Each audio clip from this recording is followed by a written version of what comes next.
The world was ending, people panicked. But the protagonist felt something strange as he faced a creature. The feeling he had was one of peace, perhaps. But amidst his reverie, he realizes that this feeling was excitement. Before all these events, the protagonist didn't have an easy life. Even starting a conversation was difficult. He even tried some tips, like maintaining eye contact and using body language. Everything runs through his mind as he wonders if the woman next to him is looking at him. The young woman then asks how the protagonist's weekend was, to which he responds that it was good.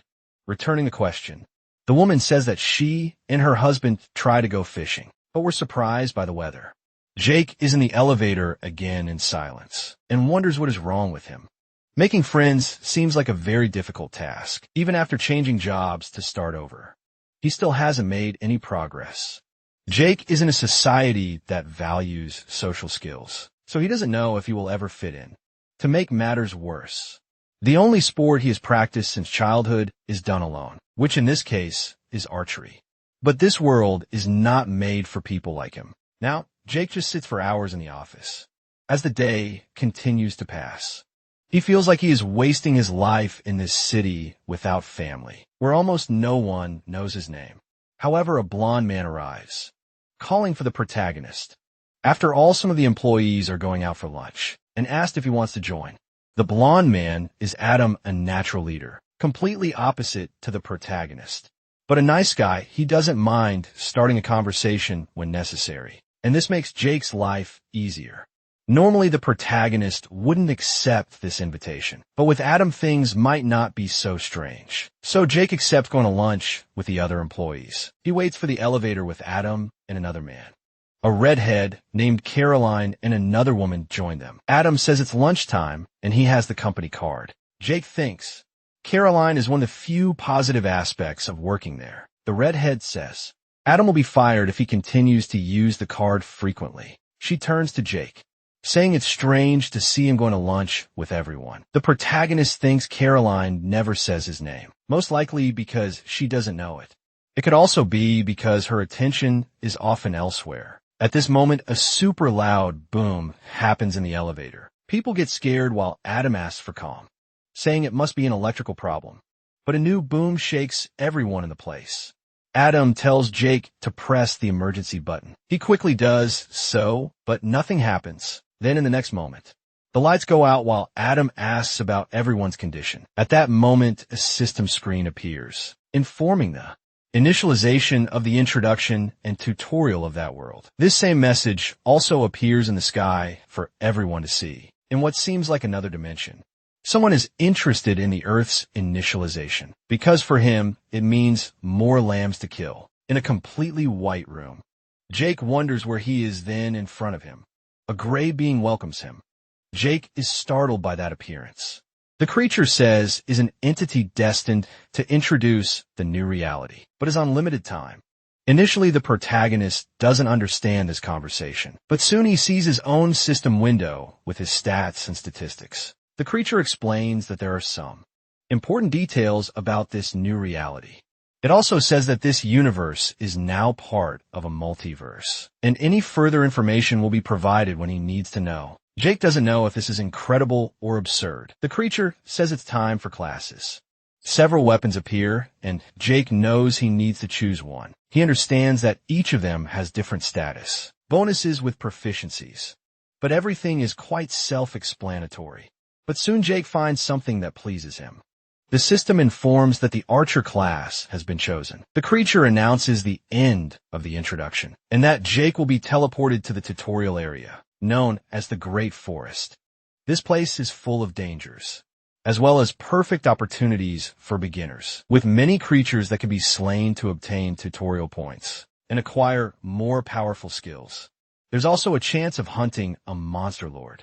The creature says the tutorial will last 64 days, with survivors being rewarded according to their tutorial points. Jake begins being teleported while feeling the adrenaline in his blood. This feeling of excitement makes him happy.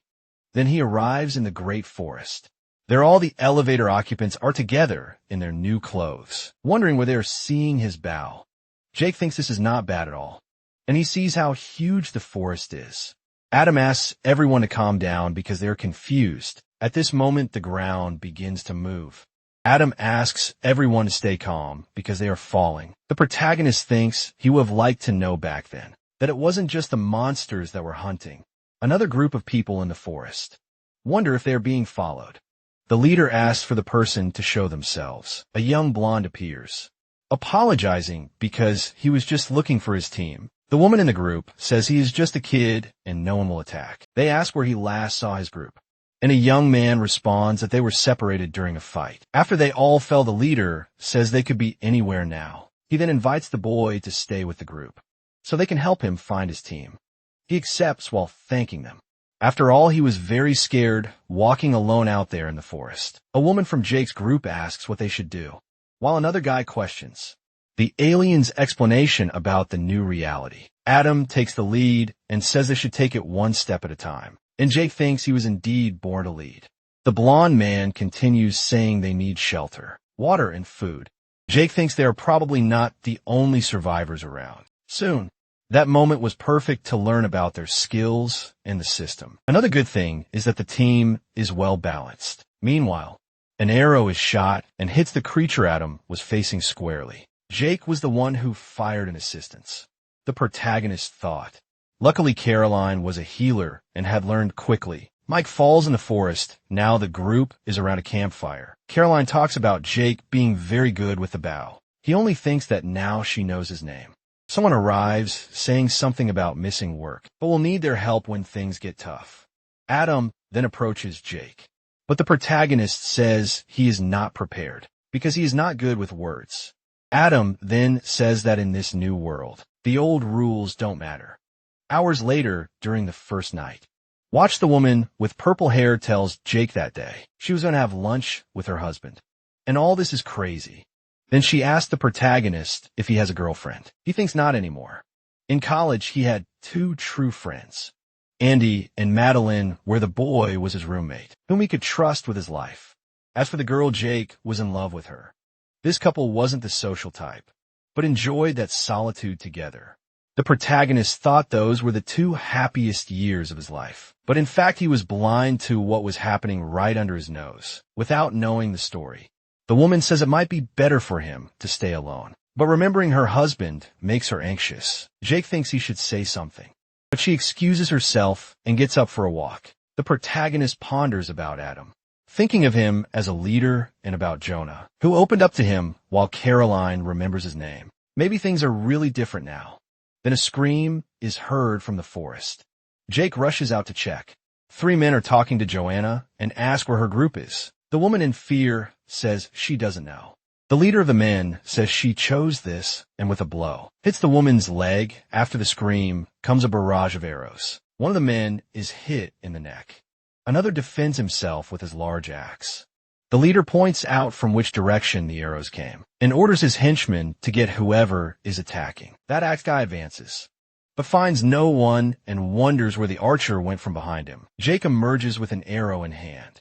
The protagonist tries to stab the arrow into the man's neck, but his blow is blocked by the same.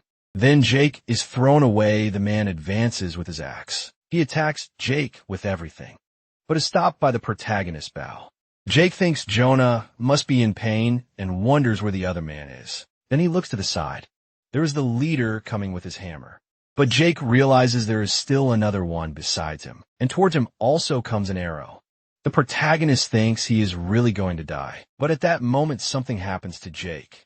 He feels time slow down, but it wasn't magic or a spell. Then, the system shows that the primordial hunter bloodline has awakened. Jake knows it is pure instinct. He dodges the leader's hammer, grabs the arrow with his hand, and throws it in another direction, hitting the heart of the axeman. He can't believe he did all that, but already rushes towards a blade and cuts the leader. After that, then, several arrows come his way. He defends himself in the blade and goes after the hidden archer. The man was in the forest vegetation. That guy even tries to go after Jake. He approaches, grabbing him by the clothes, and asks who the hell he is. The protagonist grabs one of his arrows and attacks straight into the young man's eye, who falls to the ground without vision. Then Jake grabs another arrow and now hits the young archer's chest, doing it 3rd time. Then the rest of the protagonist group arrives, asking if they are okay. They wonder what happened. When they see Jake on the ground next to the dead young man, completely ecstatic, he says he won. Jake remembers his school days where there was a girl who was bullied. 3 boys made her cheat on the exam. Otherwise, she would be in trouble. No one would find out. She just had to pass the answers when the teacher wasn't looking. She says she could help them with their studies. One of them pushes the girl, saying that is a waste of time. Jake went after him, just trying to help her. The boy asks what the hell he is doing. Jake hits him. But something happened because when it comes to good guys and villains, there was no difference, because he ended up suspended along with the bully. In the present, Caroline asks if Jake is okay. He says he is fine after all. All that blood wasn't his. Meanwhile, the system shows that he gained tutorial points after eliminating those other survivors. Excited, he looks at the screen and sees a new skill, wondering what this bloodline is. Adam asks why the men attacked, and Jake says it must be because of the tutorial points, since he himself earned many fighting alone. They need to rethink the strategy to survive, besides finding a place to hide.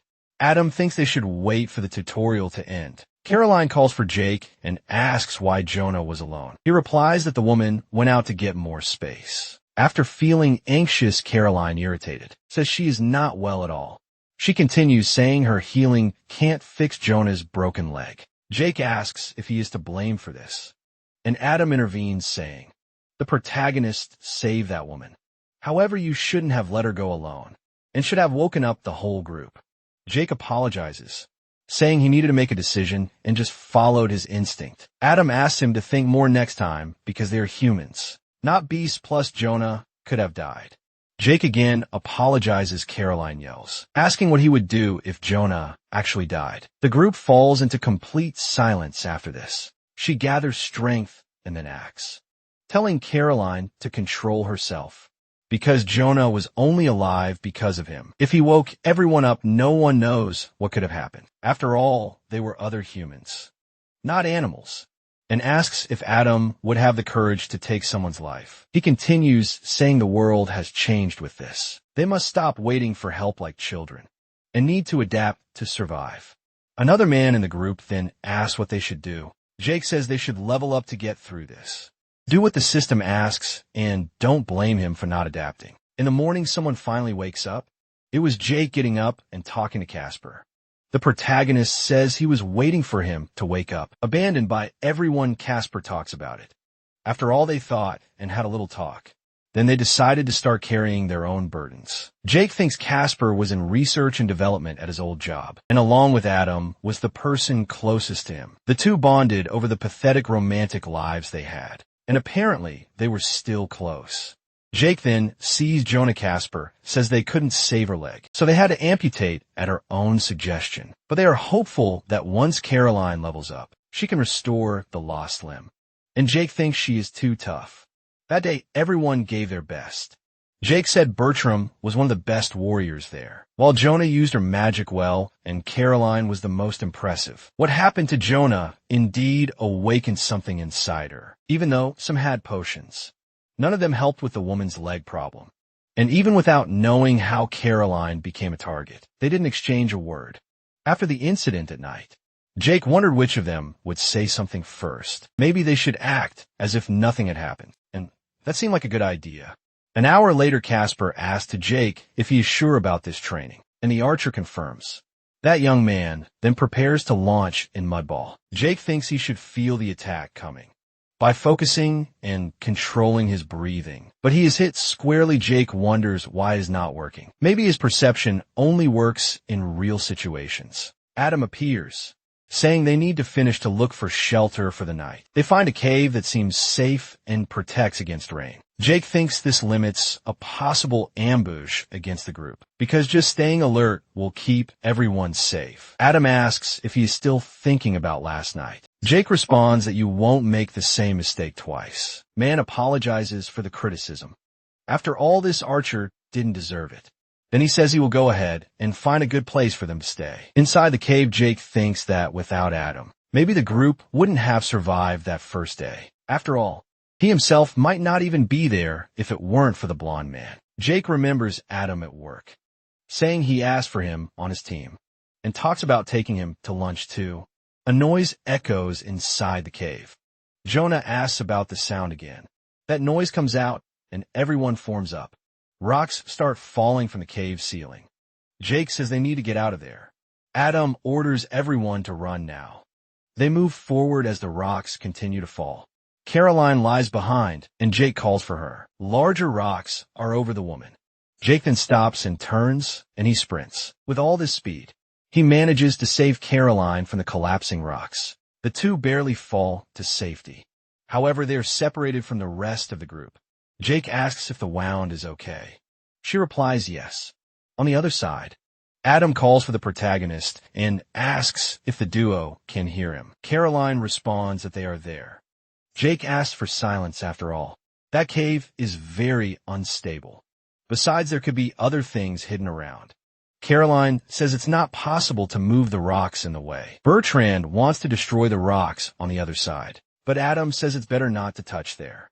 Jonah doesn't want to leave Jake or Caroline behind. Adam talks about other paths in the cave, so they should keep walking because they might find something. Jake knows there might not be another way out, but that is really the safest option. So he says he will go deeper to try to meet them halfway, but he thinks they still don't know what kind of beasts are in there. Even though he's fine, Jake wonders if he can protect Caroline. The woman turns, saying to Adam that they are fine and they won't die in that cave. Jake really likes the woman's confidence.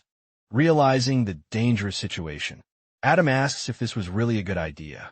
And Bertram says that duo might survive, they're better than they will. After all, even if Jake makes him uncomfortable, he is still the strongest in the group. Plus Caroline's healing. Then Adam questions about that little discomfort. Bertram says he agrees with Jake about needing to be stronger, but adds that Adam saw it too.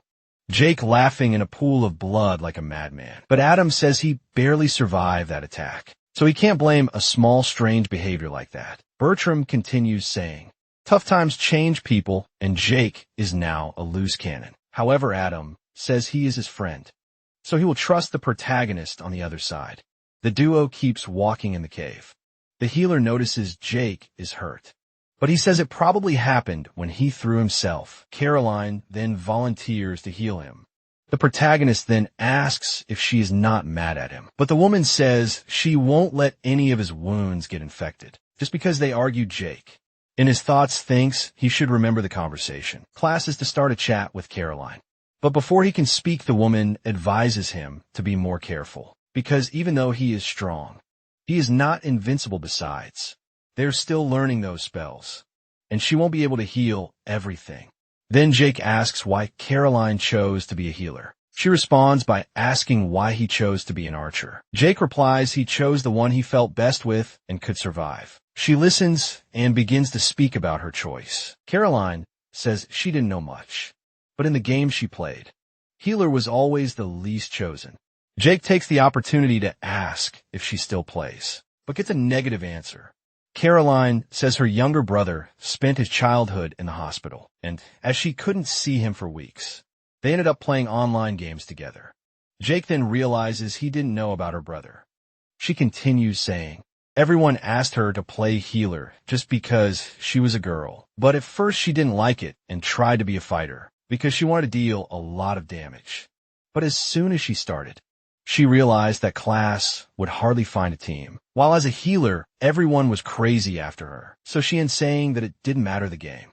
Someone always needed her, and also talks about the protection received by healing, regardless of the dangers faced. Caroline completes by saying she will survive. Jake recognizes her cleverness. Then the woman asks if he thought she was dumb, or never thought much about it. Jake thinks he always had a crush on her, but never stopped and really thought of her as a person. Caroline finishes bandaging the wound, saying he is good as new and now they should keep walking. Further ahead, the duo finds two different paths. Caroline then asks what they should do. They hear noises from the walls. Jake just watches focus while Caroline calls for him. The protagonist asks if she felt something. He says his perception was not activated. However, it's like he could feel something right below the path. At that moment, there are several pairs of eyes watching. Jake concludes that there must be something terrifying, but he questions what feeling this is, because his instincts tell him to be careful. but another part of him is being drawn to it. So Jake calls Caroline to check it out. He says that regardless of what is there, it is strong, but they should think about the experience points. But Caroline won't do it, because she just wants to find the rest of her friends. Jake says they don't know where the others are. They could even be down that path. The warning says that if a group isn't there, they will just end up going straight into some danger. Besides, the other path is in the direction they were last seen. But Jake says that only one of the tunnels guarantees XP, and that seems to be something desired by the tutorial. Caroline says that this is real life. His logic doesn't apply. The protagonist knows his idea isn't the best after all. His truth is that he is just looking for a new fight. Caroline continues, saying that it may be fun for Jake, but the others are just trying to survive. However, the protagonist questions if there is something wrong with wanting to be strong, because there they have the opportunity to be different and do things that would be impossible for a human before. He also questions if even with all this, she just wants to survive. Caroline responds that some of them like how things were before. They didn't ask to be killers. Finally, she asks him to think about the group and stop being selfish. At that moment, new noises happen in the cave walls. Jake thinks he won't get anywhere like this, so he ends up agreeing with Caroline and going the safe way. She thanks him, so they keep walking. In the other group, Jonah wonders if the dude was okay and hopes they haven't been attacked. Casper says that with Jake there, everything should be fine. The only hard part is navigating through the cave, even his perception being very good. He still has trouble seeing far there. Bertram realizes it's getting late and suggests to Adam that they camp before continuing the search. However, the leader wants to keep going. But the Hammer Warrior says they can continue searching in the morning and ask Adam to think about Jonah too, even though the woman says she is fine. Adam says they can't stop until that dude is safe. They soon continue through the darkness of the cave. Casper then asks if they heard something. Adam asks everyone to get ready. Bertram asks Casper if he can see something, but the boy says it's too dark. Steps are heard in the cave. Adam follows apprehensive in position. Those steps keep approaching, and Casper realizes it's fast. Soon after, he starts to see something approaching. Then with a lit torch, Adam calls for Caroline. The duo finally found the rest of the group. Caroline jumps going to Adam. Both are happy to be well.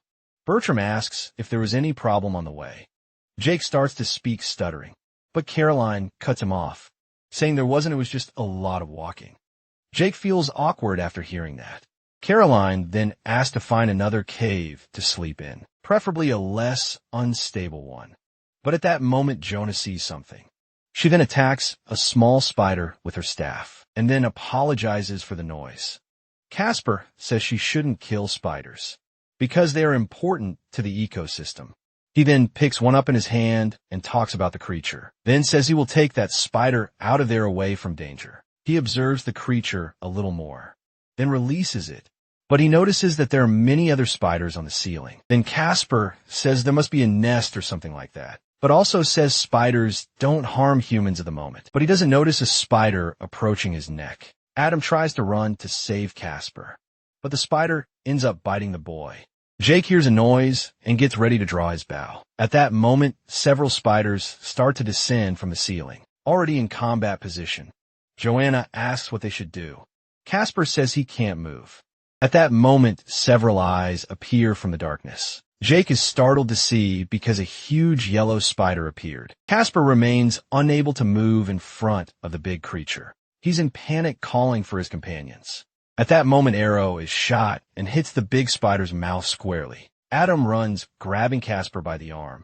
He throws the boy on his back and yells for everyone to run. Meanwhile, Jake keeps attacking the spider. At that moment, his group watches while the protagonist keeps firing his arrows, but the spider now defends against the attack.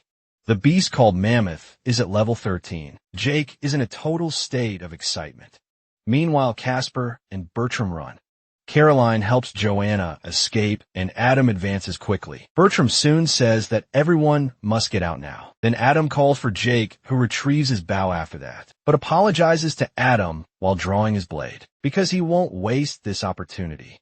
The spider prepares to attack, but Jake advances, slashing at the great beast. He finally makes a cut on the monster's belly.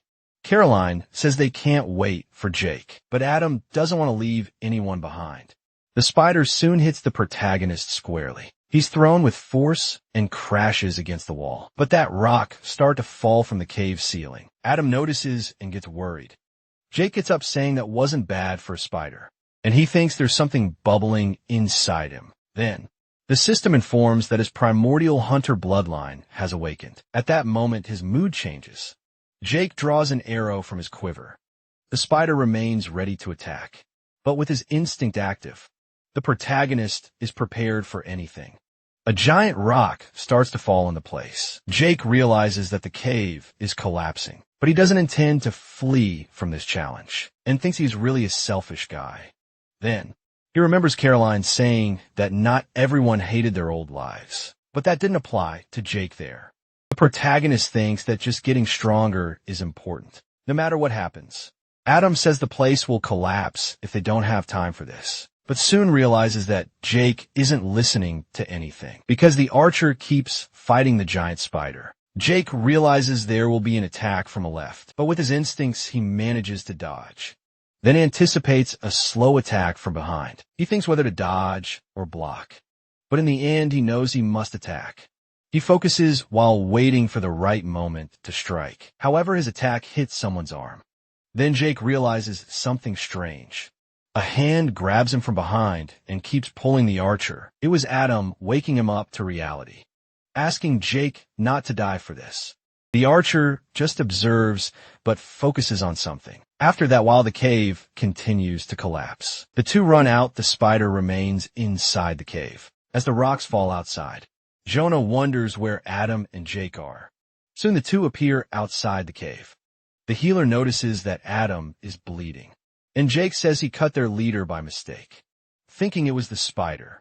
Caroline is about to question why the archer always seeks these fights, but is interrupted by Adam saying, "It's okay, but Bertram says being careless is one thing, but attacking a group member is different. They can't let this pass." Adam says it's just a scratch and Caroline can heal it. But Bertram starts saying that the group will never work if they're always worried about Jake's loss of control. Then the protagonist realizes that's how they see him. Even Caroline thinks of him as a killer. Bertram also says that situations like this will only get worse. Jake thinks they might be right. He could really be a risk factor for the group, or maybe others are a risk for him. And he remembers that his concern for Jonah made him get hit. In his blind spot also, saving Caroline made him fall into that cave trap. And now Adam stopped and we could have killed that giant spider. His thought is interrupted by a noise in the bush. Someone then calls for Jake.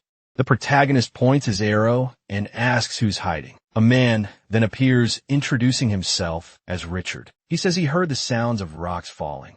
Decided to investigate, also asks not to worry, as he means no harm. Adam and Jake look at each other after this man's speech. Blonde man then says he doesn't want conflict either, and is happy to finally find other humans. All other members of Richard's team seem to like the idea. He says his group and two more join together to face this tutorial, and talks about everyone meeting to unite, because it ends up being a good idea overall.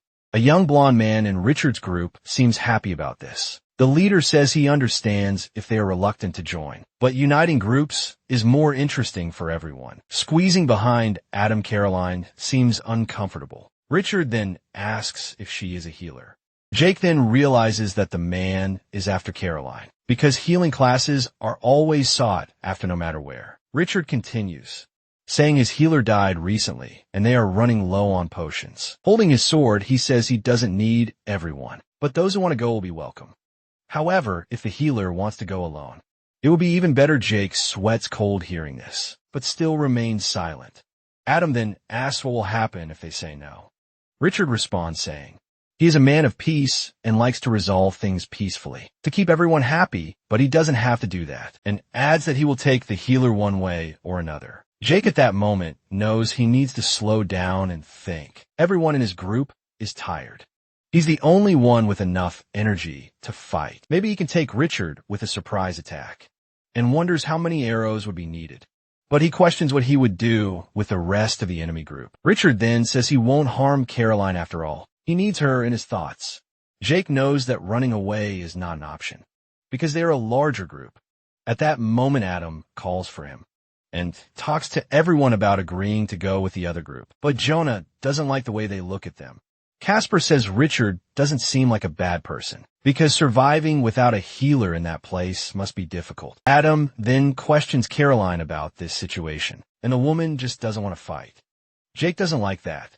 His group is thinking about accepting this offer. Caroline says she trusts Adam's decision, so the leader talks about joining Richard's group, and Jake thinks that maybe this could be a good thing. He then asked Richard about his level. The man says he is level 9. And has others level 7 and above in his group. Then asks who Jake is the protagonist, just thinks this is perfect. Then says he is disappointed, because he expected Richard to be stronger. He adds that his name is Go to Hell, and he is level. Go screw yourself, Adam asks what Jake is doing. Richard says he thought they were close to an agreement. Jake says not to worry because only he will not join. After all, he has prey to hunt. But first he tells Richard to take care of his group. Otherwise, they will have to sort things out later. And asks if the man understood that, because he is not a predator in this whole scenario. Jake then draws his blade and asks how fast Richard's archer could be. He continues, asking if that man's alley would be faster than him cutting ahead. Richard doesn't like the situation very much. The protagonist turns to the group and says he will keep an eye on them. As he leaves, Jake thinks Caroline will be fine because they need her, and if they want the healer happy, they will have to protect Adam too. With all this at stake, Richard will think twice before doing anything to the others, which is good because Jake doesn't want to see them in danger. The protagonist hopes this really happens. But Adam asks Jake to wait, and Casper asks what all that was about. Wanted to know if he's really leaving his group. Jake agrees after all. He has other goals for the tutorial, but that the merger will be good for the group, as they will have a better chance of surviving, and ask his companions not to worry about him. At that moment, someone asks Jake to wait.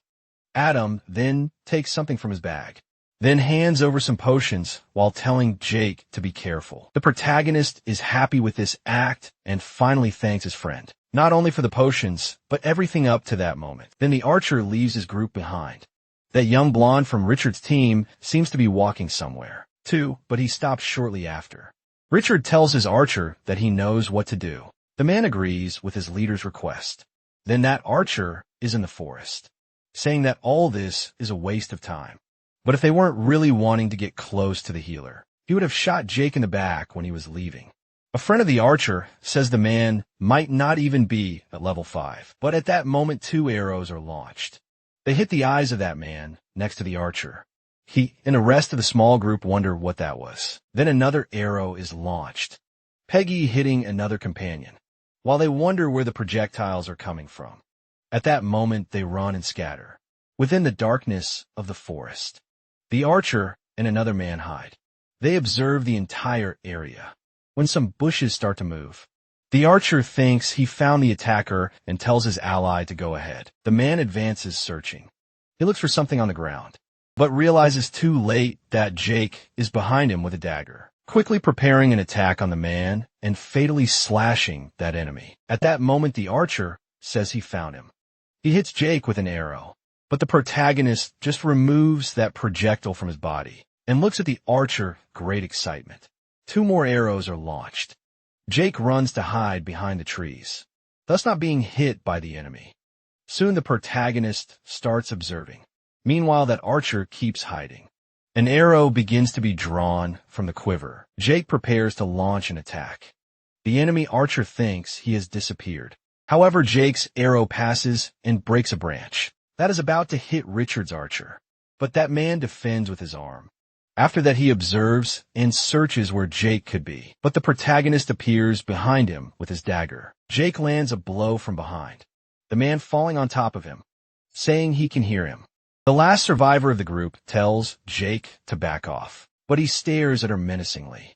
Back with the main group, Richard asks them to tell him more about Jake. Adam says there's not much to say. They just worked together before all this. But Richard said they seem to be good friends. At the farewell moment, Adam just says he was the manager of that office, so protecting his team was natural. Richard says he respects that, and asked Adam not to think of him as a threat, even though things got tense before. He also adds that no one will be mistreated in the camp, because everyone must work together to survive. Adam asks about this camp. Richard says that's right, because not all of the group are present, and then welcomes them to the base of operations. He says it's not much, but they grow every day. Caroline says it looks like a good place. There are other new people. And Casper thinks it's perfect when he sees a beautiful woman. Adam asks Caroline about the place. She says it's not a 5-star hotel, but it's much better than the cave. Richard says some of his men will show them where they will sleep and asks everyone to get comfortable. Casper at this moment hears something and asks if everyone heard it. There was the last survivor of the archers group. Running back, Richard calls for the guards. That young blonde man ready his weapon. Adam doesn't quite understand what is happening, but before they do anything, someone says that woman was one of them. She arrives calling for the leader. Richard asks where Nicholas and the rest of the squad are, and the woman replies that everyone is dead. At first, Richard thinks he was betrayed by Nicholas and asks if his archer had killed everyone. But that woman says he is dead too. The leader understands nothing.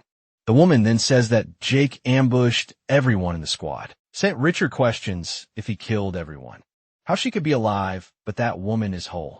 Only because Jake wanted to send a message to her camp leader. The protagonist said to the survivor that Nicholas fought well, and also that the previous message left was very serious. Richard angrily asks if Jake said anything else, but the woman just says that guy is not normal because he enjoyed it. According to the woman, Jake is a monster. In the forest, the protagonist looks for a place to rest and thinks he can. Now, take a second look at the system notifications. On the screen, it showed his latest kills, and also that he is now level 7 with 1 free point to allocate. He realizes he leveled up a few times after the fights, with 3 free points in total. Jake thinks that stamina and vitality will be good, in case losing knights becomes normal. However, perception might have better synergy with his bloodline ability, so he ends up adding the points to that attribute. On the status screen, the protagonist sees he has less than a third of his life remaining. He remembers the arrow he received and recognizes that Archer is very good now. Without Caroline to heal, he will need to be even more careful. Jake remembers he still has the potions Adam gave him, but needs to make them last. But coming out of his reverie, he realizes he is surrounded by hungry wolves. This was really a terrible moment, to tell the truth. Back at the camp, that young blonde goes to talk to Caroline. He confirms the healer's name. The woman recognizes that young man is one of Richard's fighters. He apologizes if he scared her, but promises he is not one of the crazy guys, and introduces himself as William.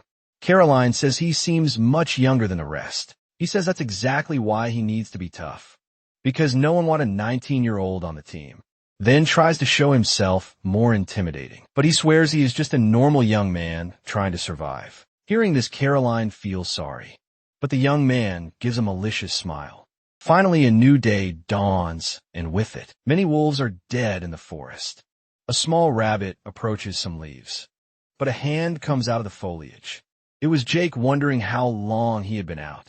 Soon he realizes it is morning and also that he is all messy, but soon remembers he doesn't need to clean up if he's going to fight again. He thinks he's on his own now and needs to get to work. Soon he hunts one of those rabbits from before, then looks for a bird as prey. After that, he goes after a boar. Sometime later, he is killing a big lion. With this, Jake reaches level 10 in a single day. Looking up, he sees something shining in a tree and wonders what it is. Soon he sees it's not a trap because he didn't sense any danger. He thinks the only way to know is to go investigate. Then he starts climbing the tree, goes even higher looking for the shiny object. He soon finds a hole in the tree with a jewelry box, so Jake grabs the new object. With that, the system informs that in that box is a powerful and rare item. Jake doesn't understand how this could be created by the system. It would basically be a kind of loop. Then inside the box is a pair of enchanted bracelets that enhance all stealth attacks. Jake thinks this is indeed interesting, and those extra stats are welcome. Then he realizes there is something else there. It's an upgrade token that can be used on any basic tutorial item. He thinks he can use it on his bow, even though it's already quite useful. Then he ponders about upgrading his cloak, because if it could be repaired, It would be worth it, so the item is used to upgrade that cloak, now featuring cut protection and self-repair, even though it's not as good as the bracelets. The enchantments are still okay. And even knowing that jewelry boxes are rare, Jake thinks he could find some more. He remembers that the giant spider's cave is very far. But if this is like video games, that place must be guarding something. But it won't be possible to go back there after the collapse. But looking to the horizon, Jake thinks there might be other caves around. Thus a few hours pass, and now he is in another place, though different from the first. Jake doesn't feel any danger related to creatures, but he feels there might be something special inside that cave. Smiling excitedly about facing a new adversity, he enters the cave carrying a torch in his hand. Inside there are some blue mushrooms. Jake spots one of them, and then sees a wooden door in the middle of nowhere. He realizes the rotting which shows that it has been there for a long time, when suddenly a system message appears, informing Jake that he has discovered a dungeon challenge. He meets the necessary requirements to enter. Being level 10, not having a profession, and being in the top 5% in tutorial points. Already in the tunnel, Jake wonders what kind of place that is. Then the system again warns about the dungeon, and that he must survive all challenges. Otherwise, he will be penalized with death. Jake looks confused at the screen, and then notices that he gained a necklace out of nowhere. That amulet was given to those who entered the dungeon, and also serve as a small dimensional pouch. Jake thinks this necklace might be a clue about this challenge. Then that amulet begins to glow, leaving the protagonist without understanding anything. He thinks there must be something inside. Then a small blue creature appears. Jake asks what this is, and when he goes to look for his blade, he realizes it's gone, as well as all his weapons had actually disappeared. The blue one lunges at him, attacking. But Jake realizes something. That little monster was pathetic. The little creature says it will show Jake, but he's just startled by the fact that the monster can talk. Taking a step, Jake ends up activating a button on the ground. Then a large spike comes out of the wall, going very fast toward the protagonist, who dodges, realizing that it is a trap. The spike ends up piercing deeply into the opposite wall. The monster says that was well done. Jake realizes something, because where the spike hit began to erode, so he cannot be hit by that, and asks if this is some kind of deadly trap. The monster says he doesn't know. After all, he is just an idiot who was trapped in the necklace. Jake is surprised by this information. But the little creature says the protagonist has something bigger to worry about, because more spikes are coming towards him. Now, Jake knows he has to worry about the monster after getting out of the current situation, because now he just needs to reach the end of that corridor. Jake moves forward with speed, jumping and using the walls for support. The little monster says he didn't do too bad.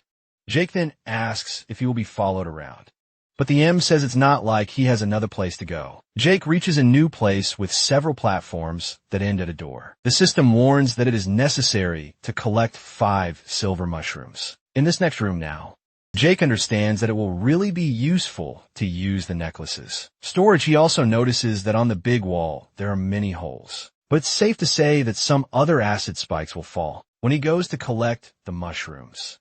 The creature then says something about maybe Jake being able to use the holes to calculate the trajectories of the attacks, to be able to take a less exposed path.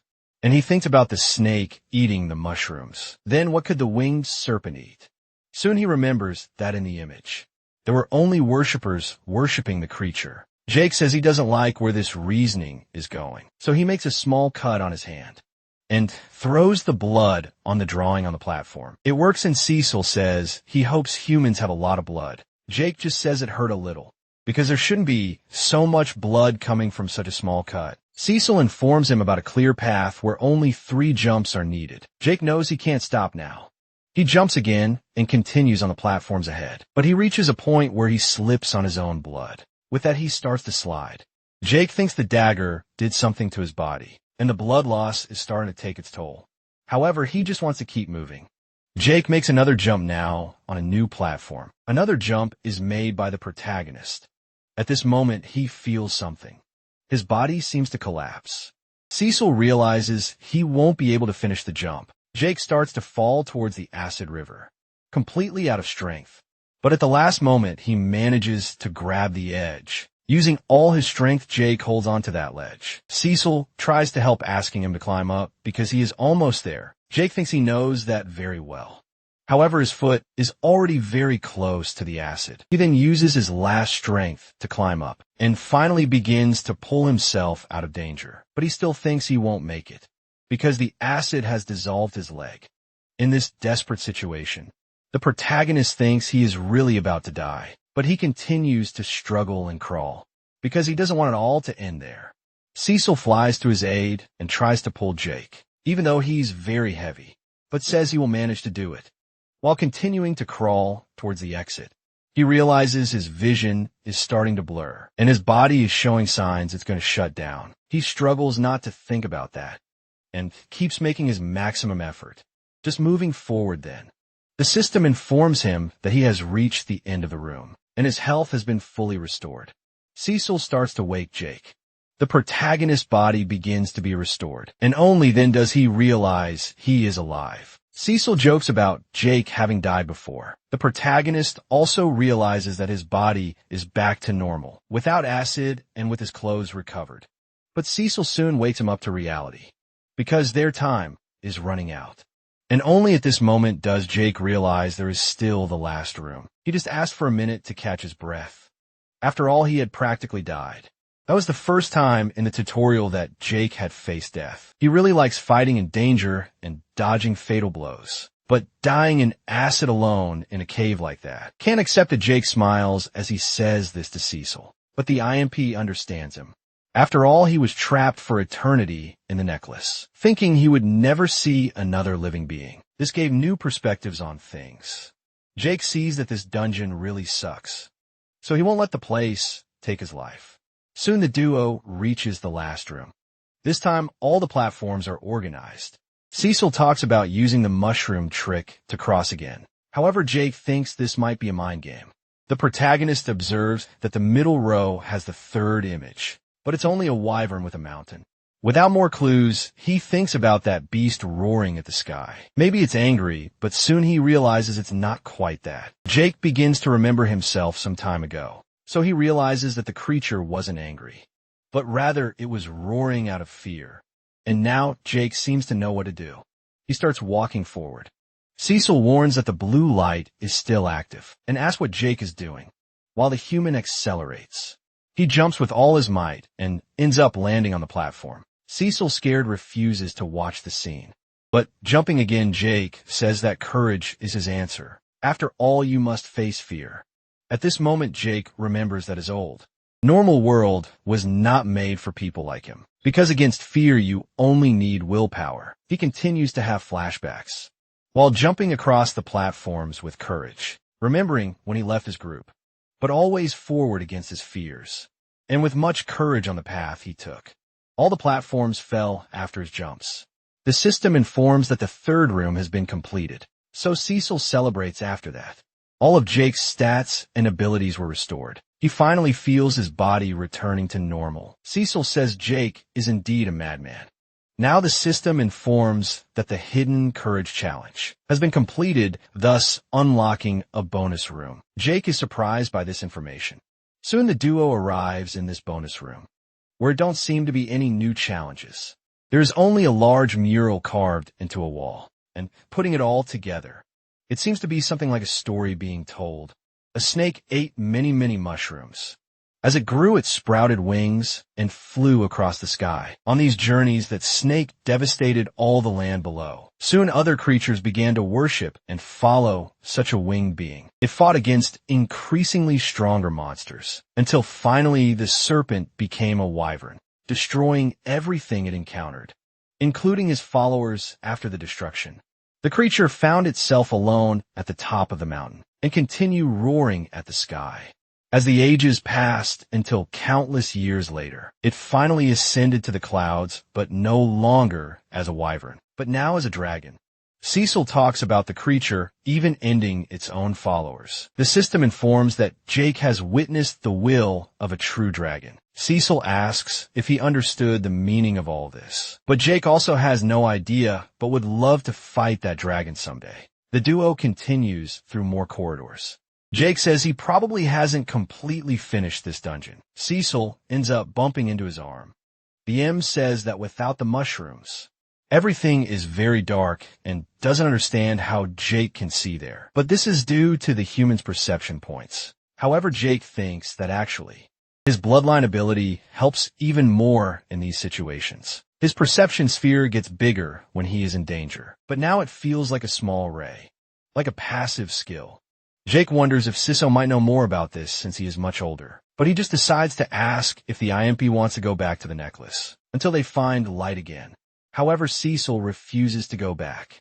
Jake asks if inside the necklace is really bad. Cecil says the place itself is fine, and from there is also possible to see the whole outside. But once you enter, you can only leave when someone else lets you out. Finally, Cecil says he doesn't want to be abandoned for another millennium. Then Jake remembers he was trapped and says he would never do that to the little creature. However, according to the IMP, everyone says that, but at that moment, he finally finds light.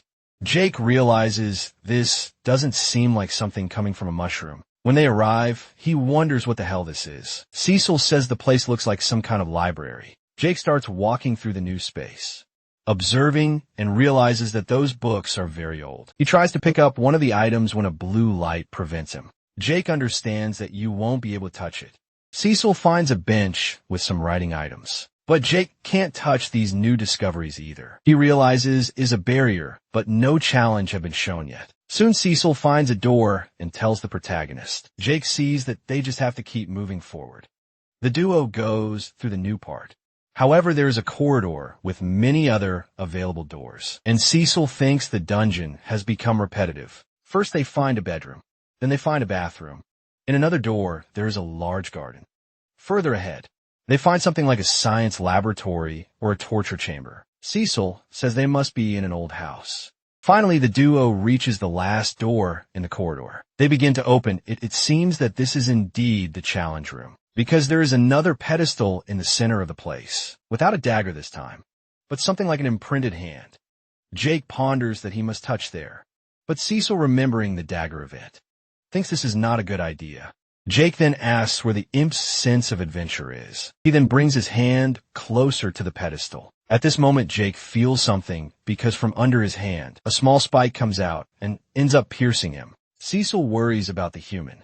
He removes his hand from the pedestal. Jake says the spike hit very quickly.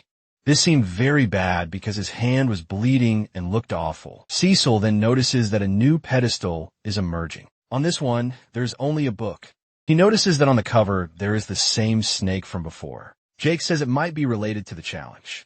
Then the system screen appears, informing about the challenge, which is to become an alchemist of the malevolent viper and cure himself of the poison in 30 days. Otherwise, he will die. After all, that is the time he has before the poison deforms and kills him. Jake looks at his hand and realizes. The system also informs that rejecting this challenge will cure him, but he will lose everything he gained in the dungeon. Jake soon explains these options to Cecil. The IMP asks what the human will do. Staring at his system, Jake says there's only one thing to do. After all, he didn't go into the dungeon to run from a challenge. Back in the Great Forest, someone observes 4 deer. It was Adam, thinking that he and William arrived from the east. At that moment, the command is given. So both advance. The deer notice the human's approach. Adam knows that to the south, Bertram would be isolating the animals, thus cornering those deer to the west. Directly into the trap they set up the previous night. Adam calls for Casper at this moment. The boy pulls a rope with all his might. With that, he captures 3 deer with a trap, leaving one of the animals to escape from the net. Adam and Casper approach the captured animals. William rushes toward the fleeing deer. He throws 3 of his daggers and 2 at the animal directly. It falls dead on the forest floor. William celebrates that direct hit. However, Casper seems to have been injured too. William apologizes, saying he has terrible aim, but the boy says it was just superficial. The young wizard says that with this, they will have food for a week. Adam says everyone did a good job. Then he asks Clara for help to finish off the trapped animals. An hour later, they take the prey, and Casper apologizes for not being able to catch them all. Adam says there's no need for that. After all, they have more than enough for a hunt. Lara asks if Casper is okay. The boy says he is fine, and thinks it's better to take the game to that butcher. Arriving at the camp, Lara says she will meet him shortly. Adam, seeing the conversation, says that things are moving fast between the two. Casper is startled and asks if this is too fast, and hopes Lyra doesn't find him despicable. Then Adam tells him to relax. After all, they are at the end of the world, so it's normal to speed things up. Casper asks if that's why the leader sneaks into Caroline's cabin every night. Adam is completely embarrassed after hearing this, but the boy reassures him that he won't tell anyone, even though probably everyone already knows about it. After that, Adam goes to the blacksmith's cabin. The man asks if the sword needs any repair, but Adam was there for Caroline. After all, Casper had been injured during that hunt and needed healing. The woman apologizes as she still needs to get armor for Richard. Adam then asks if the man is doing something. Caroline says that Richard always does everything to keep her on the main team. A while later, Adam says that Casper saw him visiting her at night. After all, the boy is stealthy, maybe even more than Jake. Caroline says that Adam always goes back to Jake, but it's necessary to move on. The man just worries about his friend. After all, since the separation, he never heard anything about his ex-archer. Caroline says that Jake is already grown up and can take care of himself. Adam wonders what he would be doing at that moment. Then the woman says it must be something stupid and dangerous. Meanwhile, in the dungeon, Jake tells Cecil he's tired of those mushrooms. The M says that if he stops eating them, then maybe they won't always have to search for more. But Jake remembers that he unlocked an ability that allows him to learn about poisons by consuming them besides. It's not like there's any chicken around. Cecil says he is fine with his diet of moss and water, and says the protagonist should try it. The duo returns to that great library. Jake asks for a mana potion as he needs to recover before starting his preparation. Cecil asks if he can't just rest. After all, they dove for hours that day. At that moment, Jake feels a sharp pain. The protagonist says he needs to learn about alchemy soon, so he can make a healing potion. He starts grinding the ingredients until they turn into a paste, then injects mana into that mixture. Then comes the transmutation for the necessary attribute, and if everything goes well, that paste will turn red, but in the end, the mixture turns brown. Jake says that this was another ruined batch. Cecil asks him to calm down, as it's only been a week of studies and he still has time. Jake says he has little knowledge to make potions and asks for another one to try again. Cecil says to wait some time, because continuing like this will only be a waste. Jake again feels a sharp pain. Cecil runs, asking if the human is okay. Then he realizes that the poison is getting worse, because he is not well, with almost half of his body covered. At the camp, Adam arrives, asking if they sent for him. Richard thanks the man for arriving quickly. He goes on to say that a hunting party returned empty-handed, so they are short on meat. Mr. Richard wants to send Adam, along with others, to hunt deeper in the forest. The blonde man asks if it will be outside the territory. Richard says yes, it's a little more dangerous. However, it may be interesting. Adam thanks him, but is not so sure about it. The leader says there's no need to worry. It won't be a deadly mission, because he won't send any man to his death. Adam then says he wants to take Caroline, since it's good to have a healer on the team. Richard doesn't think it's possible, because he divides the teams very strictly. Adam understands, and plans to go soon to gather his team for the mission. But before he leaves, Richard asks him for a favor, which is to leave Casper at the camp. Adam questions this request. Richard then says they spotted a broken fence and are afraid it might be another group of survivors circling the area, and since Casper is good with traps, he could reinforce that perimeter. Adam says he will talk to the boy later that day. Bertram gathers some animals and asks how many more badgers there should be. Lara says there should be 8 in total. Adam talks about the beasts being much harder there, as their number is much greater too. William comments that they earned a lot of tutorial points with this. Adam says the boy is drenched in blood and asks him to go wash up while they wrap up the animals. William just agrees to that. On the way to the river, that young man thinks that Adam and Richard are already annoying him. William continues pondering that the two are like NPCs, but that doesn't matter after all. He will soon leave their camp. At that moment, he hears something. William hides because he knows someone is nearby.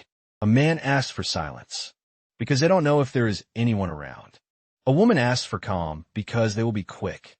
And a wizard appears, saying he just needs to wash his wand. William, still hidden, realizes there is no healer there, and wonders how many tutorial points the group would give. At that moment, a noise is heard in the bushes. The group leader asks who is there. William feels he needs to stay calm. After all, he has done the same trick other times. A woman points an arrow, asking him to come out slowly or she will shoot. William comes out apologizing, saying he got separated from his team after an attack. The archer asks if that is really true. The blonde boy thinks women always fall for this, but then an arrow is launched, stopping close to his head, leaving him puzzled. The archer says that no one there was born yesterday. The knight asked William to leave his items and slowly step back. That young trickster agrees to this request. The archer asks for haste, still pointing her weapon. The boy kneels with a smile and tries to reach for his wand. The archer notices this and shoots a new arrow at the boy, but he manages to throw himself and dodge with the wand in hand. His daggers get ready. The mage defends against some with a shield and asks them to get the boy now. 2 more arrows fly in the attack, and again William dodges the projectiles. The team's wizard wonders what kind of magic that boy uses. Meanwhile, William thinks they are stronger than he imagined. The archer has the boy in her sights, but at that moment he thinks they are just not strong enough. Then one of his daggers pierces and kills the woman. She suffers in agony after his attack. The knight despairs and runs to the woman, but then 2 more daggers fly, chopping off the heads of the knight and the teen wizard. Sometime later, William sees his system screen sitting on the corpses. He realizes they were level 10 and 2 others level 9, so it was not a waste of time. At that moment, someone calls for William in the forest. The boy realizes he might be in trouble. It was Lyra asking if the young man was ready. William despairs because he is still among the corpses. The girl is in shock, asking what all that is. So that young man says she should just mind her own business. Then 5 minutes pass and William returns to the group. Adam says they sent Lyra to find him. The boy just replies that he didn't see the girl and assumes she might have gotten lost. On the way in the library, Cecil arrives with more mushrooms for Jake, but the IMP doesn't find a human. Soon he finds Jake lying on the ground and shouting. Cecil calls for his friend, and soon begins to make an effort to wake him up. But the IMP realizes that the poison must have exhausted his energies, but soon thanks God because Jake managed to make some healing potions. Then Cecil starts giving him one and again tries to wake his friend. Jake wakes up asking what is happening. Cecil also doesn't know very well. After all, he already found him lying there. The protagonist says he is just exhausted, seeing that there are hundreds of potions. Cecil then questions how many he made that morning. Jake says he was finally getting the hang of alchemy, and will probably try to create poisons next time. However, his little monster friend asks him to rest a bit before continuing, but the request is denied. After all, Jake is running out of time and needs more practice urgently. Cecil says there are still 2 weeks left, but if he continues at this pace, he might not even make it that far. However, he replies that he sounds just like his old colleagues at work. After all, they always try to take the easiest paths, too afraid to challenge themselves. The little IMP asks again for the human to relax. Jake criticizes this again, calling it a cowardly mindset. But then his alchemy pot is knocked over, because Cecil doesn't believe in that either. All this potion is spilled on the ground. Jake says he didn't mean to offend the IMP. Confronts the human, saying he is not a coward. Finally, Jake apologizes, and Cecil leaves saying whatever, but he should pick his own mushrooms next time. The next day, Cecil still doesn't return to the library, making Jake wonder if he should go and apologize. But he quickly changes his mind, because the work needs to continue normally. Now he finally finished that introductory book on offensive alchemy, along with his necrotic potion recipe. Knowing this, Jake thinks that making poisons is very similar to creating cures. Their biggest differences are when it comes to crushing the vitality of the necessary ingredients, and also amplifying the applicable properties to deal damage. Right after that, the system notifies him that he has successfully created a common necrotic potion. Happiness fills Jake, who calls for Cecil to share this moment of victory. But silence still fills the entire library. Then Jake calls again for his IMP friend who disappeared a day ago, but everything remains silent in the place. And Cecil appears, asking what the human wanted with him, all happy with his success. Jake says that on his first attempt, he managed to make poison, grumbling and very sarcastically. Cecil asks if he wants a cookie or something. At that moment, the protagonist realizes that his friend is still mad at him because of the previous argument. Then, his system notifies a level up in the profession of the malevolent Viper Alchemist, now reaching 24 with 2 more points free to allocate. Finally, a screen appears with all his stats as well as basic information. So Jake thinks he should put more points in wisdom. He also talks about alchemy. Finally paying off, a new system screen appears, saying that his profession can evolve after all the requirements have been met. Jake doesn't understand any of this, but his blue friend thinks it's interesting. Now the system says that his talent for alchemy is unparalleled, and then asks if he wants to evolve. At this moment comes the doubt.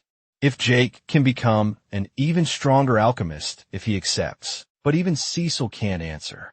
Now a warning screen appears, saying that delaying the evolution could cause adverse effects, and he will no longer be able to acquire new points. At this moment, Jake realizes he never really had options. After accepting, he wonders what will happen now. Then the whole place starts shaking nonstop. Something is really happening at that moment. Cecil quickly asks if Jake did something for this to start so quickly. The next moment, the duo is enveloped in a green mist, and that space begins to change. Soon they fall to the ground in a new place, seeing all that immensity of what seems to be another dimension. Jake asks about all this because even without knowing where he is, he doesn't feel any sign of danger nearby. But as he walks, he realizes something is coming. So he quickly turns around. Someone with very pale skin takes steps towards him. A young man with scales wonders about the dew in that place. Jake finds it strange that his bloodline did not activate, and he did not feel any hostility. But he knows it is dangerous. So the creature asks if the dew did not hear him again. Asks why the two are there now. Jake tries to calm down after all. He is not in danger. Then he begins to talk about how he was becoming an alchemist, and soon after fell into that place. The mysterious being seems to have understood well, then says it's a pleasure to meet him. After all, he was the malevolent Viper Jake was talking about. But then that being tells everyone to go to hell. The protagonist questions that he doesn't look like a snake dragon. The Viper talks about that. Soon his hands and legs transform, becoming scaly, then wings sprout very easily. Finally, Jake sees a majestic dragon right in front of him, while the Viper asks if this form is better. At that moment, Cecil says he can't believe he is actually in his presence, also saying he is one of the loyal servants of the Viper. Seeing that the small creature claimed to be his servant, she must have preceded the very order itself, however. The young man stated that he was not his servant. He was only there to explore the dungeon. The Viper was impressed that the young man was going through all of this. After all, he had built all those traps many years ago. Hearing this, the young man realized he was standing before the very designer. How curious, he asked, what he thought about the part where one had to feed him things, or about the part where he made them learn about his history, only to be rewarded with a mural of him doing cool things. Rather narcissistic attitude. But the designer took that comment as a great compliment. Continuing the conversation, he asked if he was some kind of deity, and that is exactly what he is.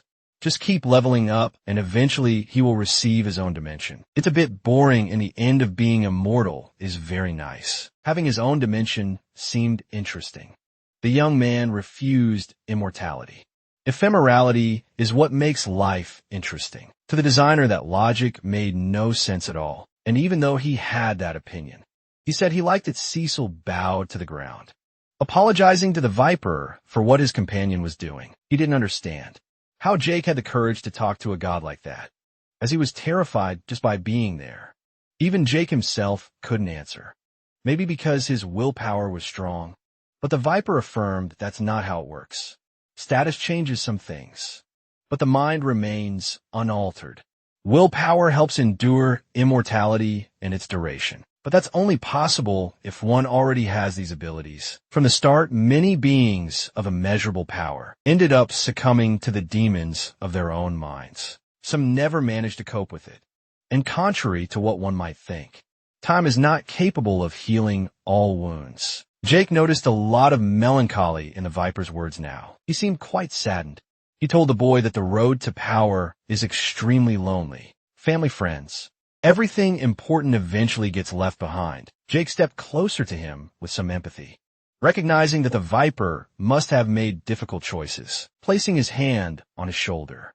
He stated that hiding in that dimension wouldn't help at all. Tisa was horrified by how casually he touched the god. The Viper shook his head, saying that the young man wouldn't understand the situation. Jake said he ran because his strategy wasn't working. It was time for him to try something different. Cecil was now sure they would die a violent death. After hearing those words, the Viper looked firmly at the boy, even though he was apprehensive. He waited for a response. The Viper joked about the situation, saying the young man was too emotional. That made him sympathize with the boy, curious. Cecil wanted to know what the Viper thought of him, but the designer didn't even know he was there. They talked for a few hours. The Viper now knew his story, especially about Caroline Cecil, who also knew the narrative, considered it a female archetype. The other two just stared at him as if he hadn't understood anything. They immediately burst into laughter at his comment, leaving Cecil quite irritated, continuing to tease the little creature. The Viper said that diabetes must have a lot of experience with women. Jake realized he must have ignored a notification earlier. Skill from his lineage had progressed. The Viper asked what it was. Apparently his perception had doubled in capacity. The Viper was intrigued by the young man's lineage, saying it seemed very interesting. Seeing his reaction, Jake wanted to know if he knew anything about it, and if he could teach him more. The Viper replied that the system did not react well to the sharing of secrets. This had been the case ever since a minor god destroyed a universe, assuring them it wasn't him who did it. Disappointed, Jake sighed as this was the expected outcome for his question. The time they spent together was very fun. But the Viper acknowledged that it was time for them to continue their journey. That encounter made him reflect a lot on life, praising Jake, since it was uncommon for him to meet someone with such ambition. Excited, Jake wanted to know if he had passed his job interview, asking if he was now a true alchemist of the malevolent Viper. The god answered yes, and placing a hand on Jake's shoulder, he said he had something that would help him on his journey. A small thread of karma, and the boy's body began to glow. The Viper thanked them for their company, and Jake bid farewell, saying it was fun. Waving his hand, he hoped they could meet again soon. The god knew that his bloodline was very powerful, and decided he should keep an eye on him from now on. Now he had other things to do. He agreed that he had remained idle for too long. It was time for the malevolent Viper to make his return, to search for William. He was surprised to hear that because he hadn't found her anywhere. He only hoped she hadn't gotten lost along the way. Upon arriving at the camp, they were welcomed. The young man who received them asked what they thought of the new fence. Without answering his question, the group approached Casper with sadness in their eyes. He finally realized that Lyra was not with them. All they could do was apologize. They said they didn't know what had really happened, only that she had gotten lost in the forest. Casper was deeply irritated by that explanation. The group had searched for her for hours in the forest, without finding any trace of her whereabouts. Given that, they didn't know what to think about what might have happened. Casper couldn't hide his irritation. This had to be a joke. The young man shook his head, signaling that it wasn't a joke. Laura was gone, and they couldn't do anything about it. After hearing those words, the young man finally allowed himself to grieve. During the past night, he had attacked yet another group of survivors. Chief assumed it was Hayden's group. His servant confirmed that was exactly the case, and Hayden's son had lost his life in the battle. This outcome made things even more problematic. But that wasn't all. William had also made a mark on the boy's head. He left them a message saying that Ricardo was saying hello. Now, it was only a matter of time before retaliation came upon them. They found some arrows on the camp's perimeter, and based on how they were made, they didn't belong to them. It was clear that Hayden was after the one responsible for what had been done to his son's body. Killing was one thing, but what had been done went too far. Protecting William was going to be more troublesome than beneficial. The servant was just waiting for the order. Once authorized, he would take care of everything. He already had 2 of his men spying on William as they spoke, but the chief asked him to remain in the shadows. He had seen many situations like this before. The boy was very skilled, even if he was arrogant. If he could be controlled, he could be very useful to them. Without questioning, the servant agreed with the chief's words. Going to William, they asked if he had made any progress with the stone-tipped arrows. The boy had finally finished all of them. It had taken longer than expected, because he was still getting used to this new profession. The woman noticed that his body was covered in grease. That made her hug him, trying to wipe off some of the dirt. But he said there was no problem in getting a little dirty because of work. The man in the background said that was a sign of someone working hard. For the woman, it would have been better if he had taken up tailoring. Even working with leather would be easier than this. However, the boy enjoyed working with blacksmithing, and Smith had been teaching him everything he needed to know, understanding that he enjoyed it. The woman asked him to be careful. With a smile on his face, he said he would. Watching them walk away, he recognized that this was getting too annoying. The impression he had was that Caroline thought she could tell him what he should or shouldn't do. He was sure that if she weren't so beautiful, no one would tolerate her irritating comments. Regardless, a war between Richard and Hayden was about to break out, and once he had taken down enough people and earned his bonus, he would be able to leave this place. While lost in his own thoughts, Smith asked the boy to help him with some boxes. Full of excitement, he went to the man to assist him. Elsewhere, the prepared arrows were being delivered. He just didn't know why Casper hadn't gone to pick them up himself. They could have used this opportunity to step out of the tent and clear their minds a bit. Casper revealed that he did not want to see that person, the man who came to deliver the arrows. Assumed he was talking about Smith. Only then did Casper say that the person he didn't want to see was William. The man knew that Casper believed the boy had something to hide about Lyra's disappearance, but he couldn't accept the boy's innocence. He was sure that something was being hidden besides. Jake would never trust him. After the brief outburst, silence took over the tent. Concerned, the man asked how long it had been since Casper last slept. Irritated, Casper told the man not to bother him. He was fine, and if he didn't want to help, then it was better to leave him alone. The man said that having some level of distrust was okay, and that he had never said Casper was wrong. Before continuing, he let out a long sigh. He commented on how Casper had been acting around the camp. It was clear that he looked at William as if he were a target, to the point that he was scaring the others with his attitude. They thought he might snap at any moment, and in a way they were right. That was why. The man wanted to know what Casper planned to do with all those traps, because they didn't look like they were made to capture deer.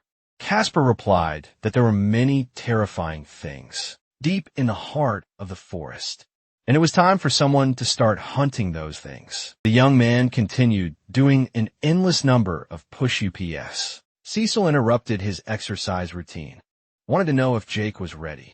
Even so, the boy kept practicing, realizing he was being ignored. Cecil wanted to know how long he had been training. Finishing his exercises, Jake said he had only trained for 30 minutes. Checking his status, he wished his progress had been greater, but recognized that it wasn't bad for a month of training. Cecil warned him not to tire himself out yet, because they had a long day ahead. Jake couldn't hide his excitement, as he was finally going to leave that damn cave, seeing the boy's happiness. Cecil reminded him that he still needed to craft an antidote. The poison was spreading rapidly through his body, and its effects could be fatal. There was about a day left before he could deal with this problem, but Jake was confident that he would succeed in his actions. Inside the camp, William continued occupying himself with small tasks. He was interrupted by Caroline, who told him that Richard's armor would still take some time to be finished, but the woman hadn't come to talk about that. She was there to warn him about something happening.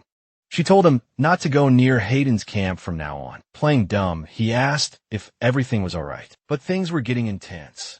Richard said he could still go hunting, as long as he didn't approach the other camp anymore. Receiving the warning, William assured her that he would be careful. Caroline was relieved that the young man had listened. She tried to give the same advice to Casper, but he was still refusing to listen.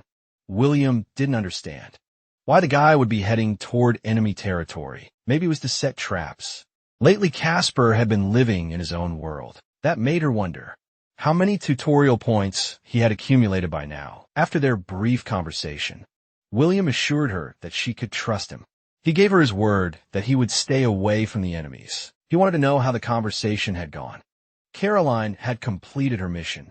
Now she was sure that William would follow Casper's trail to Richard. This had been an excellent plan to execute, even though he didn't like things to be this way. Those two had been causing problems for the camp. William didn't believe he had a brilliant mind, while Casper seemed like he could burn the camp down any moment. Caroline the boy was simply going through his grieving period. Richard disagreed, pointing out that Casper had disappeared for days. After learning about Lyra's disappearance, he had gone into the forest to search for the girl. Casper shouted desperately, hoping to find something or some sign near some creatures. There was a body lying by the riverbank. It was definitely Lyra. He drove the creatures away and approached the girl. Dropping to his knees beside her, he began to lament, heartbroken. He wanted to know who was responsible for this. He couldn't accept what his eyes were seeing. Looking at the girl's abdomen, he started noticing the wounds. There was something there that caught his attention. She had definitely been wounded by a dagger. He wondered who might have thrown them at her. Still trying to process his grief, he heard someone calling his name.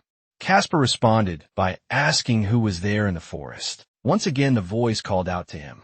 Mysterious entity wanted to know if he wished to bring the girl back. Desperate, he said yes. The voice told him to follow the sound, leading him to a hidden dungeon. A few days had passed since that happened. Casper returned to the camp completely different. His companions noticed that he had changed significantly. Richard knew that something outside had changed him, and now he struggled to trust him. Caroline cried over the situation because he used to be one of her friends. The tutorial was cruel, but it would soon come to an end. Once they returned to Earth, they could rest and rebuild their lives. She should be optimistic.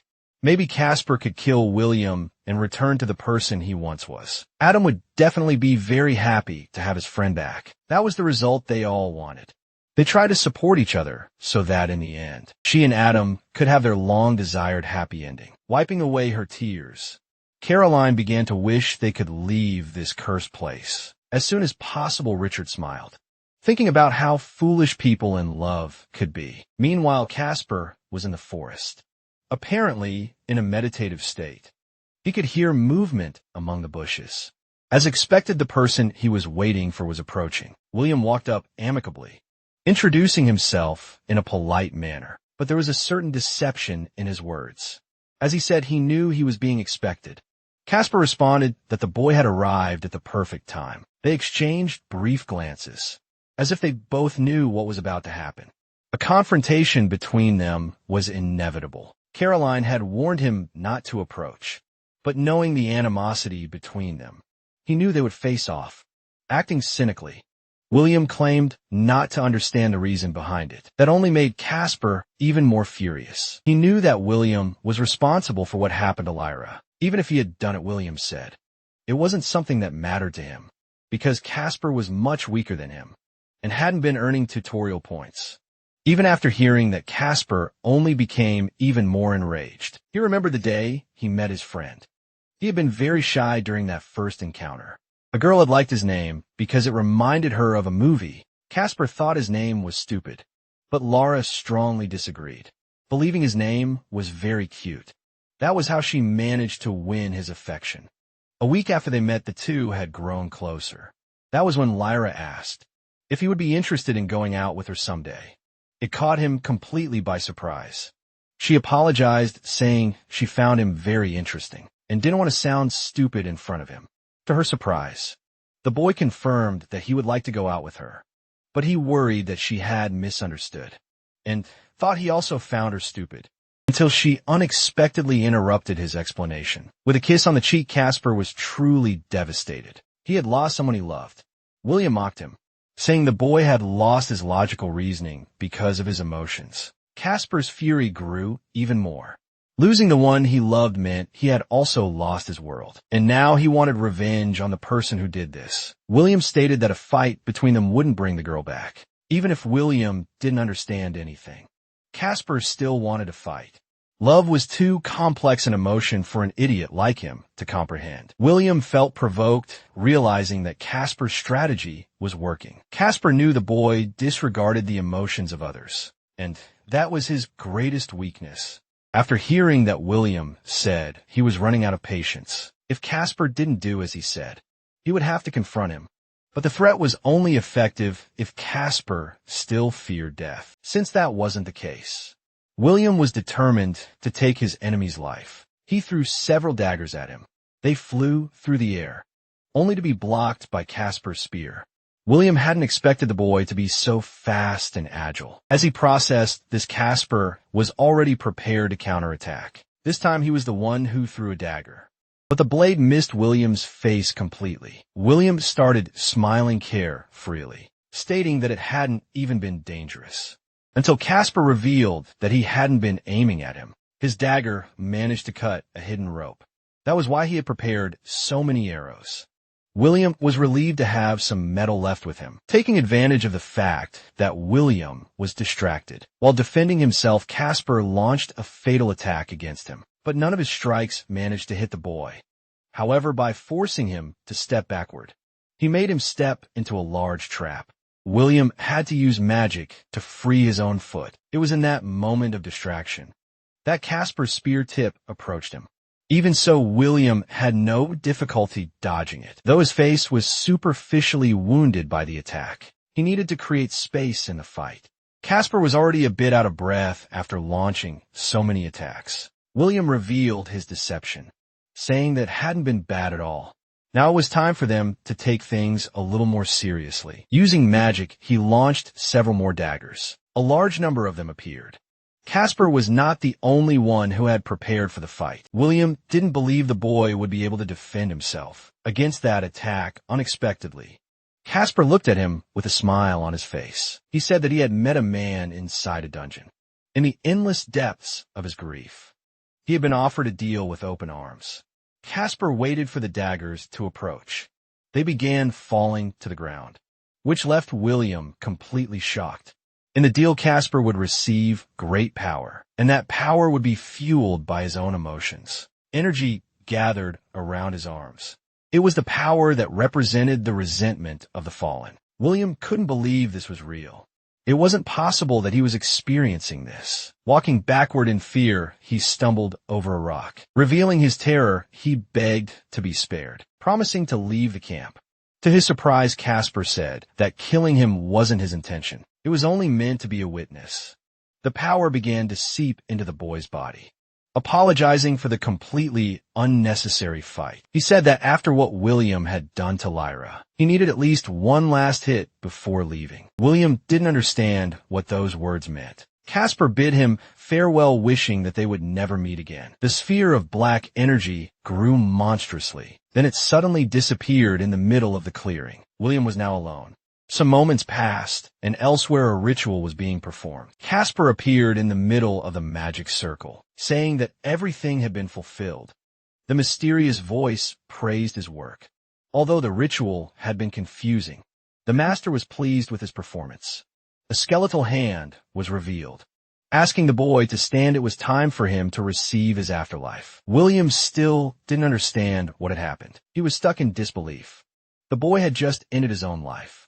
Even so, the enchantment Casper had used was truly incredible power. Fueled by pure emotion, he didn't want to know what that meant, but he definitely needed to acquire it for himself. Meanwhile, Jake's time to cure the poisoning was running out, and he continued meditating. Stizzle knew that the situation was getting worse. He could barely stand to watch his friend anymore. Jake was definitely in immense pain at that moment. If Cecil were in his place, he wasn't sure if he could handle his own fear, even with his eyes closed. Jake told the creature to stop staring at him. Cecil was startled. He had no idea how Jake knew that while keeping his eyes shut, his bloodline worked even when he wasn't looking. He could sense everything. Cecil said he was worried. It seemed like he was the only one concerned about the time. He wanted to know how long Jake would remain still. The boy said he would stay that way until he was ready. Cecil warned him that he should be practicing. There was less than an hour left before the challenge ended. Back in college, many students panicked on the eve of a big test. He had learned very early on that in situations like these, the best thing to do was to relax. Like when preparing to shoot an arrow. The first thing to do was to take a deep breath. After that, he had to prepare his entire body and let all distractions begin to fade away until the perfect moment finally arrived. Only then should the arrow be released. Cecil asked if he had tried saying a prayer. But he knew Jake didn't believe in such things. He assumed it was a joke since just last week they had met a god. Jake said he didn't see things that way, even though he had received a blessing from that figure. Cecil was curious to know what it was, realizing that it was a huge status bonus. That ended up helping him in some alchemy sessions. Knowing the Viper, he assumed that if he prayed to him, he would just be ignored, that wouldn't lead anywhere. Even so, he started his prayer, telling the Viper that if he died, he would haunt him even in the world of the dead. The tone of those words left Cecil completely terrified. He became so enraged that he started hitting him, saying that now the Viper might as well end their lives. Jake giggled, wide grin affirming that the Viper had liked that. It was as if he could feel encouragement from the god in some way. After that, his body started to tremble. It didn't take long before he began coughing as well, making Cecil very worried. Maybe the boy was wrong, and that wasn't a sign from the Viper. Looking at the filth in his hands, which had come from his cough, he realized things were not going well. Standing up, he told Cecil not to worry. His story wouldn't end there. Not after everything he had been through. Jake had faced a great number of enemies. He'd wounded his body countless times. He'd even had to say goodbye to some friends. Everything he had gone through would be completely in vain if he couldn't overcome this challenge. Encouraging Cecil, he said they had a lot of work ahead. He started preparing his tools and ingredients. He needed to extract the juice from those rare mushrooms, combining it with a mixture of blood and aged moss. The process would take some time, but he couldn't lose focus. Stiesel brought him more of the ingredients necessary for the antidote, and time continued to pass. While working, Jake adjusted his posture to maintain his stamina. If the potion was bubbling, it meant the process was going well. Now he needed to infuse his own mana at a controlled and steady pace. He had to continue this process until he reached the next stage. The system notified him that he had successfully crafted an antidote. Cecil wanted to know if the mixture would work, but Jake wasn't sure. The potion was extremely unstable. In a few minutes, it would lose its current form. He wasn't certain it would work, and had only a few minutes to test its effectiveness. On top of that, the time limit to complete the challenge was almost up. Knowing he had no other choice, he prepared to drink the potion.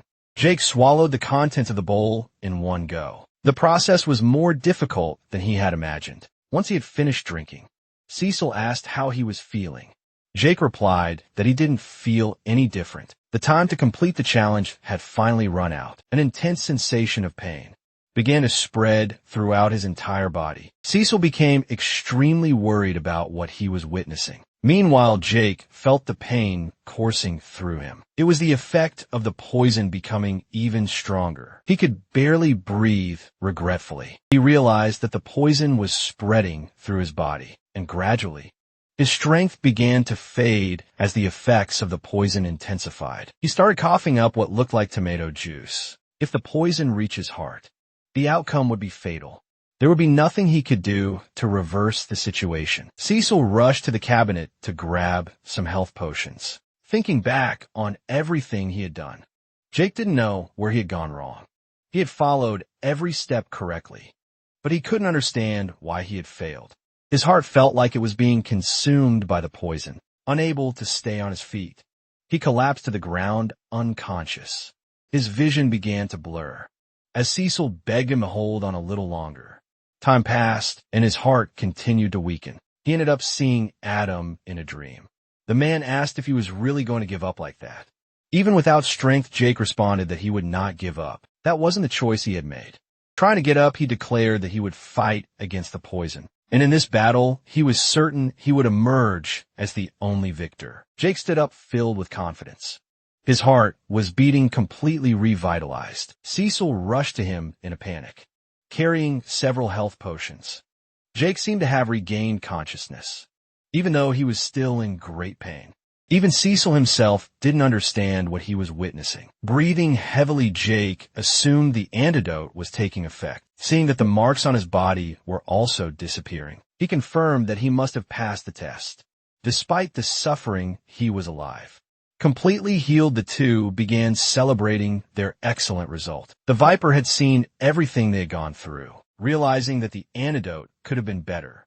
But the boy had endured the suffering with his willpower and vitality. What had saved him was his own perseverance. It seemed that trusting this boy had been the right decision. The system congratulated him on his success. The dungeon would close in the next few hours. That was the time they had to gather all their belongings. Jake didn't have much to collect, but Cecil said he had things too. The boy had assumed they would be leaving the place together. Cecil hadn't thought about it yet, wondering if it was Jake's wish for them to stay together. The boy said he wouldn't leave him in that defective dungeon. Cecil was still struggling to process the words he had just heard. But the truth was that they had gone through many hardships together, and because of that, they had become companions. Hearing that moved Cecil deeply. Jake couldn't hold back his laughter when he noticed the little demon was crying. But they were soon interrupted by multiple system notifications. A flood of messages appeared. It seemed these were the rewards he was receiving. There were so many things that he could barely keep track of them all. 4 points in every attribute. 4 additional points in vitality. New boots and more storage space. Stiesel wanted to know how he was feeling, and Jake replied that he felt incredibly strong. It was a relief to have his weapons back, since it had been a month since his last real battle. Cecil assumed he might be a bit rusty. That was possible, but at the moment, he was more concerned about his level. He had developed his alchemy significantly, but was still just a level 9 archer. Not knowing what the average level was in the forest, he assumed he had a lot of work ahead. Cecil didn't know what kind of help he could provide, since he didn't have a level or any stats. If things got too dangerous, Jake could always put Cecil back in the necklace. But the creature refused. He'd already spent a millennium inside it. He had no intention of going back.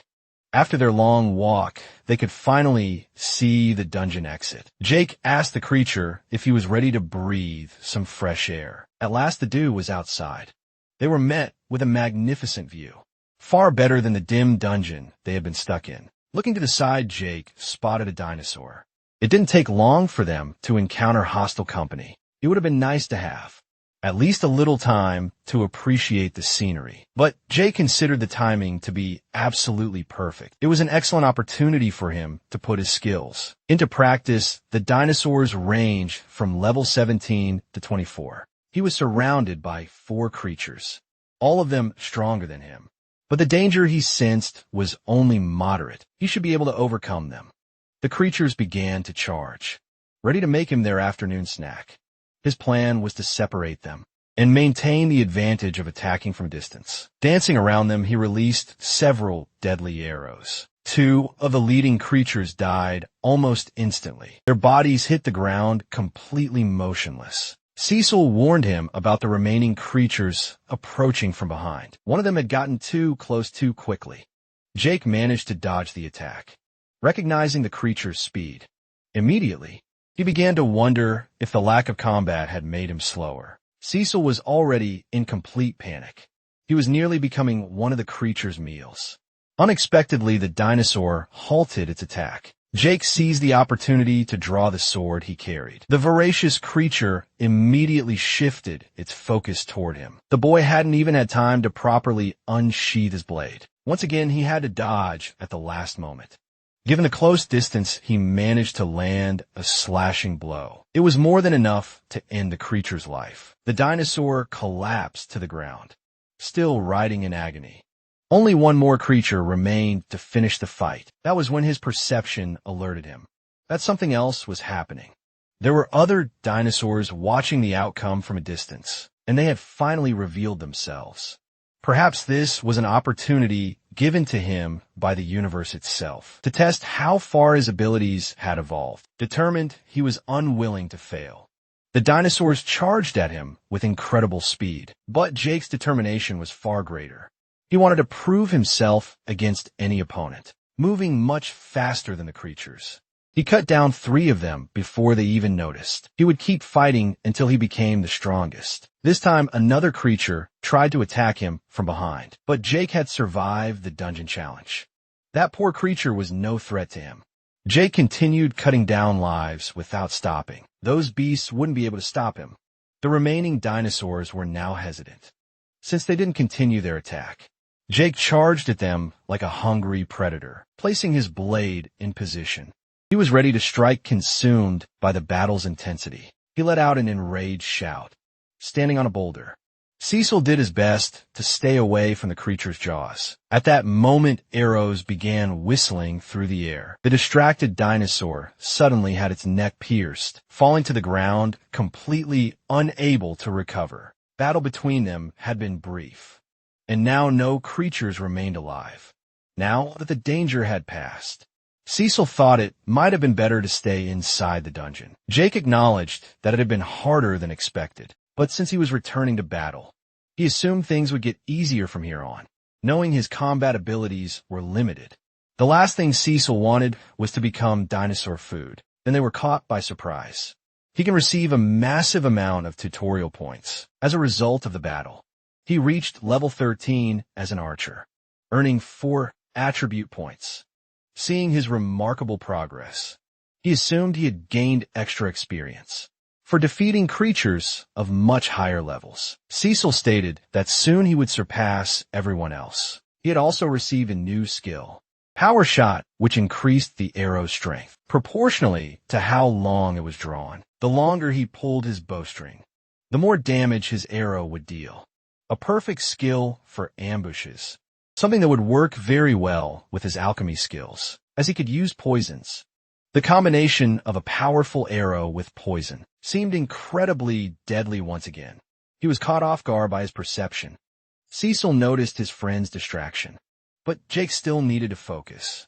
He had sensed something he didn't know what it was, but he knew it was miles away and incredibly powerful. Knowing this, Cecil suggested they avoid it at all costs. However, Jake disagreed. No matter how powerful it was worth fighting inside. Richard's Camp Caroline continued brushing her hair. Adam finally arrived in the room and asked if there was any news about Casper. The woman replied that there was nothing new, but Richard would send a scout squad the next day. The young man couldn't hide the sadness on his face. Approaching him, she assured him that everything would be fine, though Adam remained worried about his friend. Everyone there knew that Casper had taken William as his target, and now both were missing. He asked if Caroline had heard anything from William before his disappearance lying. She said no and promised to tell him if she found out anything. She embraced him warmly, assuring him it was a promise, but anxiety began to show on her face. Inside what appeared to be a therapist's office, someone asked why William was there. The boy had been court-ordered to begin therapy. The therapist wanted to know if he was aware of the reason for his sentence. He seemed to lack empathy and had violent tendencies. The therapist asked if there was anything else as well. The boy fell into a deep, fearful silence. It had been a year since he had taken his own brother's life. A year ago, his father asked him if he was ready to meet his new sibling. Distracted by his phone, he casually said that he supposed so. His father wanted him to be a little more excited. It had been a long labor, and it would be good for them to cheer up his mother. The doctor approached them and asked if he could speak with William's father for a moment. There had been complications during childbirth. Everyone was safe, but the baby was under observation. Willingham's gaze was consumed by coldness. With only a day of life, his little brother was already causing problems. He looked at the baby, observing how pathetic he was. Time passed, and the baby grew. His mother asked him to fetch the newspaper, so he stepped outside to receive the deliveries. The boy began looking at what had arrived. One of the envelopes completely captured his attention. He had received a letter from one of the universities. He wanted to attend, turning home filled with joy. He told his parents that he had been accepted, but they didn't even know what all his excitement was about. That was when he told them which university had accepted him. He had chosen it because of its academic orientation, as he hadn't believed he would be capable. His parents wanted to know if the tuition would be expensive. The boy didn't know the exact cost. Even though the news was truly great, they couldn't afford that institution at the moment. William tried to emphasize that. The university was one of the best in the world. They were very proud of him. But with a younger sibling that couldn't handle that kind of expense, receiving this news left the boy completely devastated. He went to the baby's crib. The child appeared to have chronic health problems. To him, that small being didn't even resemble what a person truly was. A child who couldn't even breathe on its own had already become more important than him. To William, the baby was just a burden to his parents, and it was time for that little burden to do everyone a favor. It should disappear forever, he thought, as he turned off the machine that was helping the baby breathe. Immediately, the tiny child began gasping for air. It couldn't breathe properly. It didn't take long for it to lose consciousness entirely. His parents rushed into the baby's room desperate, unable to believe what William had done. His mother shoved him aside to get to the child. William believed that this way he had solved their financial problem. His parents were in a panic. The baby was no longer breathing. William assumed that all of it was pointless. The child was ruining their lives. His father grabbed him in a furious rage, unable to understand why the boy had done such a thing. Once again, William said he had only done it to help the family. A year later, he was in prison. Introducing himself to one of the prison staff, he stated his name.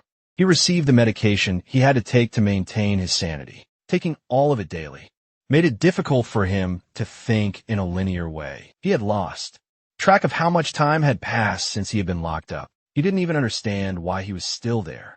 William couldn't comprehend why his parents had abandoned him. Little by little, his mind collapsed, giving way to an even greater madness. It was in this state that he received a system notification announcing his transmigration. At first, he didn't understand what it meant, but now he found himself in the middle of the forest, needing to return to the camp, yet managed to fool them all. No one suspected anything about his true nature. The only one who doubted him had disappeared. William was determined to understand what that power was. He needed to have it for himself. First, he had to recover, even though Casper hadn't intended to kill him. The residual energy from that sphere had nearly done the job. William was feeling an intense thirst. If he didn't drink water soon, he felt he might collapse at any moment. Coming across a massive lake, he thought it was his lucky day. However, he quickly realized he wasn't alone there. He hid behind a rock to see who was approaching. The figure that arrived seemed familiar. He definitely knew this person. A few moments earlier, Jake was analyzing the traces of the explosion and the residual energy left behind. It was as if a massive bomb had gone off in that place. It was possible that whoever was responsible was still nearby. If he acted quickly, he would soon find him. Cecil wished him luck, as he was now returning to the necklace once again. Jake could hunt monsters as much as he wanted, but the creature wasn't interested in losing its life on its first day. Outside the cave, Jake agreed with his reasoning, but told him not to complain. Later, when he got bored placing his hand on the necklace, he stored the creature inside. Finally, Cecil was gone, but the creature claimed that even inside, he could still hear what was happening outside. Smirking, Jake said he already knew that, but the truth was he was lying. Now he stood at the riverbank, scooping up some water to drink. He asked if the little demon could sense presences while inside the necklace, because someone was hiding behind a rock. But the creature couldn't sense anything. It could only see what was directly in front of the necklace. It asked if the person hiding was the one who caused the explosion, but that was unlikely even if this person was strong. Jake could tell they weren't that strong. He decided to pretend he knew nothing. He didn't want anyone discovering that he possessed magical items. Calling out to see if someone was nearby, William assumed he had been discovered. The boy revealed himself, saying it had been a while since he had last met someone. Jake said he had just left the cave and was currently exploring the region. William assumed he hadn't been recognized. Perhaps Richard had taken all the attention in the past. The two shook hands, and Jake asked if there was any camp nearby. William said there were a few, and if he wanted, he could show him his intrigue to learn there was more than one camp. Jake wanted to know who the leaders were. William explained that one was LED by Richard and the other by Hayden, and at the moment they were at war. Jake was frustrated to hear that. Not only did they have to fight monsters, but they also had to deal with people. William said he knew all the safe routes and could take him to Richard's camp safely. Jake agreed. It would allow him to learn about the other members of the camp, as it was possible he might know some of them. Finally, the two began heading toward Richard's camp. William was frustrated because he couldn't remember the boy's name. He had never introduced himself. Because of his perception, Jake knew that William was a summoned one at level 24. He couldn't trust this person, but he was confident he could react if William tried anything. At the moment, William was talking about Smith, who was responsible for crafting weapons. Jake wanted to know if there was someone named Adam at the camp. Without answering, William suddenly became alert, indicating there was some kind of danger nearby. Because of his refined skill, Jake could tell there was no danger in the area. William revealed he had an ability that allowed him to see hidden mana, and claimed there was a trap in front of them. Not knowing what William was planning, Jake decided to act cautiously. Seeing that Jake was an archer, William suggested he move ahead stealthily to check for anything unusual. William would stay behind to provide cover if anything happened. The act was so bad that Jake had a hard time playing along, but he decided to go along with it anyway, stating that he was trusting William. William was now sure that this was the person who had ambushed Nicholas, revealing his truly despicable nature. He prepared to attack Jake from behind. Because of his ability, Jake sensed the daggers approaching. He immediately turned his attention to them, raising his bow, deflecting all the blades with ease. Only a fool would fall into such a poorly planned trap, William said. This tutorial was filled with fools, and now he would end Jake's life. But Jake started running toward the forest. William couldn't let him gain distance. That would render his daggers useless.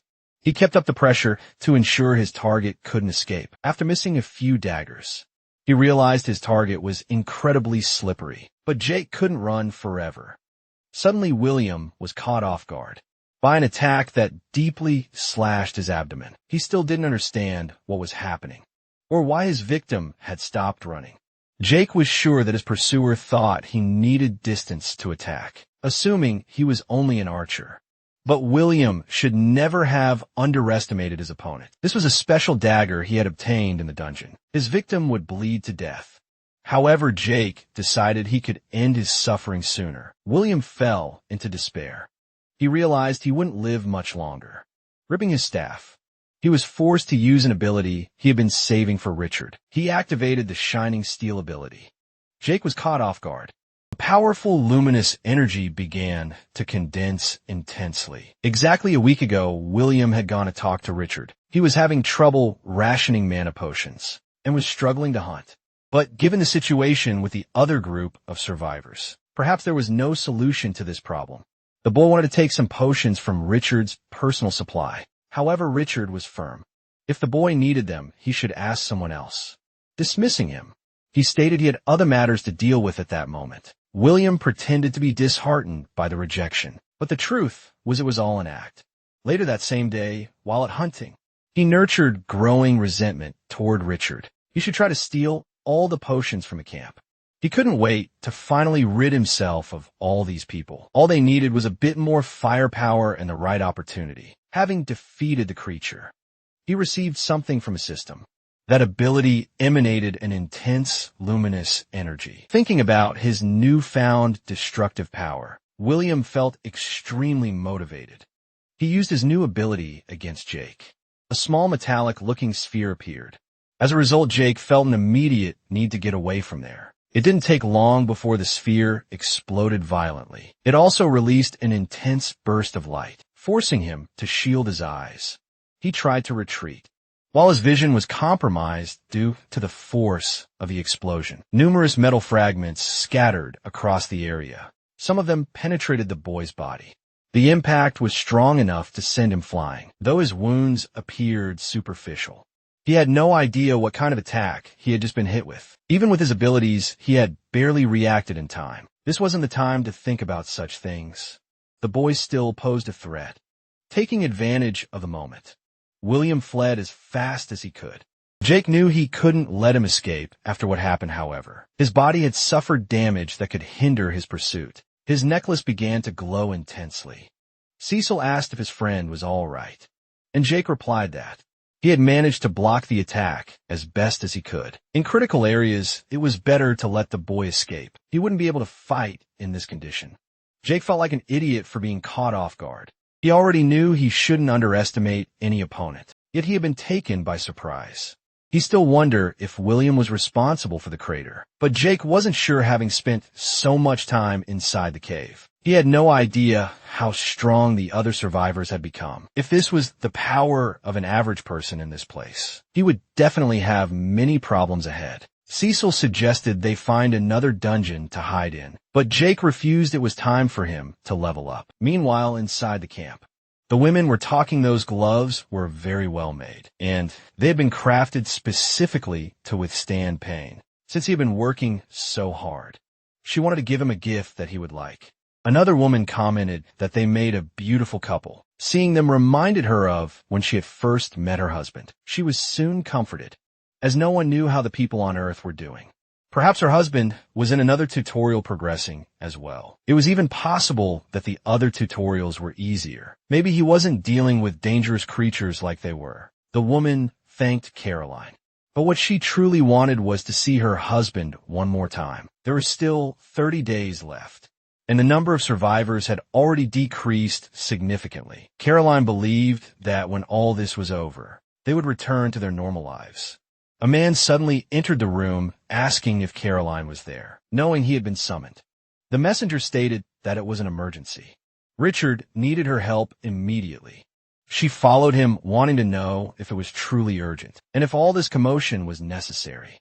Lying on a bed was William, his body severely wounded. No one knew what had happened to him. He had been found in this state. Lost in the forest, the boy was nearly dead. They speculated that one of Hayden's men might have done this to him, thanking the messenger for his service. She then asked him to bring a bucket of water. He left the room, leaving the others with the injured boy. Richard wanted to know how serious the situation was. Caroline had no idea how the boy was still breathing. He asked if she was capable of saving him. She was the best healer in the entire tutorial. Caroline could try, but knowing what they had planned together, she asked if that was truly what he wanted. Richard struggled with the idea of simply letting the boy die. Caroline confirmed that the poisoning was severe. There was no guarantee she would be able to do anything. William had already been causing problems for them. Perhaps they should take advantage of this situation. Richard had given Caroline a lot of autonomy, as she had proven to be a loyal soldier. But he was the one who made decisions there, and he had ordered her to heal the boy, and he expected her to do as she was told. With no choice but to obey, she would at least try to do something. Caroline placed her hands over William's chest and immediately began the healing process. It was even more complex than she had imagined, but little by little the boy seemed to be recovering. Richard had no idea what might have happened. He began to wonder if it had been Casper's doing. But Caroline disagreed. Casper used magic and curses. What was in front of them was definitely poisoning. It could have been caused by a beast, but the cut on his stomach was made by a blade. They started considering the possibility that he had been ambushed, but they had never seen Hayden use such a powerful poison. It was possible that a new player was involved. Things were getting more complicated inside the camp. Adam was carrying some fabrics Joanna had requested, with a broad smile on her face. She thanked him for his effort. Seeing a crowd gathered outside the infirmary, he asked what was happening. She told him she had seen a scout looking for Caroline, claiming it was an emergency. Adam thought something might have happened to the hunting teams, but the woman said no one was sure, only that they had seen William being carried inside. Hearing this, Adam was immediately surprised. Outside, Richard was pushing away the onlookers. Meanwhile, Adam approached Caroline. Asking what was going on, she said she had been on her way to meet him, but had been needed for this emergency. William would likely recover. She was going to leave him inside his cabin, as he might need privacy when he woke up. Adam said that if she needed any help, he would do whatever was necessary. Caroline assured him that wouldn't be necessary, saying they would meet later. Without another word, Adam simply agreed. But he thought that if William had run into trouble, they should at least know where Casper was. The more time passed, the less control he had over the situation. Even so, he couldn't let hope slip through his fingers. William remembered a therapy session from his life on Earth. It was a very strange feeling for him. The therapist wanted to know his opinion on the topic they had discussed, but the boy seemed to have forgotten what he had been asked. His mother felt she had lost both of her sons. The therapist wanted to know how he felt about that, but being compared to the sick child deeply insulted him, as if he were being betrayed. Once again, the therapist looked at him, waiting for a response. Feigning sincerity, said he was remorseful, but the truth was that he didn't care at all. He was willing to say whatever they wanted to hear, just to get out of the situation as quickly as possible. Richard wanted to know if the medicine was working. William seemed to be waking up and saw that. The man in front of him was not his father. His memories and reality were blending together. Once again, he saw the therapist, but this time he heard her mention tutorial points. The woman asked if he remembered the other thing they had talked about, but he had no idea what was happening now. Once again, she insisted that they had already discussed it, the thing that was missing. The boy began to feel that eerie, terrifying sensation, and the therapist reminded him that they had talked about his immense weakness. He was definitely a pathetic boy, so weak and broken incompetent to wield power. William didn't know who this grotesque figure in front of him was. Then he saw the person responsible for stabbing him. He was immediately filled with terror at the sight. Remembering the archer made him feel a deep fear. He was unable to escape that feeling. In front of him, everyone was smiling as if he were a massive failure. It left him sinking deeper into despair. Finally, the boy woke from his dark nightmare, but he had no idea where he was. Looking at his hands, he realized it had all been just a dream. In front of him stood Richard and Caroline, waiting for him to wake up, because now was time for a serious conversation. Now sitting up on his cot, Caroline approached him to ask how he was feeling. He woke up sweaty and shaking. He said he felt fine, but had no idea how he had gotten there. They informed him that a scout had found him unconscious in the forest. If not for that, he would have surely died. He started explaining that he had gone into the forest to look for Casper. Richard didn't believe that. He knew the boy had gone there to confront Casper and wanted to know exactly what happened. William was definitely a bit foolish. He had no idea how they had figured that out when it was so obvious. He had been allowed to roam freely because he was strong, but he lacked experience and had no subtlety in his actions. Visibly frustrated, he clenched his fists full of tension. Richard said he knew his type very well. He was a talented young man. He couldn't deny that. The potential in which Richard had a great deal of interest. Very deceitfully, William asked how he had been evaluated in such a way. He learned that it had been the same when they first met in the forest. To Richard, those were the eyes of a living weapon. Assuming that Richard wanted him as a soldier, William signaled with his hand that he wasn't just interested in that. But Richard didn't want him as just a common soldier. He wanted him to be part of his elite force. He said that he and Caroline would support him in the forest. What they were proposing was a partnership. Not feeling entirely convinced, William wanted to know what was stopping him from just killing them, right then and there indeed. If he defeated Richard, he would earn tutorial points and level up. But in a partnership, he would be much more valuable. Immediately, William began to show a subtle smile. He had finally found someone who recognized his true worth. The two shook hands, celebrating the beginning of a rather suspicious partnership. As they left the place, Richard asked Caroline to accompany him, giving William time to fully recover. But William didn't like being left there without any supervision. He reminded them that they were now partners. He could do as he pleased. And once he had recovered, they could talk about who had attacked him in the forest, knowing that this partnership would bring him benefits. He still had a hard time believing what had just happened. Outside, they commented that everything had gone according to plan. Richard boasted about his ability to understand young people who think they're too complicated. As long as you say the right words, they can be easily manipulated. An hour earlier, they had been discussing how to approach William. He understood Caroline's stance that they should get rid of him. There were other ways to use him as well. At first, the woman was quite intrigued, but this boy was incredibly arrogant. He walked through the world as if no one could defeat him. And after being beaten like that, his confidence had to be shaken. She thought he might have matured, but Richard was certain his confidence wouldn't return. He would wake up vulnerable and susceptible to manipulation. That was when they needed to act.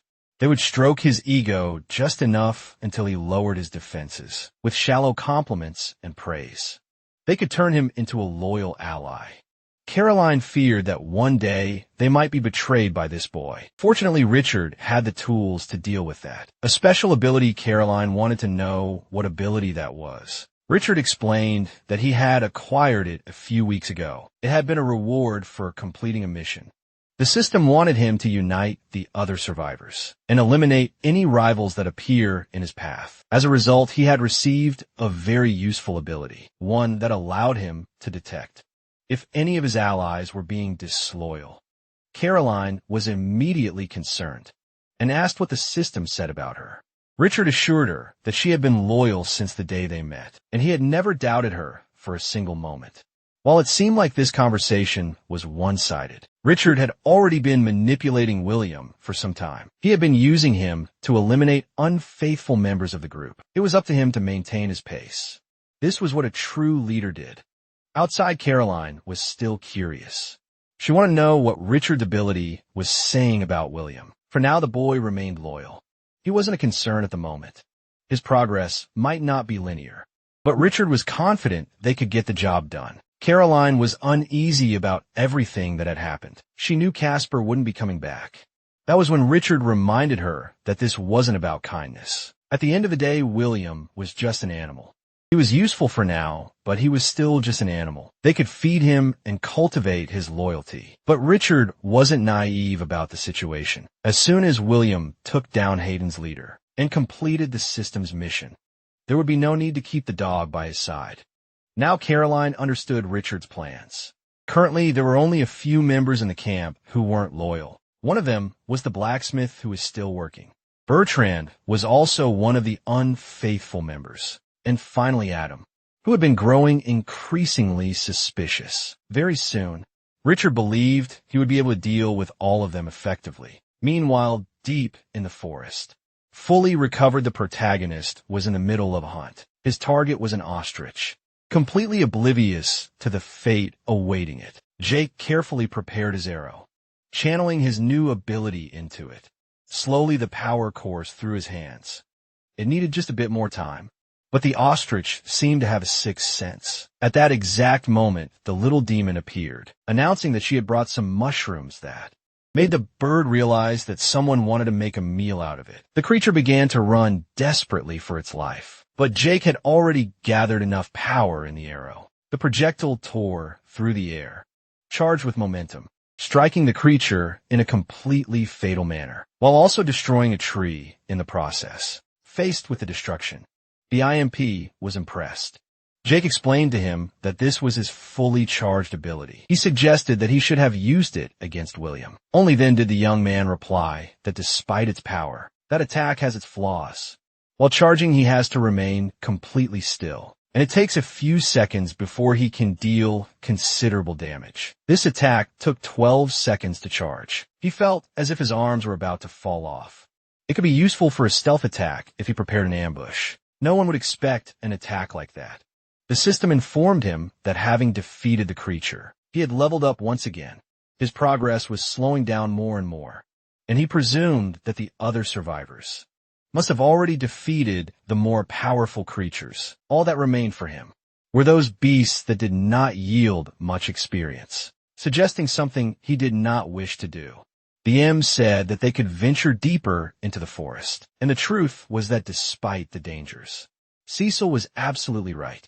The problem was that he might end up running into the other survivors. The outcome could be even worse.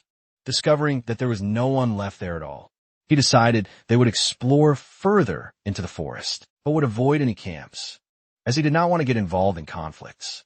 That did not concern him. Steele agreed with the young man's limitation, but deep down, he knew that it was not conflicts he truly wanted to avoid. The morning unfolded, and they continued hunting. Jake even managed to collect some eggs.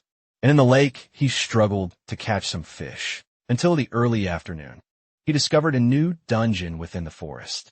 That entrance was quite familiar to him. Cecil noticed that this time there were fewer mushrooms. The notice stated that he could enter and leave whenever he wished. It was definitely less dangerous than the challenge dungeon, since he needed to gain a few more levels. Perhaps this was the only option he had left. Finally, they entered the dungeon, their goal being to defeat the place of boss creature. Entering and defeating a creature seemed too simple, even if it was a bit risky. It did not take long before he encountered a giant badger. Cecil was apprehensive, but understood that Jake had found the creatures he was looking for, because those badgers were much stronger than the creatures. In the forest concerned for his life, he decided to retreat into the necklace, making it clear that he could be called if needed. But he preferred to remain in the safety of the necklace, since there were only 2 creatures. Jake was confident that he could handle them. After all, they were merely small, ferocious animals. It did not take long for him to launch the first arrows. The first creature had its life swiftly taken, but he failed to hit the second one with his arrows. And now he had no time to dodge the attack that had reached him. He needed to prevent that dangerous jaw from hitting a vital area of his body. Using his forearm as a shield, he received a painful bite. That was definitely not a pleasant sensation to experience. Seizing the opportunity, he had the creature exactly where he wanted it. Drawing an arrow from his quiver, he plunged it into the badger's chest to reap its life. That was what he had intended to do from the start. Since the creatures were high level, he ended up receiving a large amount of experience as a result. He leveled up once again. Now he was not as interested in defeating the boss. It would take a few hours to defeat more creatures. He was fully engaged in leveling up, and now he knew that. Most of the danger came from the poisonous bite. However, since he had some benefits as a malevolent viper alchemist, the poison was not an issue for him. That way he could focus on taking down the creatures without the risk of being poisoned. After some time, he felt that he had exercised quite a bit. This place was fulfilling his purpose. From within the necklace, Cecil asked if his friend had seen that. It had been a long time since he had come across an item like that. A treasure chest was hidden in the dungeon. It was about time he found some good items. With the chest in his hands, he opened it. Inside was an icy wind dagger, capable of dealing ice damage when attacking an enemy. The victim would start feeling chills right after that. He also received new abilities as an archer. Twin Fong style, which granted a good boost to agility and strength. He had already tried using 2 blades before, but the second one was one of his arrows. Perhaps the system is aware that he is now more capable. That dungeon was proving to be very useful, even though he had not yet encountered the boss creature. No sooner had he said that, than a great roar began to echo inside the cave. That could only mean one thing. It was the boss deep within the cave. He spotted a creature that he presumed to be the source of the roar. That was definitely the Nest Mother. The system did not indicate what level she was at. There was also no further information about the creature. That could only mean that her level was extremely high. Isabel said he had already had enough fun and should consider leaving the dungeon now. But the boy did not want to. He remembered that when he was brought into this world, Allah had mentioned something about a creature called the Lord of Beasts, and the one before them certainly fit that description. Stiesel wanted to know what made him think that. Since the creature was too strong for its level to be seen, that had to be the case. At least according to standard video game logic. He could start the attack with a poisoned arrow, and then follow up with one of his charged shots. He could not afford to miss this opportunity. At times like this, Cecil deeply regretted abandoning the library, now properly positioned with his bow. He wished to end this with a single shot. The energy finally began to charge, and the creature seemed completely unaware of what was happening. Jake focused with all this concentration, counting the seconds to know the exact moment to fire. As soon as he reached the limit, he released the arrow toward the target. It was visibly more powerful compared to the first time he used it. Unexpectedly, the creature sensed the approaching danger. That made Jake very worried.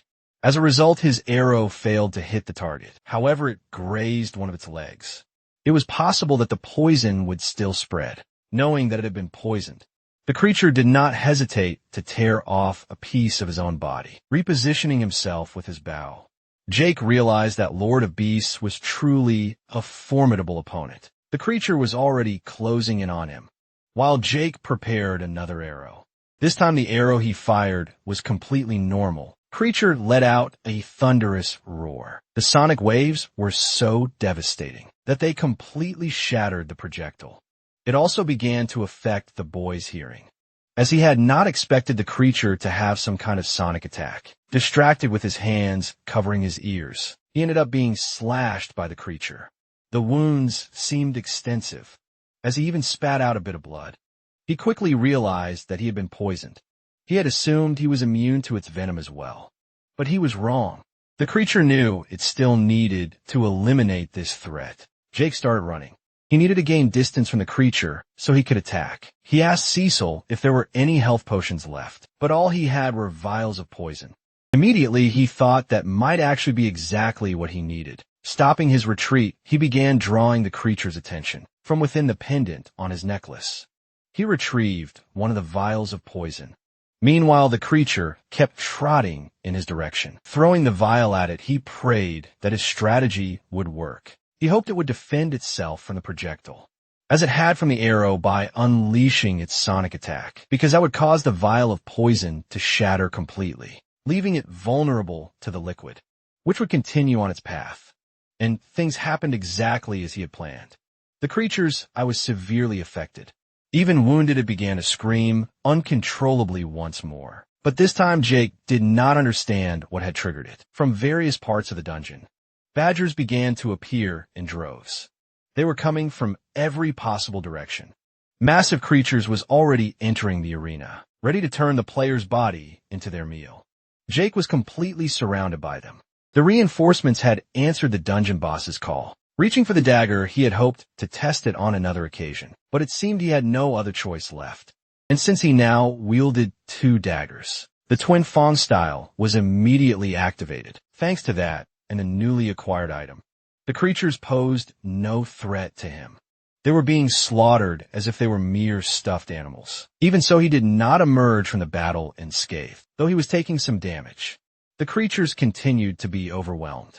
One of the badgers managed to bite him once again, but everyone who gets too close has their lives taken. Several of them tried to surprise him from behind. Unfortunately for them, Jake noticed them all. With that, all the creatures summoned by the dungeon boss were properly annihilated. Now, there was only one creature left to deal with, taking the initiative in the attack. Jake wanted to end this quickly.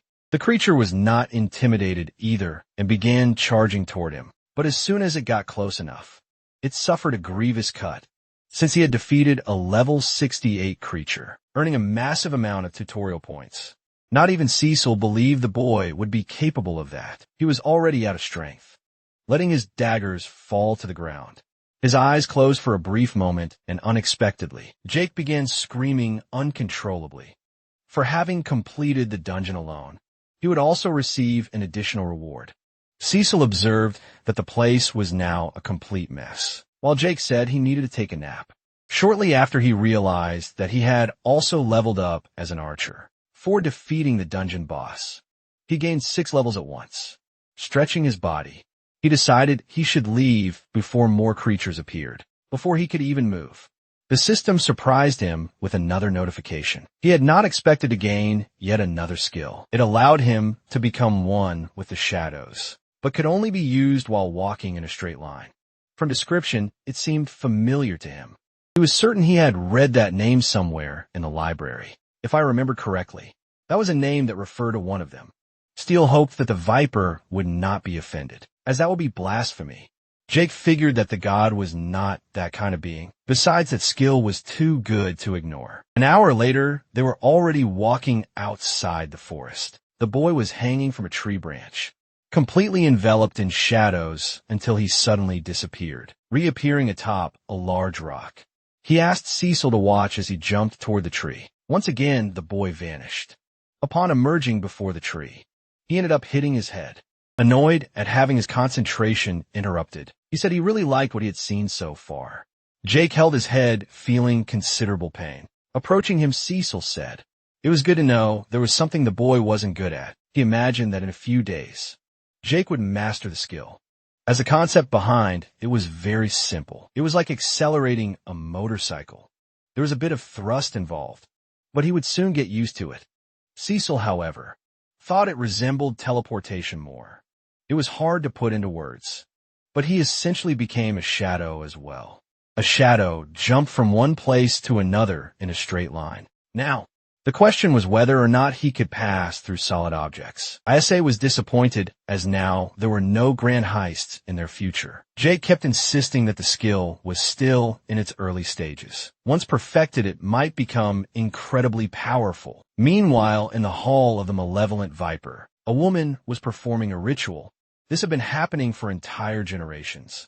No matter how many ages passed, their hope was eternal, just like their conviction. Yet all that remained of them now was a single temple. The woman awaited the Viper's return and wished for a sign. Opening the hall doors, a man entered to speak with the master of the place. Irritated, she hoped that something important was the reason for interrupting her meditation. The messenger said that the Lord Protector demanded her presence. Immediately, that was definitely urgent, and she began to think that something might have gone wrong. But the messenger had no further news regarding the matter. Having received the message, she started making her way there. This would be only the second time in her life that she would see the Lord Protector. He had made a brief appearance on the day of her consecration as master. He had not even attended the funeral of the previous masters, which made her both worried and anxious. For it could mean that something had finally happened. With many thoughts in her mind, she stepped through the portal. Presenting herself before the Lord Protector, she stated that she had come as soon as she knew she was required. The man urged her to enter quickly as soon as she saw him. She was about to ask if everything was all right, but she immediately noticed that the obelisk was glowing intensely. That could only mean one thing: a sign that the malevolent Viper was approaching. After several eras of waiting, he will return to elevate their order to its lost glory. The woman knew that her faith had not been in vain. This was excellent news, but soon anxiety took over, for there was much to prepare. The temple had to be in its best condition, and she needed to speak with the other leaders. She only hoped that the Viper would not arrive too quickly and would take a few more days. Lost in her anxiety, she noticed that the obelisk was shining brighter and brighter. A peculiar voice greeted the little ones. The Viper wanted to know if they had missed him. The elder could not believe that his lord had finally returned. The Viper apologized for the wait, but he embraced the elder, thanking him for everything he had done. A woman did not understand. Such kindness rode the Protector's tears. She had dreamed of this day for as long as she could remember, but it was not happening as she had imagined. Wanting to know who the woman was, he learned that she was the last remaining master, currently the highest ranking disciple. Asking for her name, he learned that she was called Viridia. She felt deeply honored to be one of the people receiving the Viper back. Apologizing that she had not done so in the proper manner, the Viper asked her to relax, as he had only asked for her name, not for her to bow in truth. He should be the one apologizing. But since he had already apologized to the elder, he would not do it again. It was not in his nature. With calmness, he said everything was fine, and it was already impressive enough that the order still existed. The woman was embarrassed to have her head patted by the deity. Elder wanted to know what brought the Viper back, but wary of the answer, he claimed he was only curious. The Viper was uncomfortable with such excessive caution and formality. Perhaps they could have a drink. The master said she would arrange that immediately, and the Viper acknowledged her enthusiasm. Answering the elder, he stated that his return was related to the universe. He asked if the elder remembered the dungeon he had created in the second era. Seemed someone had finally cleared it. That was truly incredible. The elder wanted to know if the Viper had gained a new follower, but that was not what he had achieved. As improbable as it seemed, he had made a friend. In the middle of the forest, in front of a campfire, Jake was reflecting on what was worse: the fact that he had been eating mushrooms for weeks, or that he was starting to like it. Cecil stated that it was far better than moss and dust. Jake recalled that Earth had a vast variety of steaks. He missed them dearly. He asked if his friend missed anything from his home planet, but there was nothing specific that came to mind. The young man had already noticed that. Cecil was always cautious about that subject, and had never explained how he had ended up in the pendant, since it was a long story. He preferred to tell it when drunk. Jake noted that at the very least. Cecil knew about alcohol in the middle of their conversation. His perception picked up something. He ordered his friend to return to the pendant immediately, seeing that he had not understood the command. He had to be more emphatic. Cecil still did not understand a thing, stepping out of the center of the clearing. Jake told the intruders that he could sense them. They then revealed themselves, asking who he was and what he was doing in those lands. Jake said he was just an archer, that he was not dangerous, and that he had just finished a hunt. The woman with the scepter wanted to know if his name was. Jake confirming it, he asked how she knew his name. A large block of ice was summoned in that place. She said she was doing it in memory of Mickey dodging the attack. He had no idea who that person was. He said there must be a misunderstanding. He did not know that person, and there was no reason for them to fight. The man with the sword ordered them not to listen, claiming that Richard had said the archer was dangerous, and had nearly taken down the metal mage. They were definitely talking about William. And now Richard must have put bounty on his head. There was no possibility of reasoning with these people, and the truth was, he would have preferred to resolve everything peacefully. Unfortunately, these 5 clowns would have their lives cut short. The warriors charged at him. Full of confidence, Jake dodged the first executed attack. The warrior raised his massive battle hammer again. Meanwhile, the swordsman believed he had caught up to him, but that mysterious archer had disappeared before their eyes, and had already reappeared behind them. An arrow began whistling through the wind. That was a sign that they had an archer of their own. The tree was completely destroyed by that impact. That archer also possessed the same ability as him. Since he knew the skill, he knew exactly how to counter it. But his arrow was blocked by an ice barrier conjured by the sorceress. His frustration that team was attacking in a coordinated manner. And now another empowered arrow was heading straight for him. Thanks to his ability to move through the shadows, he managed to dodge it. This situation was going to be a bit more troublesome than he expected. The warriors took the initiative in the attack. Once more, Jake realized he would not be able to rely on his bow, drawing both daggers to defend himself with them in hand, and he blocked the incoming attacks. A hidden assassin was waiting for the perfect window opportunity. Jake felt that he was being increasingly pressured. Completely cornered, he had no idea what to do. One of the warriors knew that he would disappear and reappear again, trying to anticipate his position, only to be surprised by the archer's resolve. He let himself get hit by the blade. This left the warrior defenseless. Hammer-wielding fighter wanted to end the battle quickly. His abdomen was already getting far too familiar with the dagger. Seeing his companion being eviscerated, the warrior grew worried. Even the sorceress had not expected casualties, without even showing any signs of pain. Jake wanted to know who would be next. Weeks before, he had asked the Viper how he managed to deal with it. He was asking about taking lives, clarifying that he did not want to be misunderstood. He had no desire to do this to innocents. But over the past weeks, he had changed. He had gone from being an office worker to becoming a fierce warrior. He did not regret the fights he had been in, but he would be lying if he said he did not think about them constantly. The Viper then said he would tell this little child a story before he became a god. He had just received his humanoid form. He thought it would be nice to try to adapt to the civilized world. Before that, he had been used to dealing with beasts that could attack, and they could be lethal, but at least they did not lie. Something that was not common among sentient species. Deceitful and lying people were the true monsters he had yet to encounter. In less than a year, he was betrayed by someone he had considered a friend. He had given them his trust, and in return had everything stolen from him. In his innocence, he gave them the benefit of the doubt, only to be betrayed once again. The resulting battle was so violent that it led to the destruction of 9 planets. People might say he had overreacted, but the truth was that since then, very few had dared to cross him again. Jake was curious to know how he had destroyed 9 planets, but the Viper said he would tell that story another time. What he wanted to teach him now was that the young man should act without hesitation and never show mercy, because those who sought to harm him would never do the same. The sorceress was horrified to witness one of her companions being brutally put to sleep. Jake declared that his name was now Morpheus, and you would put the rest of them to sleep as well. The warrior who had been acting arrogantly was now far more hesitant, with his sword summoning her courage. The sorceress told her companions not to be afraid. Focusing her power, she ordered them to keep him distracted, as she was about to finish everything.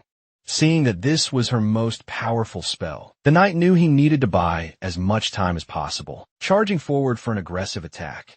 His blade was properly parried by Jake's daggers. He had to reposition his sword to continue his assault, but that archer was not going to fall behind.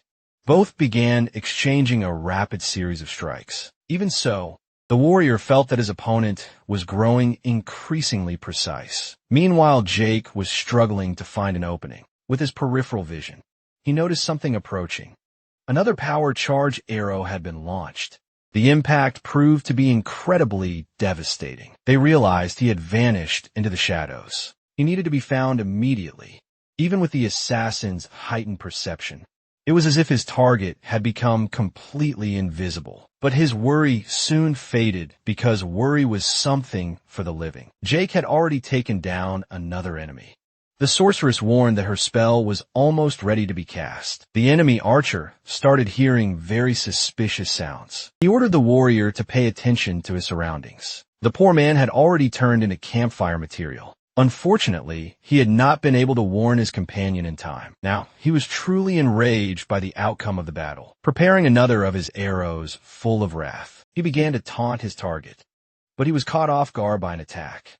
His head ended up divorcing his body, as they did not have a healthy relationship. Having made the terrible choice of trying to attack the protagonist, stained with blood, the sorceress knew she was in trouble. The human bowling ball hit the ground.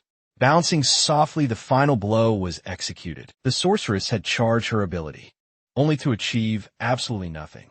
Jake warned her that the train to her next life was arriving. She could answer a few questions and be spared, or she could find out if God existed.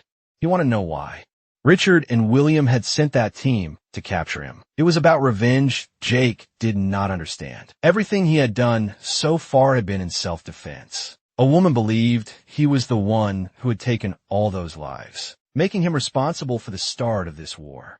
He recalled that William had mentioned an ongoing conflict. The sorceress had little time left before boarding the train, but since he was a man of his word, he handed her a health potion. The sorceress threw the vial into the air. She preferred death over living by his mercy, yet she still answered everything he had asked. Jake was shocked by such a foolish act. Life was slowly leaving her body. Her body finally fell to the ground, lifeless before a very confused Jake. He revealed the pendant hanging from his necklace. Cecil wanted to understand what was happening, but Jake knew as little as he did, yet not started this war. It's hard to believe that all of this had been a huge misunderstanding, but Jake knew they had all been manipulated. Someone in that forest wanted to frame him.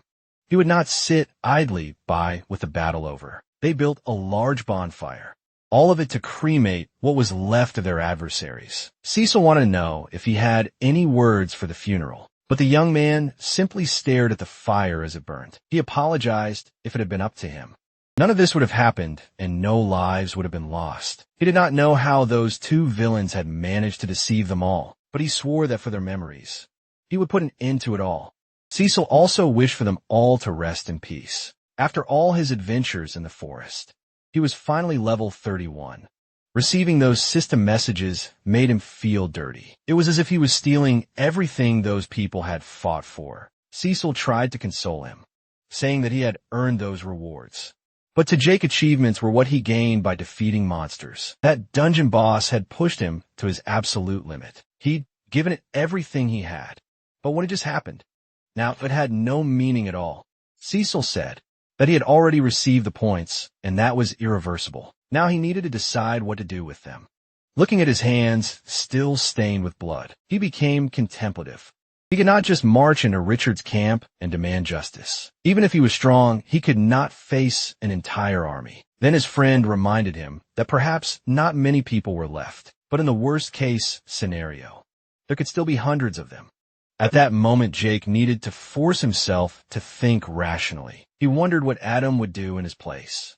Richard and the others had gathered in the middle of the forest. Adam was surprised to hear what they were saying about his friend Jake. The elder could not believe that alone.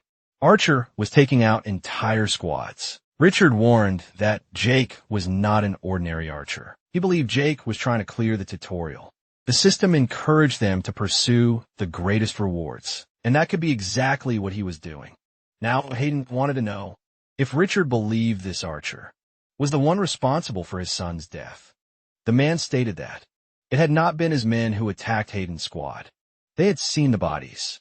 None of the soldiers could have inflicted that kind of damage. Even so, Hayden demanded to know how they knew this mysterious person. Adam explained that Jake was once his companion, but he was not so sure that Jake was responsible for this. His friend was a lone wolf. He was not the kind of degenerate who would do something like that. When they entered the tutorial, Jake had proven to be a skilled fighter, but they had already seen that. Many among them were also incredibly talented. And you believe that somewhere in that forest, a third force was acting among them. Richard did not like the direction the conversation was taking. Adam continued defending his friend, as there was still no reason to believe that things had happened that way. Richard asked the man not to listen to those words, claiming that Adam was still too attached to the memories of his friend. The evidence pointed to Jake as the main suspect, trying to convince the old man. Richard said they needed to be realistic and do something about it, assuming he believed Richard's words. Adam wanted to know what they intended to do. Richard proposed that they work together, forming a squad to search the forest, find Jake, and put an end to him. Hayden was still somewhat hesitant about the idea. Even so, he agreed to a temporary alliance until everything was resolved. Adam was furious as no one had listened to him. He had come to try and find another solution. But all he saw was the two men finding a new target for their problems. Meanwhile, the real villain continued to live peacefully. After defeating a few monsters, he assumed the meeting must have ended by now. He was certain that soon his enemy would be completely defeated because of what he had done. He received tutorial points, and with that he obtained a new unique ability. Now he could summon an iron spear, which excited him greatly. Creature emerged from the bushes. A perfect opportunity to test his new skill. The poor dinosaur charged forward, unaware that it was running toward its doom. The deceitful liar prepared to throw his spear. He curled it with all his strength, striking the creature directly in the neck. That new ability proved to be very interesting. He knew he had been completely defeated the last time he encountered Jake, but now he was much stronger. He began handling what was left of the creature, holding his head in his hands. He believed that he would be the one to win the tutorial. The temple master was surprised to hear that the viper had made a friend. It was unheard of for a primordial existence to befriend a mere mortal, especially one who had not even completed the tutorial. She held the highest title within the order, and this man could pose a threat to that. One of the priests arrived as he had been summoned by her. After such an eventful afternoon, she needed him to gather some information for her. She was searching for records, all the records possible. The man wanted to know if she was looking for something specific. Her objective was clear. She wanted to know more about the man called Jake Fane. It was necessary to find everything that existed about him, as she would be meeting with him soon. Deep in the forest, the protagonist searched for Caroline and Adam, but he did not know if there was anyone left in that place. Then a movement in the bushes caught his attention. Unsure of who it could be, he ordered them to come out cautiously. It was Casper, badly wounded, who had found his friend collapsing to the ground. He said he no longer had the strength to keep walking. Immediately, Jake asked who had done that to him, learning that William and Richard had attacked the entire camp. None had been spared, all had lost their lives. Jake began to imagine the scene, where all of his companions were no longer alive. Desperate Casper wanted to know why Jake had abandoned them, or it was his abandonment that contributed to their downfall. Jake shot up in terror. It had been a horrifying nightmare. He looked at his hands, only realizing then that none of it had actually happened. Cecil told him that he should start cutting back on the mushrooms. They were probably affecting his brain. Maybe that was true as his nightmares were becoming more intense. Cecil mentioned that dreams were a way for the mind to deal with unresolved problems. Maybe his friend needed to let go of some things. Perhaps Cecil was right.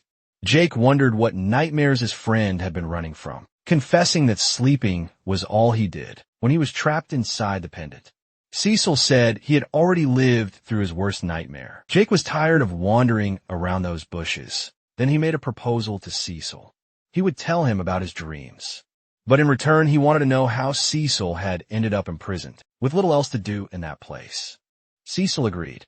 Jake said that his dreams were always related to his old friends. He had arrived in that place with his co-workers.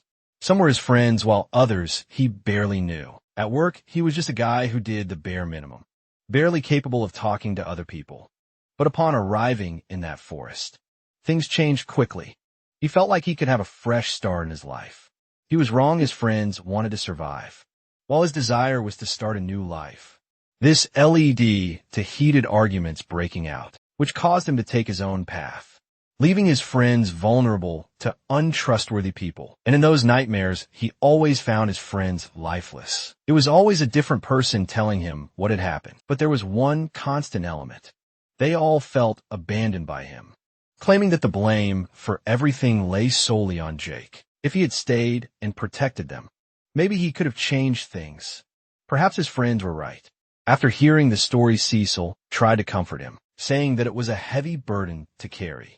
Now, it was his turn to explain how he had ended up imprisoned in that pendant. He wished it were a better story to tell, revealing that in the past, he had been very much like Jake. Several years ago, he had been one of the lowest-ranking members of the cult that worship. The malevolent viper, he had been a laughingstock. Even the newcomers had managed to look down on him.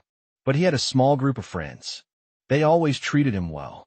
And in return, he helped them test new enchantments and potions. Looking back on it now, he felt more like a test subject than a friend. Until one day, they asked him to test a pendant they had made. Just like that, one thing led to another. He was completely sucked into that empty dimension. Fortunately, he was able to observe what was happening outside. He saw the panic on the faces of his former friends as they tried to free him, until they simply abandoned the pendant on the ground and left it behind. He remembered the dust that slowly accumulated over the pendant through the years. Sometimes people would pass by wondering where he might have gone, but eventually they accepted the idea that he must have vanished. No one ever truly came looking for him. He had simply been abandoned inside the pendant, while the IMP had been abandoned. Jake had abandoned his friends. But Cecil said that Jake was not a monster. Not everything in life happened as one wished, and it was not the abandonment that had made him bitter. It was the way his so-called friends had simply accepted the worst had happened and moved on. That was what unsettled him the most, until eventually he became nothing more than an old memory. That was where Jake could be different.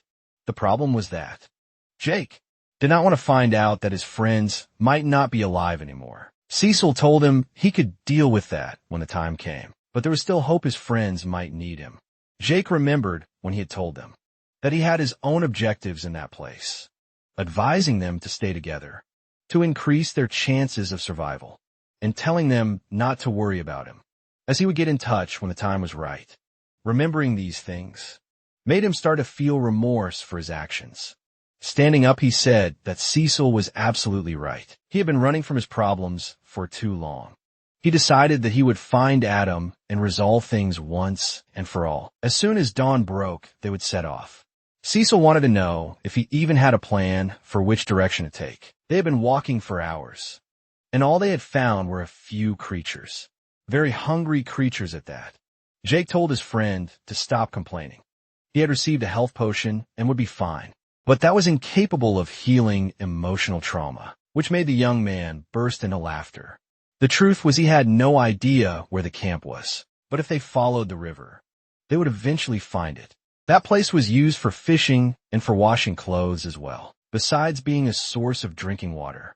Every civilization needed a water source. Cecil remarked that his friend was starting to sound like a Real hunter, but after a month in that place, it was impossible not to learn a few things. The little creature was curious to know if his friend had already prepared a speech before, that they would need to scout the camp for a while, because Casper had been setting up traps before he left, and if he had progressed as much as Jake had, things could be problematic, since they would be walking into a minefield. Cecil reminded him that despite the difficulties, he was going there to talk to his friends. He should focus less on conflict and more on dialogue. And indeed, some of those people were truly his friends, while others, they were worse than enemies. If he got the chance to talk to Adam, he might be able to set things right. After all, he was being accused of something he had not done. The problem was, what if he was not lucky in his endeavor? Then, he would have a much bigger issue on his hands than just a few traps. It was up to them to simply hope for the best. In the middle of the journey, he suddenly stopped. Cecil asked what had happened, but the young man told him to be quiet. Pointing a direction, he asked if he could see it too. It was as if there was an invisible curtain in front of them. It was slightly translucent, as if made of water, but the young man insisted that it was magic. His vision became distorted when trying to look through it, a sign that it was a magical barrier. It had been placed there to keep invaders out, or in the worst-case scenario, to keep something trapped inside. At the moment, they did not have the answers they wanted, but eager to find out, he decided he would cross the barrier. Cecil stopped him from doing so, as they did not know if it was possible to get back out. He could end up trapped inside and never find his friends. Taking a deep breath, the young man acknowledged that this was also a possibility. He decided to focus on finding his friends first and solving the mystery of the barrier later. He was very curious about what lay beyond, imagining it to be some monstrous creature. Finally, he managed to find camp. Stizzle praised his friend's perception as from where he stood. He could see absolutely nothing. What he could observe, however, were several people complaining about their morning routines. The houses were very well built. It even seemed like they had a blacksmith. Looking toward a table where a few girls sat, he was quite impressed. There was no way he was really seeing this. Jonah's leg had been completely restored, according to what he had told Cecil. She was also an old friend of his. He had been there when she was ambushed on the first night of the tutorial, because he had been unable to save her in time. Yet Caroline had found a way to heal her. Cecil was happy to see his friend smile. It was good to see familiar faces. If she was alive, then it was possible. But the others were too. All he needed now was to find Adam. The young man had just woken up and was still drowsy. He figured he wouldn't wake Caroline just yet. There were only 25 days left until the tutorial finally ended. He believed that when the time was up, life would return to normal. He had a hunt to go on in a few hours, and he considered visiting the blacksmith before that. Outside, he saw that everyone was already awake and working. He hoped this day would be a peaceful one as well. His gaze was suddenly caught by something unexpected. An arrow was flying in his direction. It landed right at his feet. Noticing that there was a rolled-up parchment attached to the shaft, he immediately picked it up, reading the contents of the message. He was surprised. It was a message from Jake requesting to meet with him, that he had defeated a colossal bat. Now, several of those creatures were chasing him. He managed to take down a few more and remained engaged in the fight. With his new spear, he was able to defeat the creatures with ease. They were being subdued as if they were weak beasts, proving that he was completely unhinged. He greatly enjoyed what he was doing.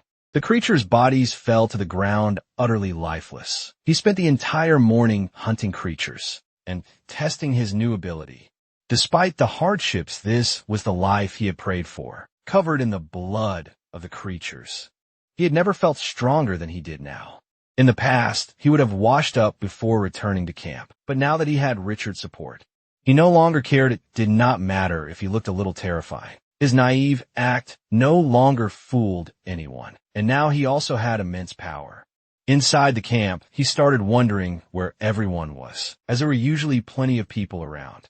It seemed like they were all gathered inside a cabin. Something was probably happening in Caroline's tent, but he did not need to act as if he cared just yet. If it was something interesting, Richard would inform him inside. They were all holding a meeting, placing the arrow on the table. One of the young men said that someone had tried to attack Adam, but Adam clarified that it was not an attack. It was a message in which Jake requested a meeting. Richard picked up the arrow to examine it. He said that his intuition told him this could be a trap, but if Jake had wanted to kill him, he would have done it already. Adam truly believed that it was just a conversation, an attempt at peace negotiations. Richard found that hard to believe. It was possible that Jake knew he was being hunted, which was why he wanted to talk. But it was Richard who wanted to hunt him down. I figure the boy was trying to make the first move. The woman did not want things to come down to violence, and someone said that it was the boy who started it. She did not know him very well, but she had never felt that he was a bad person. In fact, on the first night, he was the one who had managed to protect her. Caroline, however, did not believe he was saving her. He could have simply been looking for excitement. Richard respectfully asked her to leave the cabin. Jonah and Bertram were valuable members of the camp, but many people there could make that conversation difficult. He wanted to keep the discussion between himself. Caroline and Adam agreed with this, but stated that he would still keep his friends informed about the matter. Finally, they were alone, even though they were friends. Richard could not risk losing his best healer. Then Adam declared that he would go to the meeting alone. But Caroline said that he would not. Either they would go together, or he would not go at all. Richard did not want to let them walk into what could be a trap, set by the young man Adam with a role model for the others in the camp. But he was not a killer. He was not suited to dealing with someone who could take out entire squads. By himself, they could meet near the camp. If things got complicated, he could escape. Richard called him a fool for putting his life at risk for a coworker. But Adam knew his friend well, and he had contributed to the camp. That was why he simply asked for an opportunity and a bit of trust, knowing that both of them had helped since the beginning. Richard had even suspected that Adam might be an enemy as well. Caroline stepped between them, asking them to calm down.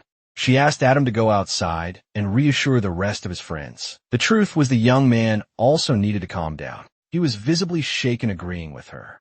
He decided to leave the cabin. His friends wanted to know how the conversation had gone. He said it had gone terribly, but he was going to meet Jake anyway.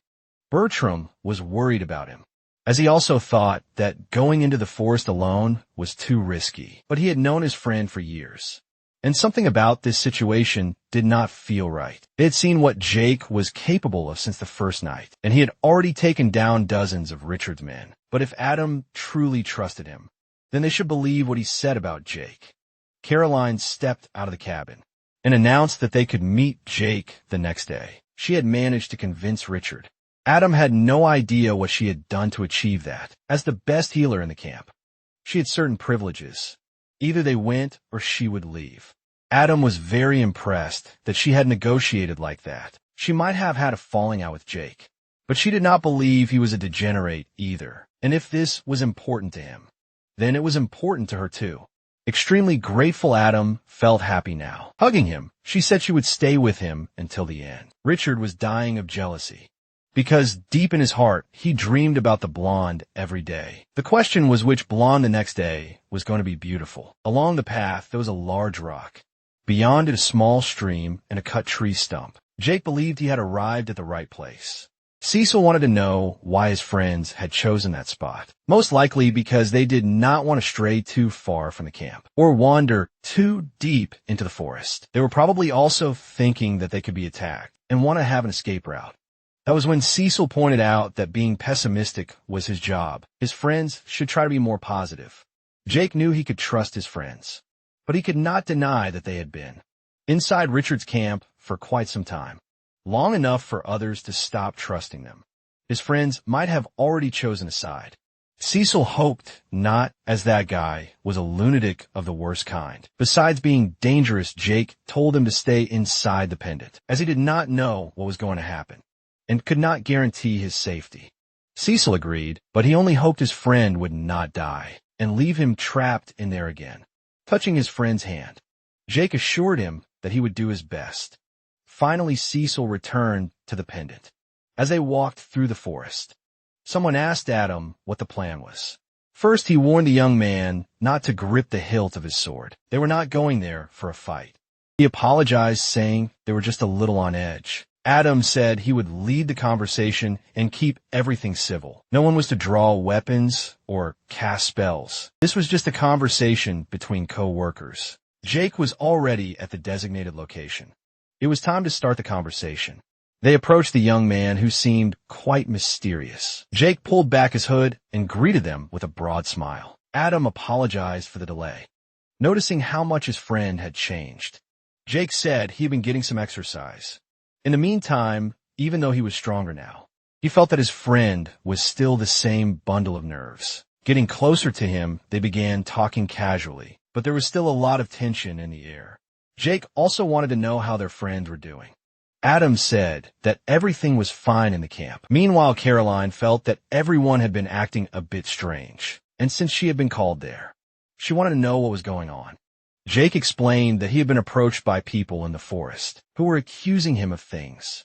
Yet, not done interrupting the conversation, Caroline asked how many people he had already sent to the other world. Adam did not like that, but she insisted that Jake answer. The truth was there had been many, but not enough to start a war. Bertrand was also uneasy and wanted the archer to be honest. Jake then declared that everything he had done was in self-defense. To what they could see, he did not seem anything like William's description. They had expected him to be deceitful and violent. Gradually, they were starting to realize that William was a massive liar. Jake wanted to know what that clown had said about him.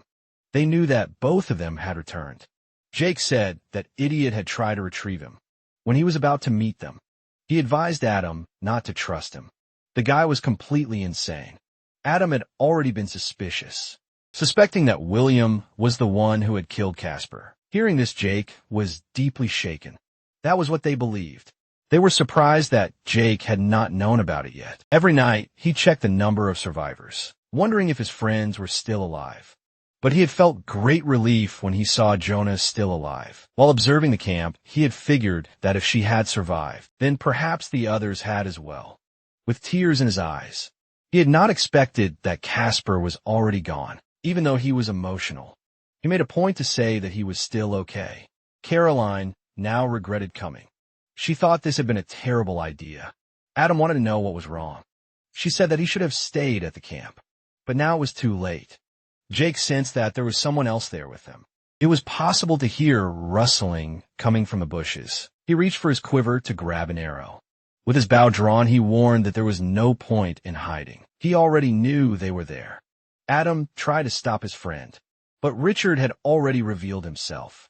Acknowledging that the young man's perception was extremely sharp, with his sword resting on his shoulder, he said he was happy to see him, furious at the sight of him. Jake asked if his friend had set him up, but Adam denied it. Richard confirmed the young man's words. He had known nothing about it. He could not count on Adam for this, as he would have ruined all of his plans. Adam immediately realized that his companion had actually been a traitor. She tried to apologize, but he was completely enraged at having been deceived. If he had listened to the stories, he would have doubted Jake as well. Everyone had been saying that he was a monster. He had heard everything they were saying about him, yet he had chosen to trust his friend. But this mediocre woman had chosen to trust others instead. Richard ordered Jake to come with him, so they could resolve this situation. If he had done nothing wrong, they could put everything behind them. He could even forget that Jake had killed his archer. When they first met, with his instincts sharpened, Jake could sense the malice in this man. He was absolutely certain that he was lying. He ordered him to tell his men to leave. Only then could they have a conversation. Adam had not realized there were other people there. Hayden revealed himself along with his men, praising the hunter's skills. Both of them had been working together on this little project. The whole meeting had been a trap, and Adam felt completely used. They were surrounded on all sides. Jake was furious for allowing himself to be cornered like that. Richard said he would only ask one more time. He wanted to know if the archer would surrender. Jake had no idea what to do. There was no escape route.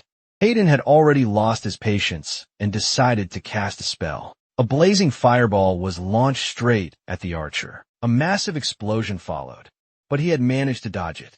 As soon as he landed back on the ground, he fired his first arrow. It whistled through the air, heading straight for its target. But the mage was able to conjure a shield. Richard ordered the warriors to stay back. Meanwhile, the elder instructed the mages to surround their target. Placing their hands on the ground, they began preparing a large spell. Jake felt the earth beneath them breaking apart. This situation was definitely terrible. Hayden declared that Jake would not escape this time. Launching another attack, a massive explosion erupted. But Jake had vanished as if he had teleported, reappearing on the broken tree stump. Adam pleaded with Richard to stop the attack, but for the stubborn man, this was the only way he tried. talking to the woman he could no longer trust, hoping she would do something. At this rate, they would end up hurting their own comrade. Caroline said there was nothing she could do now. The archers were already preparing another wave of arrows, and the majors showed no sign of stopping their attacks. Their goal was to wear Jake down. They should use everything they had to bring him down. Richard also encouraged his men to do the same. Inside, dependent Cecil was growing extremely worried. His friend needed to get out of there immediately. There was not much he could do. There were too many attacks to dodge, and one of the majors was blocking his ability to move through the shadows. The noose was tightening, and he could not use his teleportation. That was when he noticed that one of his feet was already trapped. The situation was getting worse by the second. Richard commanded the archers to fire. Arrows soared through the air. Jake could not evade all of them. One struck him, another pierced through his leg. The young man was now wounded and completely immobilized. He screamed, furiously demanding to be freed. Richard prepared to finally end his life. Adam desperately tried to do something to save his friend. Steisel was also in a panic as the events unfolded. Standing over him, Richard declared that it was all about to end. Jake struggled to break free from his bindings, but he had no strength left. The sword was about to become very familiar with his neck. Jake was almost ready to accept his fate.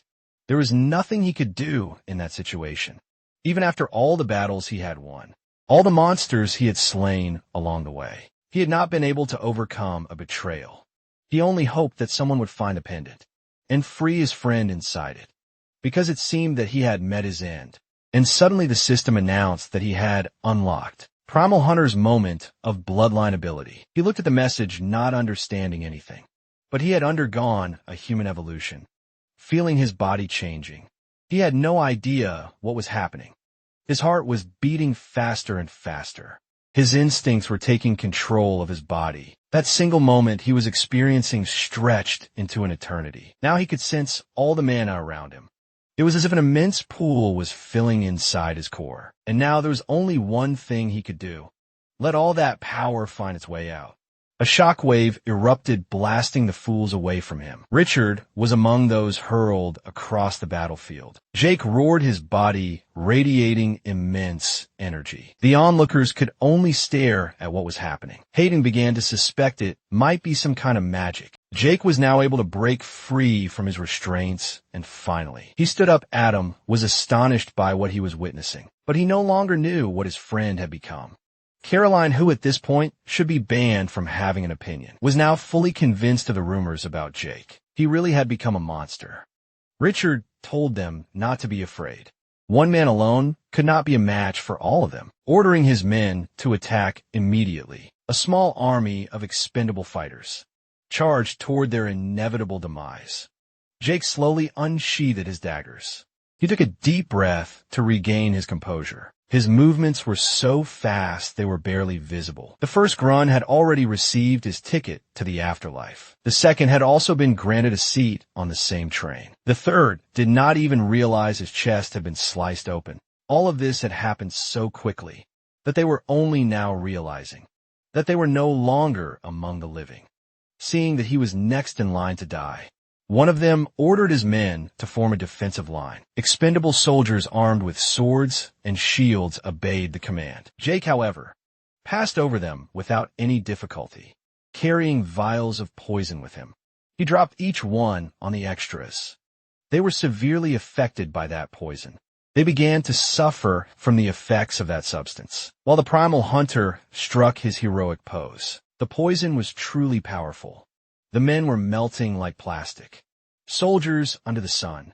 Adam started to feel terrified by that disgusting scene. None of the men, they were able to stop him.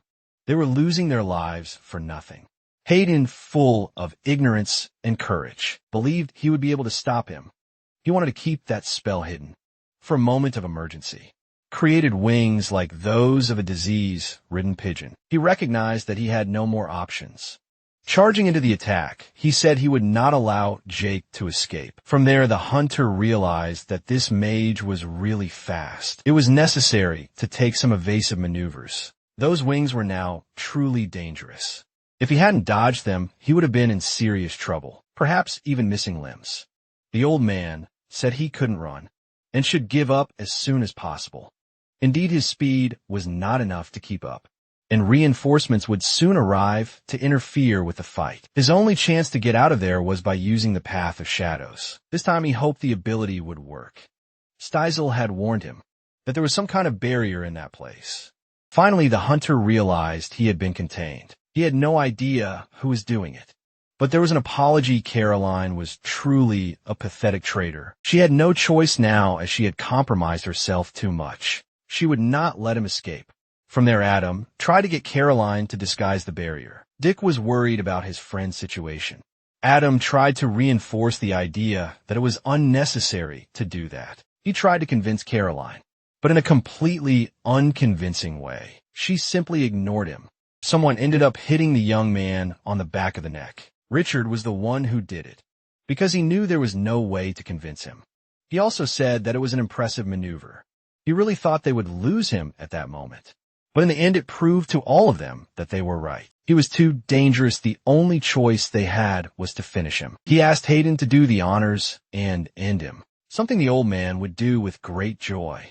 Once again, the young man found himself cornered with no way out. If he could charge one of his arrows, maybe he could break the barrier. He had only one opportunity to attack, and needed to make sure it worked. Hayden advanced toward him to avenge his own son. This powerful attack completely shattered the barrier, striking the primal hunter in the chest in a brutal manner. Joy and rage were evident on the old man's face. His victim had nowhere left to run.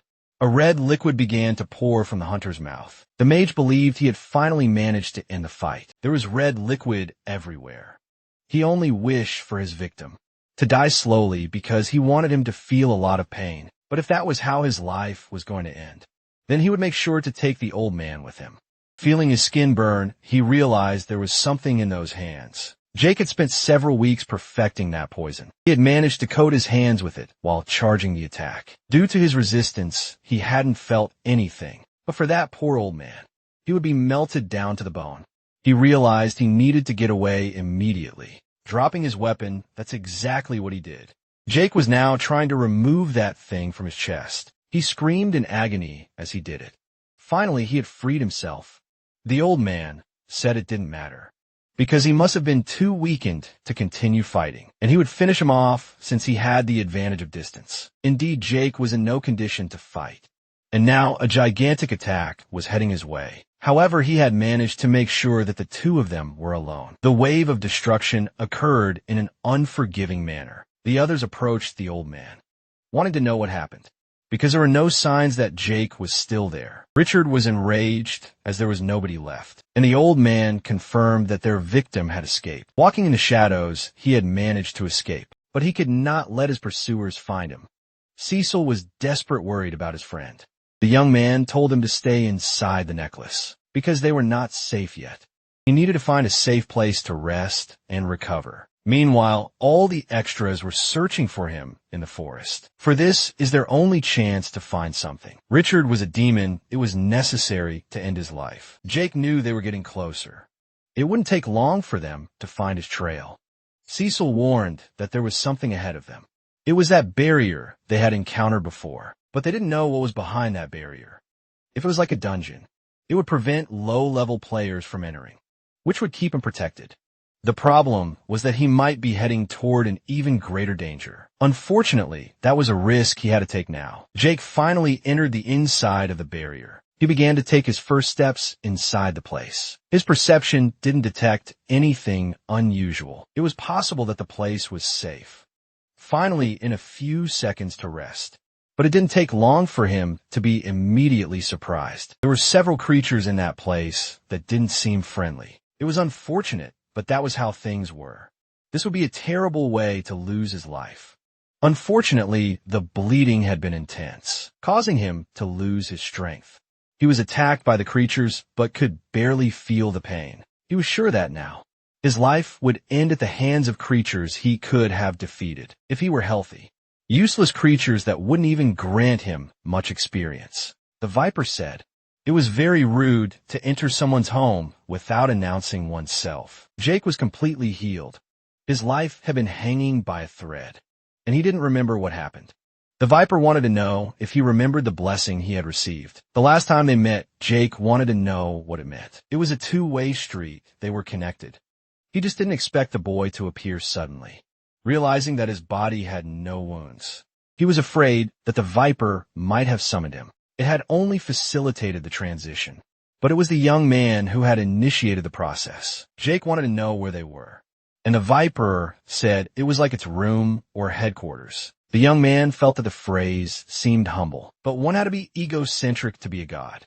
The Viper asked him to sit by its side. Jake realized he didn't have his necklace, immediately becoming worried because his friend was inside it. The Viper said the necklace was on his real body, meaning he must have freed Cecil before losing consciousness, sitting beside the Viper. He asked if he was really there and where his real body was. He learned that he wasn't dead yet, but he also wasn't alive. Jake wanted to go back because his friend was in danger. The Viper told him to calm down because his body was healing, but it was best to avoid stress on his soul. That whole conversation didn't make any sense. God said that. Astral projection was a difficult concept to explain to him. His soul had come to that place because his subconscious imagined it as a safe location. It was a very risky maneuver, but knowing that his life was at risk, his instincts had made the right decision. Indeed, they had been emerging frequently lately. The Viper said that danger had a way of making these things happen. Now, if he wanted to know how to return to his body, his soul would naturally return when he was healed, but he had a hope that no one found his body. The young man wanted to know what would happen if someone found it. The Viper confirmed that he would end up ceasing to exist forever. Cecil was dragging his friend's body to a safe place, while that area was far too dangerous. It was a shame that no one ever listened to his advice, but you should be grateful that he had freed him before losing consciousness. Even though he had been abandoned in the middle of several dinosaurs, he had done his best to drive the creatures away. They were lucky that he had been able to drag him into that cave. Cecil began to sigh, deeply worried. He didn't know what to do without his friend, and hoped he would wake up soon. The temple master was spying from outside. She wanted to know who this person was, who spoke so casually with a malevolent Viper. It might be a test, and the Viper wanted her to defend its honor. Imagining that was the case, she forced her way into the room, announcing her presence to the Viper mower.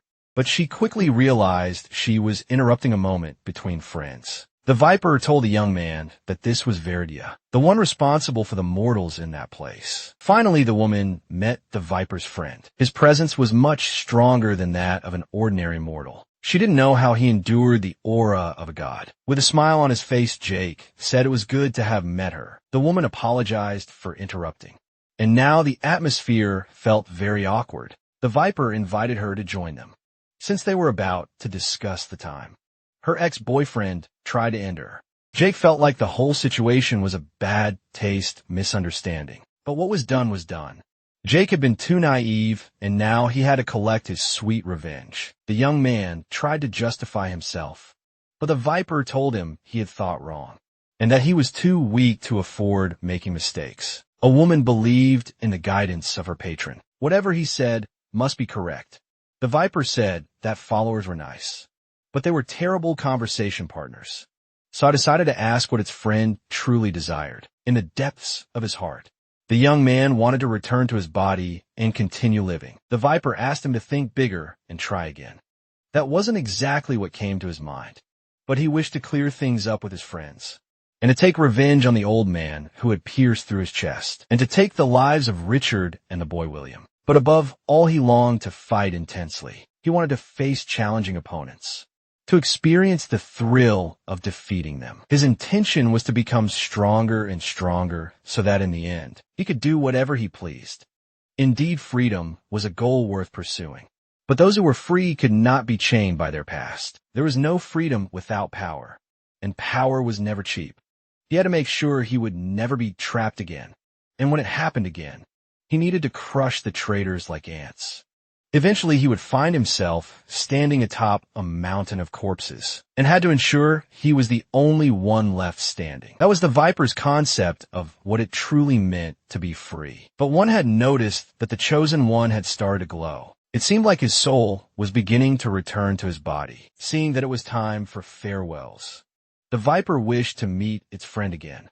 Taking his hands, it thanked him for the pleasant conversation. The viper asked the woman what she thought about it. She couldn't deny that she was completely captivated. That man was truly remarkable. Inside the cave, the boy continued his exercise, revealing a physique chiseled by Tremblant. It seems someone had been taking the venom. Stizzle woke up to the sound of the young man counting. He remained focused, doing his sit UPS with unwavering determination. He had already done countless repetitions. Cecil was impressed that his friend was alive. Finally, he received a cheerful good morning from smiling Jake. They embraced each other full of joy. Cecil had almost believed he would never see his friend again. Jake apologized for making him drag his body all the way there. He owed him a favor. Now, Cecil admitted he was annoyed at first, but then he realized something. He had been freed before Jake lost consciousness. He wasn't sure if his friend had done it consciously, but that was what had saved him. Had Jake lost his life, Cecil would have been trapped in that necklace forever. In his last moments, he had freed Cecil. Perhaps he would never be able to repay such kindness. But he didn't need to, because that was what friendship was. Speaking of friends, Jake asked if he wanted to talk about what had happened. But there was nothing to discuss. He had made a mistake and needed to learn from it. Stiesel apologized because he was the one who convinced him to do it. But the mistake was at meeting with them. The mistake was being weak. If he had been strong enough, being cornered wouldn't have been a problem at all. He was tired of treating the tutorial like a game. It was time to take things more seriously. A system window popped up indicating he had many unread messages. Since he hadn't checked anything, he decided to see what he had received. There were so many notifications that he was startled. He had received experience points from the players he had defeated. One in particular made him think. The old man. It wasn't possible that the poison alone had been enough to kill him. As if that wasn't enough, there were several messages, indicating that he had defeated other players. It was possible that another player had done it, but he quickly realized it was Richard. He had merely been a pawn in Richard's plans. The rage he felt for that bastard now was immeasurable. At the very least, he had gained some points for participating in it. The system informed him that he had met all the requirements to evolve his class. Seeing that it came from a golden screen, it was likely something very special. The system wanted to know if he wished to begin the evolution process, and if he wishes to continue surviving. Getting stronger is the only solution. His class was now Ambitious Hunter at level 25. He really liked the new name. His class always seeks true challenges, and power is inevitable if he survives. He was pleased to have received a bonus to his perception and the damage he could inflict on stronger opponents. This would help his progress in catching up with the others. Picking up his cloak from the ground, he said he had no more time to waste. There were 25 days left until the tutorial ended, and in those days, he needed to hunt everything worthwhile in that forest. She said she acted with her best interest in mind, as she couldn't trust Jake. But he hated being used by her, and hated that she had lied. So then innocent man's life would be taken. She tried to say again that she did all of this for them, but after what happened to Casper, she had to be completely mistaken. He tried to say that he still had her in Bertram, but the young man was now unsure if he could continue trusting that woman.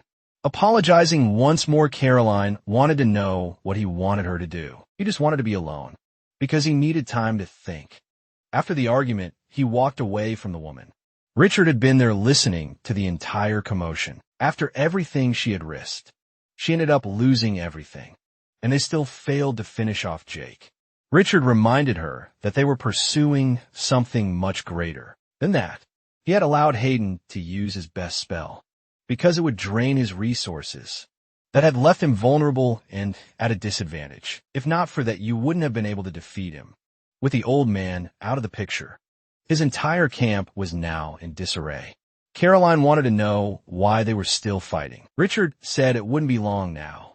Soon he would put an end to all of his enemies. But that didn't make sense, since Jake was still alive.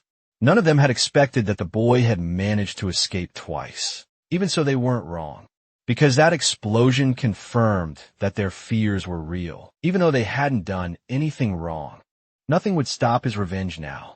But they would be ready when that day came. It had been 2 hours since Williams started working at the forge. If he had arrived before Jake's hunt, he would have been able to take part in the ambush.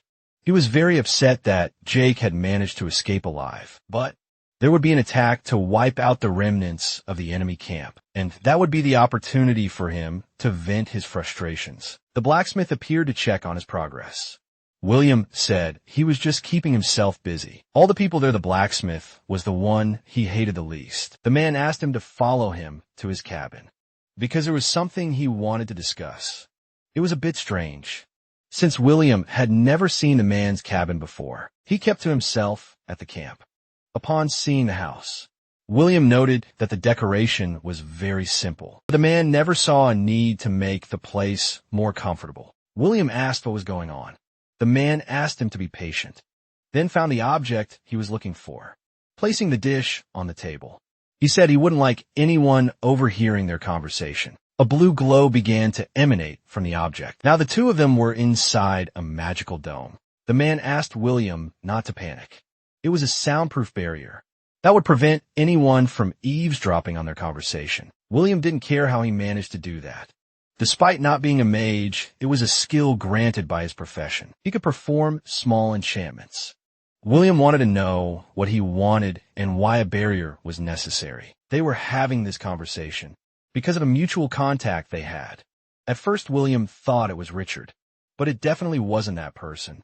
The man confirmed that what they had in common wasn't a person. It was a god. It might be completely unbelievable, but he had been speaking with gods, and these beings were interested in those going through the tutorial. By observing mortals, they could grant rewards that would otherwise be completely unattainable, a way to gain even more power and influence. He had come into contact with one called Kamekas, the god of forges. William still didn't know what that had to do with him. That I had an ally, the god of metal Ferreras, who was very interested in William, as he had apparently rejected him when he offered him a class, and William didn't accept. The truth is that he didn't like the name, but he was very pleased with the ability he had gained. Even so, he ended up accepting one of the god's abilities, and now they were linked. William didn't like the idea of being a follower of anything. The man told him that he wouldn't be able to clear the tutorial alone, and that he could forge equipment for him. That would make him even more powerful, far more powerful than Richard. William was surprised that this person was mentioned specifically. The man explained that he hadn't arrived there alone. He had come with his son and daughter-in-law. He had promised to protect them in the forest, but he had been unable to keep that promise. And it was Richard himself who had committed that atrocity. William felt sorry for the tragic story he had just heard, even though he thought he didn't care at all about the suffering of others. The blacksmith said that his son was the same age as William, and that he and his girlfriend were deeply in love. That's why he wished to take revenge. But he wasn't strong enough to do so. Even so, he saw an opportunity in William. It was his God who had guided him to William, and now he had a chance to fulfill his dreams. Love was a word that made the boy deeply thoughtful. You remember when Casper had once said that to him. William had never lost anyone he loved. Unfortunately, those words were starting to make sense to him, so he asked what the blacksmith wanted him to do. Raising his hands high, the man told him to step back. William started to feel uneasy about all of it, because he had no idea how this man was capable of doing all of this without understanding what was happening. The blacksmith explained that he was summoning his own forge. It was far superior to the ones they used in the camp, trying to comprehend what he was witnessing. William asked what exactly the man was doing. He said that a great battle was approaching, and the boy needed to be fully prepared. It had been a long time since he started observing that work. He could no longer even measure how many hours he had been there yet. It felt like only seconds had passed. The hammer strikes were hypnotic. It was a full suit of armor, beautifully crafted, the best he had ever seen. Outside, everyone else was preparing to attack the enemy camp. Even a traitor was ready. And there he was witnessing the work of a true master. Finally, the man reached the conclusion of his work. He wanted the boy to try on the armor. Holding in his hands, William realized that it truly was incredible. The system stated that it was crafted for someone talented and would help absorb and store mana. He was intrigued by the diffusion of kinetic force. The man explained that he wouldn't turn into a pile of flesh when hit by a crushing blow, cause the force would be dissipated. He You'll be able to take a few hits without suffering any damage. William didn't even know what to say after receiving such a gift. Somehow he started to feel grateful. And he wasn't sure if he had ever felt that way in his life. But they still needed to move on to the second part. There was information about the armor. He hoped the boy would understand more about it. But he asked him to listen to the message. Only after they finished everything. William didn't quite understand what he meant. The man wanted to know if the boy would fulfill his promise and carry out his personal revenge. William confirmed that he would. He had hidden his name from everyone in that camp, and now he felt like he could trust the boy. His name was Herman Schmidt. His son's name was Gunnar, and his daughter-in-law's name was Karen.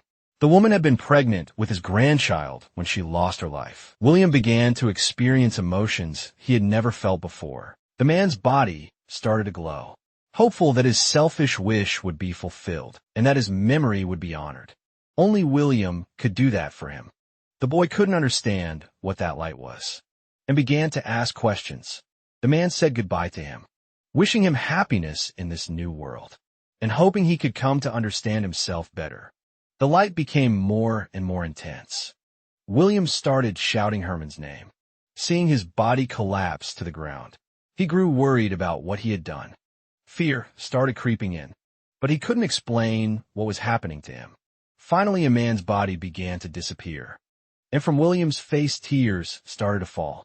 He didn't know why he had started crying.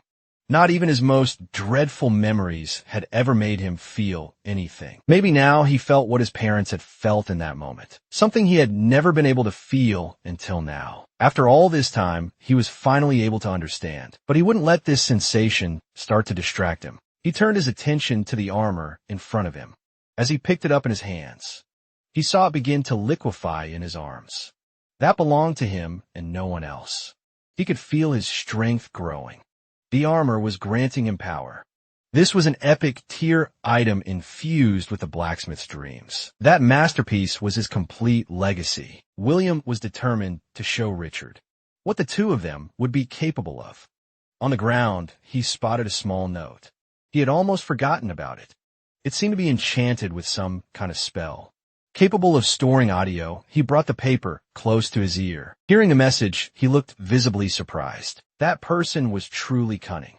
Later in the forest, Jake continued hunting. That day had been very productive for him. Cecil warned that his friend was becoming terrifying. It would be awful to have to fight him. It seemed that with every level he gained, he learned something new about archery. He was level 46 as an alchemist and level 38 in the human race. Satisfied with his progress, he hoped to reach level 50 before the tutorial ended. Cecil wanted to know how much time they had left. There were only 22 days remaining, but something seemed wrong. The number of survivors had dropped drastically. It kept decreasing in real time. Jake realized that something massive was happening in the forest. The warriors had been preparing. Their swords were already sharpened for battle.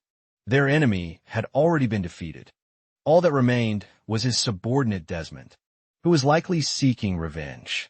They had given them a chance to surrender, but they refused, and they wouldn't allow them to start another war. That night, they would end the conflict once and for all. The enraged mass of extras was eager to head into battle. Richard was very pleased with what he had accomplished there. He carefully examined his system. He was close to completing his personal quest. It wouldn't be long before he finally cleared the Tutorial 7. The only person left to defeat would be that troublesome archer. William would also be a thorn in his side, since he was no longer loyal to him. Once he finished using him to eliminate his enemies, he would get rid of him approaching the boy. He asked if he had seen the blacksmith. William replied that the man wasn't a fan of combat. The only thing he cared about was his forge. A shame because he would have been formidable in battle. At least they could count on William, who was a great friend. But William struggled to hide the rage he now felt toward Richard. Finally, the army was ready, and they arrived at their destination. Seeing a massive wall erected before them, they began provoking the enemy forces on the other side. There was only a single mage. He waited patiently for his enemies to advance. Richard declared that he would lead the charge with his army. Immediately, he positioned himself for battle. His shield began to channel a blue energy. From it, a powerful burst of energy was projected forward. William found the move truly impressive. Looking through a gap in the wall, he confirmed that only one man stood on the other side, and he was already prepared to retaliate. He instantly fired his own spell. Richard tried to warn his men to shield themselves. A strong magical barrier was raised, protecting the entire army.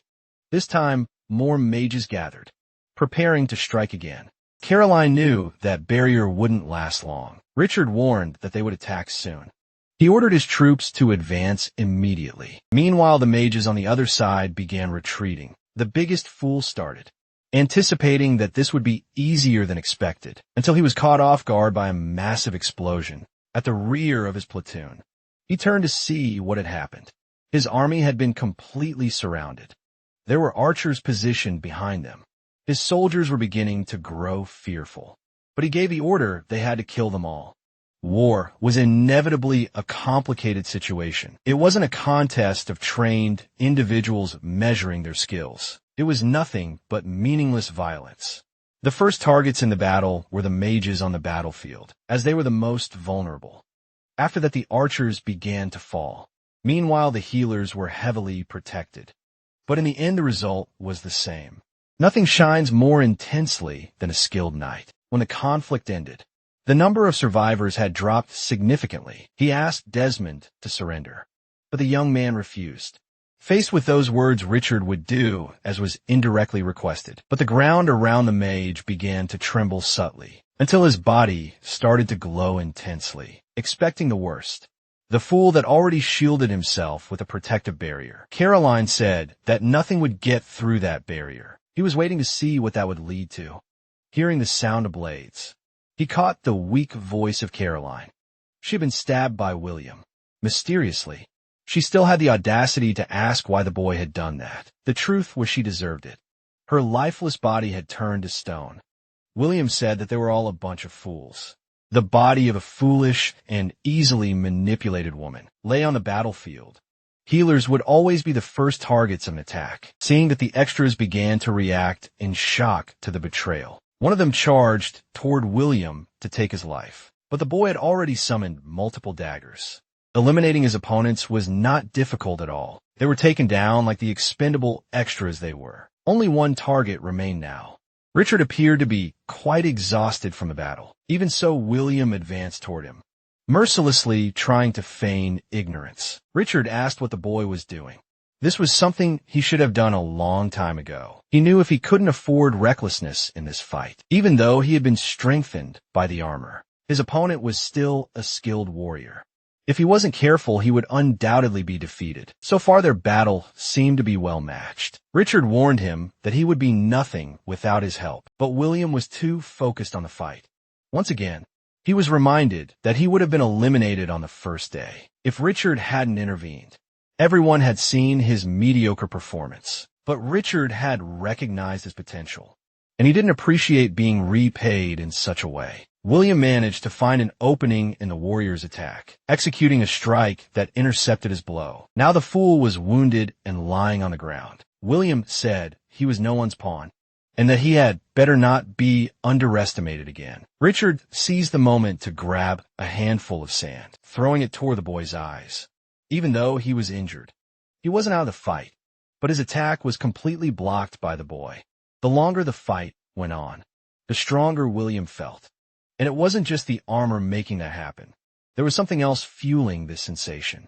But he couldn't quite identify what that feeling was. Richard now realized he was in serious trouble. He decided to use his persuasion to end the conflict. He managed to buy time to unleash his full potential. This would not be the place where his life would end, much less at William's hands. Biting down on his fingernail with great force, he shattered it between his teeth. William definitely knew what that was. It had to be some kind of hidden ability, just like Herman had. He must have been sacrificing part of his life force to gain temporary power. Completely enraged, Richard charged at the boy. It was too fast, there was no way he could dodge. In time, plunging his blade into the boy's chest. Richard believed it was over. William began coughing up a massive amount of crimson liquid. He admitted that the attack hadn't been bad at all. But it was already too late for Richard. taking advantage of their close proximity. William used one of his secret techniques. The swords scattered on the ground began to rise, and they started to align themselves in the air. Richard was shocked to witness what was happening, as he was suddenly struck by all of those blades. That was the boy's secret move. This attack would end him once and for all. Surrounded by rapidly flying swords, he was completely trapped. William then gave the order to the swords, which began to rush toward Richard. The dome of swords was so massive that it began to engulf the forest, until all that remained was a devastated clearing, only one eye left on his face and divorced from his arm. He couldn't understand what had driven the boy to take such an action. Everything had gone exactly as William had planned. People were nothing more than pieces on a chessboard dam. But the true reason was to avenge his friend Herman, who had lost his life at Richard's hands. It was Herman who had crafted this armor for him. And finally, they had managed to defeat all their enemies. After this, he would return to camp and build a great pile of corpses as a tribute to his friend, signal that they had finally won. Then he would go after the archer, and by finishing him off, he would show the system who the greatest in that place was. But the boy's body no longer had any strength left. He, too, collapsed unconscious. That whirlwind of emotions had been something truly fascinating, a gift from the system. To one who had always wished to understand others, the floodgates had been opened. William had thought that his lack of emotions made him superior. But perhaps it was emotions that would lead him to an even greater place. The mysterious figure said that the boy did not yet have permission to die. Forcing his heart to resume functioning normally, it commanded him to rise once more. His first job was at the age of 16 as a student monitor. He was basically a babysitter for grown people. One of those schools was a particularly difficult place to work. It was in the slums of the city and was full of juvenile delinquents. Fights among the kids were a common occurrence. In the hallways, the delinquents were already settling their disputes with their fists. He was never intimidated by it, always making the students stop fighting, even if he had to use a little force to do so. The problem was that sometimes he ended up getting hurt in the process. He always returned home with a new bruise. His father had begun to worry about it. He asked how he got injured, and Adam told him. It happened at the school where he worked as a monitor. It could have been worse, and soon he would be fine. The truth was the boy hated that job, and desperately wanted to work at his father's company. Anything to get away from those ill-mannered kids. But his father didn't approve of that mindset. Those children lived a harsh life that he would never understand, because his son had received everything good from the moment he was born. He never had to worry about clothes or his next meal. His father wanted him to learn a few things about life, so he could use his privileges for a greater purpose, and hope he could change those children's lives. His true wish was for his son to become someone worthy of being followed. Adam took that advice deeply to heart, and the next day he had a talk with the kids.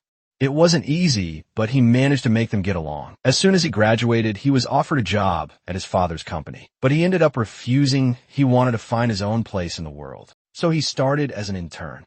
Soon after, he became a full-time employee, and eventually he became the manager of that company. He had a natural talent for dealing with people and leading his team, a leader worth following, but in this place, he was neither strong nor particularly skilled. He had tried everything he could, but the tutorial had stripped him of everything he had. No matter what he did, his friends kept disappearing, and he was completely incapable of protecting them from the worst. Not even the woman he loved, who was no longer among the living. Looking at her body, he felt a deep sorrow not knowing who had done this. The last time they had spoken, it had been a fight. He never even got the chance to say goodbye to her. His friend said he had found someone among the bodies. It was William.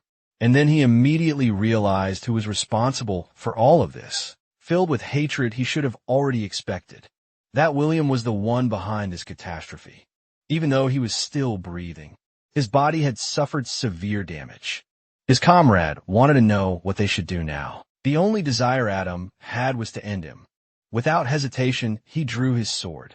After everything that boy had done, ending his life would be doing the world a favor, because he was without a doubt a monster, but his hands began to hesitate. He couldn't bring himself to use his sword for this. Even he didn't understand why he couldn't finish it. His rational mind told him that he should. If William survived, he would come back for revenge. The problem was he simply couldn't do anything against the boy. That place had managed to break everyone who had entered it, turning them into killers. With tears in his eyes, he refused to let himself be broken as well. He wouldn't allow hope to be lost. Finally, the system notified him that he had evolved his class. Adam was astonished by the message. He would become the augur of hope. His mission was to help others understand their own destinies, but he didn't understand that message. He began receiving messages from various gods, but he wasn't able to comprehend any of them. Bertram asked who they were from, but Adam couldn't say. He just had a feeling about them, and so he started selecting one of the names. Each of those invitations carried a very clear intent. His friend wanted to know what he would do about it. He wasn't sure if this was what he had been waiting for in his life, but he had a chance to make this time. The tutorial meaningful an opportunity to find his place in the world. A golden invitation appeared.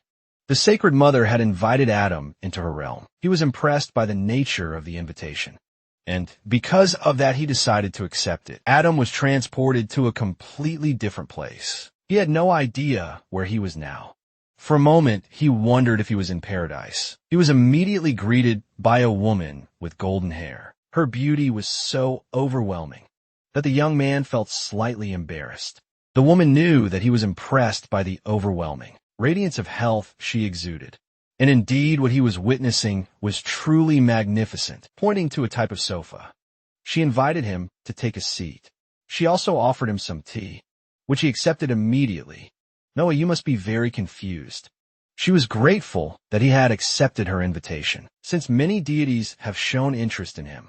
She had been watching him ever since he associated with the sage, not to mention that he was also connected to the vipers. Chosen a hunter, Adam hadn't imagined that others had been through this. Many evolved their classes, but not everyone reached encounters like this. His connection with others had been just a minor factor. Her true interest lay elsewhere. Only one person, throughout the entire tutorial, had never taken a human life, and that was exactly what she had been searching for. A merciful shepherd who could reach the hearts of humanity. He didn't know who the hunter or the sage she had mentioned were, nor whether he was being recruited into a religion. The sage had caught the attention of an old friend. All the hunter had drawn the interest of the viper, even though she could not approach the hunter, due to the viper's interference. She knew they were friends. Adam began to wonder if she was talking about Jake. He wanted to know what it meant to awaken the viper. She explained that the malevolent viper had existed since the beginning of time. It had remained in seclusion for many eras, up until the world's integration. Most likely it was his friend who had triggered this movement. Adam asked whether this was a bad thing, or if it was good that the viper had returned. The goddess responded that only time would bring that answer, but she was happy that it had emerged from his mausoleum. The way she spoke was too enigmatic. He could barely keep up. He imagined it would be too arrogant to ask, but he wanted to know if this was something good or bad. Goddess told him that he cared too much about the concept of right and wrong. That would depend on what he did in this place. But since he had chosen her, she was certain it must be for the good. The young man wanted to know what he should do and why he had been brought here standing up. She said she wished to give him both a gift and responsibility. Unfolding her wings, she revealed that the gift was her blessing, and the responsibility was to serve her, spreading her word across the universe. The sight before him was truly majestic. Adam wanted to know what words she wanted him to spread. The purpose was very simple: to serve her in the sacred light. Her teachings were about hope, justice, and righteousness. To be fair to one another and to learn to love one's neighbor, to punish those who are evil, and help people become the best versions of themselves. Intrigued, he asked if she was God. Indeed, she was, but not in the way he had always heard. Even he could one day step into the divine realm. It might take countless years, but as long as he followed her, she would help him on that path. Now he had a lot to think about. A system window warned him that his time was running out. Knowing this, if he agreed with her, he would receive her blessing and return to the tutorial. She couldn't hold him there for much longer, and wanted to know his answer. Adam assumed he had understood everything. All this time, he had been a wanderer without purpose, and the tutorial had nearly driven him to insanity. If he could be guided back to where he truly belonged, he would accept that invitation gladly. The goddess was truly pleased by his decision. Placing her hand on the young man's forehead, she bestowed her blessing upon him, hoping he would fulfill his destiny and purpose. Now he possessed a bit more intelligence and willpower. Back in the tutorial, his friend was shaking his body. Extremely worried, Adam had returned to his body, wondering if all of that had been a hallucination. And he saw the system window before his eyes. It was real. He had indeed met a god. But he was stunned to see that he could no longer perform any attacks. He had lost all his combat abilities. However, he would receive something in place of them. Everything was being properly replaced. He received a legendary ability called One More Light. Meanwhile, elsewhere, Jake seemed to be searching for something. The number of survivors had decreased drastically in just a matter of minutes. Around 200 survivors had ceased to exist. He so wanted to know if his friend was worried. He couldn't deny his state of mind. Everyone except Adam had betrayed him, nearly costing him his life. He couldn't make that kind of mistake again. He needed to become much stronger. And now he would do the only thing he could. He would take down another Beast King. Once again, he received a system warning he was about to enter a dungeon. Inside, he realized the place was massive. It didn't even look like a dungeon at all. He had expected to find another dark and dangerous cave, but this place was truly a marvel. His mission here was to defeat the Great White Stag. It was definitely not the most intimidating creature he had seen, but his friend reminded him that Amler animals were dangerous. He told Cecil to stop that train of thought, and he asked him to look at the creatures drinking water. They must have been servants of a great stag. At level 65, it was certainly formidable, but he had been expecting something even more challenging, feeling the ground begin to tremble. He started to worry. Massive hooves stomped against the earth. It seemed he had been very wrong about the difficulty of this place, because he had finally encountered the dungeon's boss. Knowing he needed a closer look, he began approaching. Cecil immediately wanted to retreat into the necklace. The creature was drinking water. It was by far the largest he had ever seen. Beyond that, its presence was truly majestic. Looking at the smaller creatures nearby, he assumed they were its personal guards. This place might truly be worth the effort. Distracted for just a moment, he accidentally stepped on a twig. The sound immediately put the animals on high alert. One of them began to charge up a massive energy ball, which had fired directly at the source of the noise. A completely devastating attack that was far too dangerous. He needed to be more careful moving forward. Dealing with all of them at once would be impossible. Afterward, the animals calmly resumed feeding. 30 minutes later, Jacob formulated an interesting strategy and realized it until he fully focused on his thoughts. This place had 7 lakes forming a large circle. At the center was an 8th larger lake. This was where the dungeon boss resided. It never strayed too far from its place of origin. The real problem was the other deer. Every few minutes, they rotated between lakes, moving clockwise. That was the moment when he could ambush one of the groups, without alerting the others. The lakes would be his attack zones. He had to take advantage of this window of opportunity. Now that he understood everything, there was no need to wait any longer. It was time to test whether his theory was correct. One of the deer was drinking water, completely unaware meanwhile. The hunter was preparing his most powerful arrow. It was always best to use his strongest attack on larger creatures. The deer was struck before it even realized what had happened. Jake immediately drew the daggers he carried. He knew he had to move fast. There is a little more than a minute left for the next group of creatures to appear. There is no margin for error in your strategy. You need to take down those creatures with a single strike. Finally, he thinks he had completed that attack. Cecil praised his performance, saying it wasn't bad at all. The hunter was curious to know why they gather around those lakes. Since Cecil has a few seconds to investigate, he decided to look at the water, realizing that it was indeed very interesting. It's not possible to see from the surface, but there are holes at the bottom of these lakes. It is likely that they are connected to the larger lagoon, but he can't imagine why the lakes are shaped this way. His perception alerted him that something was happening. The creatures he had defeated were still alive. He is sure that the attack he delivered was completely fatal. They must certainly have some healing ability, as the damage is almost no longer apparent. He needs to finish off that creature before it alerts the dungeon boss. Since it moves too fast, he might not be able to hit his target. His time was running out, so he decided he would shoot anyway. As expected, he was not able to hit his target, causing massive destruction by hitting a boulder. This put the stronger creatures on high alert. The dungeon boss also noticed what happened. Now the hunter had put himself in a very dangerous situation. Without wasting time, he started running from that place to find shelter. He managed to enrage the entire herd. Cecil was also very worried about what happened. Jake said he panicked. He wasn't prepared to shoot an arrow so quickly. Now he's having to dodge the creature's attacks. You better be fast as attacks are coming from all directions. Cecil wants to know if he managed to attract the dungeon boss's attention. The creature remains in the central lake, calmly drinking water, as if it had ordered its minions to handle the situation. Jake hopes there is somewhere he can hide. Looking up, he saw that the creatures had stopped chasing him. He just doesn't know what motivated them to stop. They must certainly have a good reason for halting the hunt. The young man asked Cecil to come outside, because he wanted to confirm something. Since the creature can fly, he asked what she was seeing. Everything looked like a vast plain. He also wants to know how the creatures are doing. He learned that they are all returning to the lakes. This is a very interesting observation.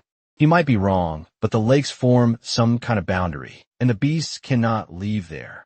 As long as he keeps a safe distance, he won't be pursued by them. Seeing the young man climbing a wall, Cecil wanted to know what he was doing. Jake wanted to test something, but needed a higher place. His maximum reach with the bow isn't that great, but from that distance he might be able to get a clean shot. If they cannot go beyond the lakes, he might be able to take down the creatures from afar. If he is wrong, he will put all this strength into the first arrow, infusing it with his most powerful poison, along with a new skill. He had received all this because in the worst-case scenario, he only has this one chance. So his target will be the strongest of the creatures, is now fully prepared and has his bow in position. The creature is now on the other side of his sight. A lot of focus is needed so he doesn't miss the shot, with his skill fully charged. He releases arrow. It flies through the air unstoppably. It's time for him to use his new ability. In midair, the arrow split into two, allowing him to take down two creatures from safe distance. The dungeon boss quickly realized that something was approaching him. Without leaving his place, his eyes began to shine intensely. He had protected himself with a great magical barrier. The arrow was not able to break through that protection. However, the projectile ended up veering off its trajectory, hitting one of the creatures that was peacefully passing by. Its companions noticed what happened, but the dungeon boss remained intact and safe. Jake realized that this creature was only interested in protecting itself, not caring about its subordinates. Because of this, he will continue shooting from safe distance. Might not have worked the way he wanted, but for all intents and purposes, one of the creatures is now lifeless. He can worry about the boss later. Now he will practice his aim. The day remains very bright, and his arrows cutting through the wind like lightning. The creatures are completely unable to dodge, and Jake keeps taking them down one by one. His prey cannot see the danger approaching. From that position, everything around the lake is within his reach. His arrows continue flying throughout the day, defeating the creatures efficiently. Cecil stated that there isn't much poison left. Using that ability for so long is more exhausting than expected. It took an entire day to finish off those creatures, and now only the dungeon boss remained. It's even strange to imagine that the dungeon boss didn't care about what happened to its companions. Knowing that this is very odd, he assumed the creature was planning something. But since it didn't react to the attack, Jake wasn't going to worry about it. Now, as he needed to rest for a bit, he said he was going to start a fire. And that's when Cecil told him he should see what was happening. The dungeon boss had started doing something different. It had moved to the center of a lagoon, and its horns began to glow immediately. All the other lagoons also started glowing, even the bodies of the defeated creatures. That didn't seem interesting to them at all. Markings started appearing on the ground. They spread across the entire plain, until a massive magical formation was revealed. Jake knows he needs to act immediately. He asked his friend to stay on the rock. But Cecil is very worried about him. Looking closer at the lagoon, the water is very agitated. The more time passes, the larger the dungeon boss becomes. He needs to act before that creature grows to the size of a skyscraper. He realized their ritual is in progress, but he doesn't know what to do to stop it. The creature must be channeling the power of the lagoons, as if it were recharging its batteries. If he destroys those lakes, he might be able to stop it from energizing itself. The problem is that he might not be able to do this in the time he has available. The hunter needs to come to a quick conclusion. He remembered that there are holes that keep the entire place connected. That is the solution he has. If all the water is connected, he doesn't need to destroy each lagoon. All he needs to do is poison a single one. The problem is that he used most of his poison to defeat those creatures. Luckily, he had saved something powerful for an emergency. The venom gland of the creature he had defeated in the other dungeon. It's strong enough to bypass his poison resistance, and far more powerful than anything he could create in that place. He knew that collecting that gland would be useful someday, and the moment had arrived. Destroyed the gland to access the poison, letting the liquid fall into one of the lagoons. Immediately, the poison began spreading through the water. In the larger lagoon, the dungeon boss is diving. The poison had already spread significantly, so much so that the color of the water also began to change. Jake is waiting to see if his strategy was correct. He started celebrating, imagining that he had fought the right way, and the magic circle that had appeared began to disappear. Cecil is surprised that his friend was able to break that ritual. The dungeon boss's eyes began to glow intensely. The hard part had been solved. Now, they could move on to the fun part. Due to the poison, the creature began to grow extremely furious. Jake is advancing toward it. Wielding his daggers, he cannot defeat with arrows alone, much less in a prolonged battle. He is determined to end this fight quickly, preferably executing a single strike. The intensity of the moment caused his bloodline to activate. His quick reflexes allowed him to react swiftly, avoiding the creature's attack, giving him the opportunity to slash it from below. Jake managed to execute a clean, an extensive cut on the creature's body. The system notified him that he had defeated the great deer, earning tutorial points for it. Thus, the main objective of that dungeon was completely accomplished. Cecil is very surprised that his friend defeated the creature with a single strike. Jake acknowledges that if he had been half a second slower to react, he would have been hit by those dangerous horns.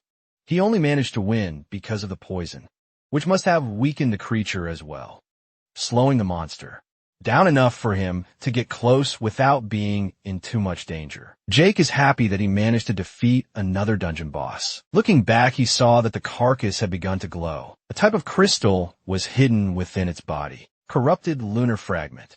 Its energy is highly volatile, and it won't last many months. Perhaps the ritual was producing that fragment. Cecil was curious to know what his friend would do with it. He still doesn't know, but he is sure it will be useful in the future. The system notified him that the King of Beasts had taken notice of him, but he needs to defeat 2 more dungeon bosses. The existence of a king captured the hunter's curiosity. That was more interesting than he expected.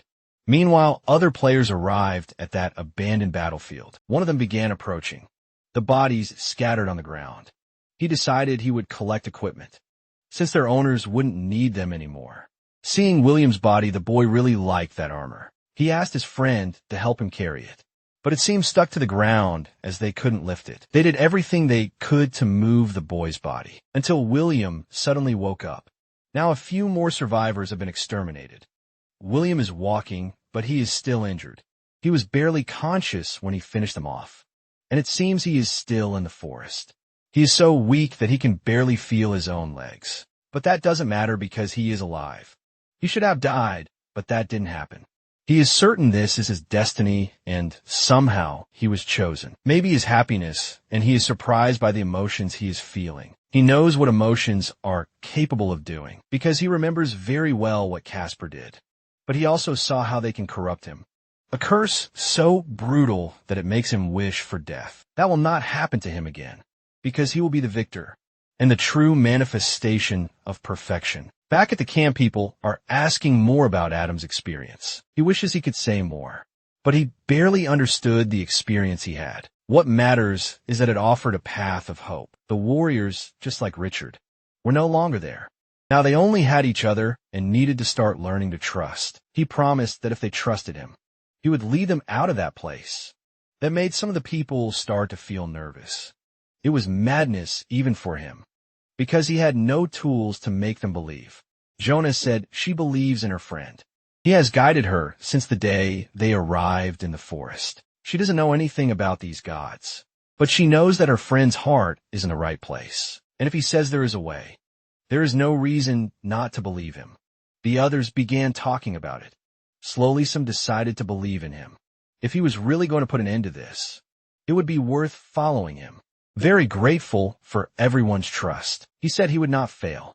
Finally, it seemed that his efforts were being rewarded. Now he finally had a purpose in that place, and the system was giving him rewards for what he had done. He had gained many levels in just a few days, a sign that he was on the right path.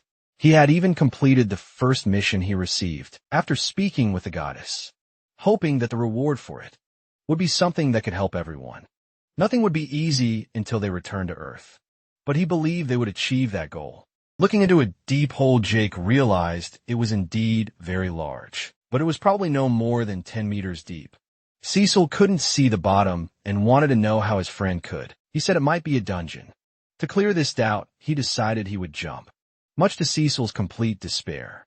His friend shouldn't be heading into another dungeon so soon. They had barely survived the last one, but they only had a few days left in that place, and few people remained.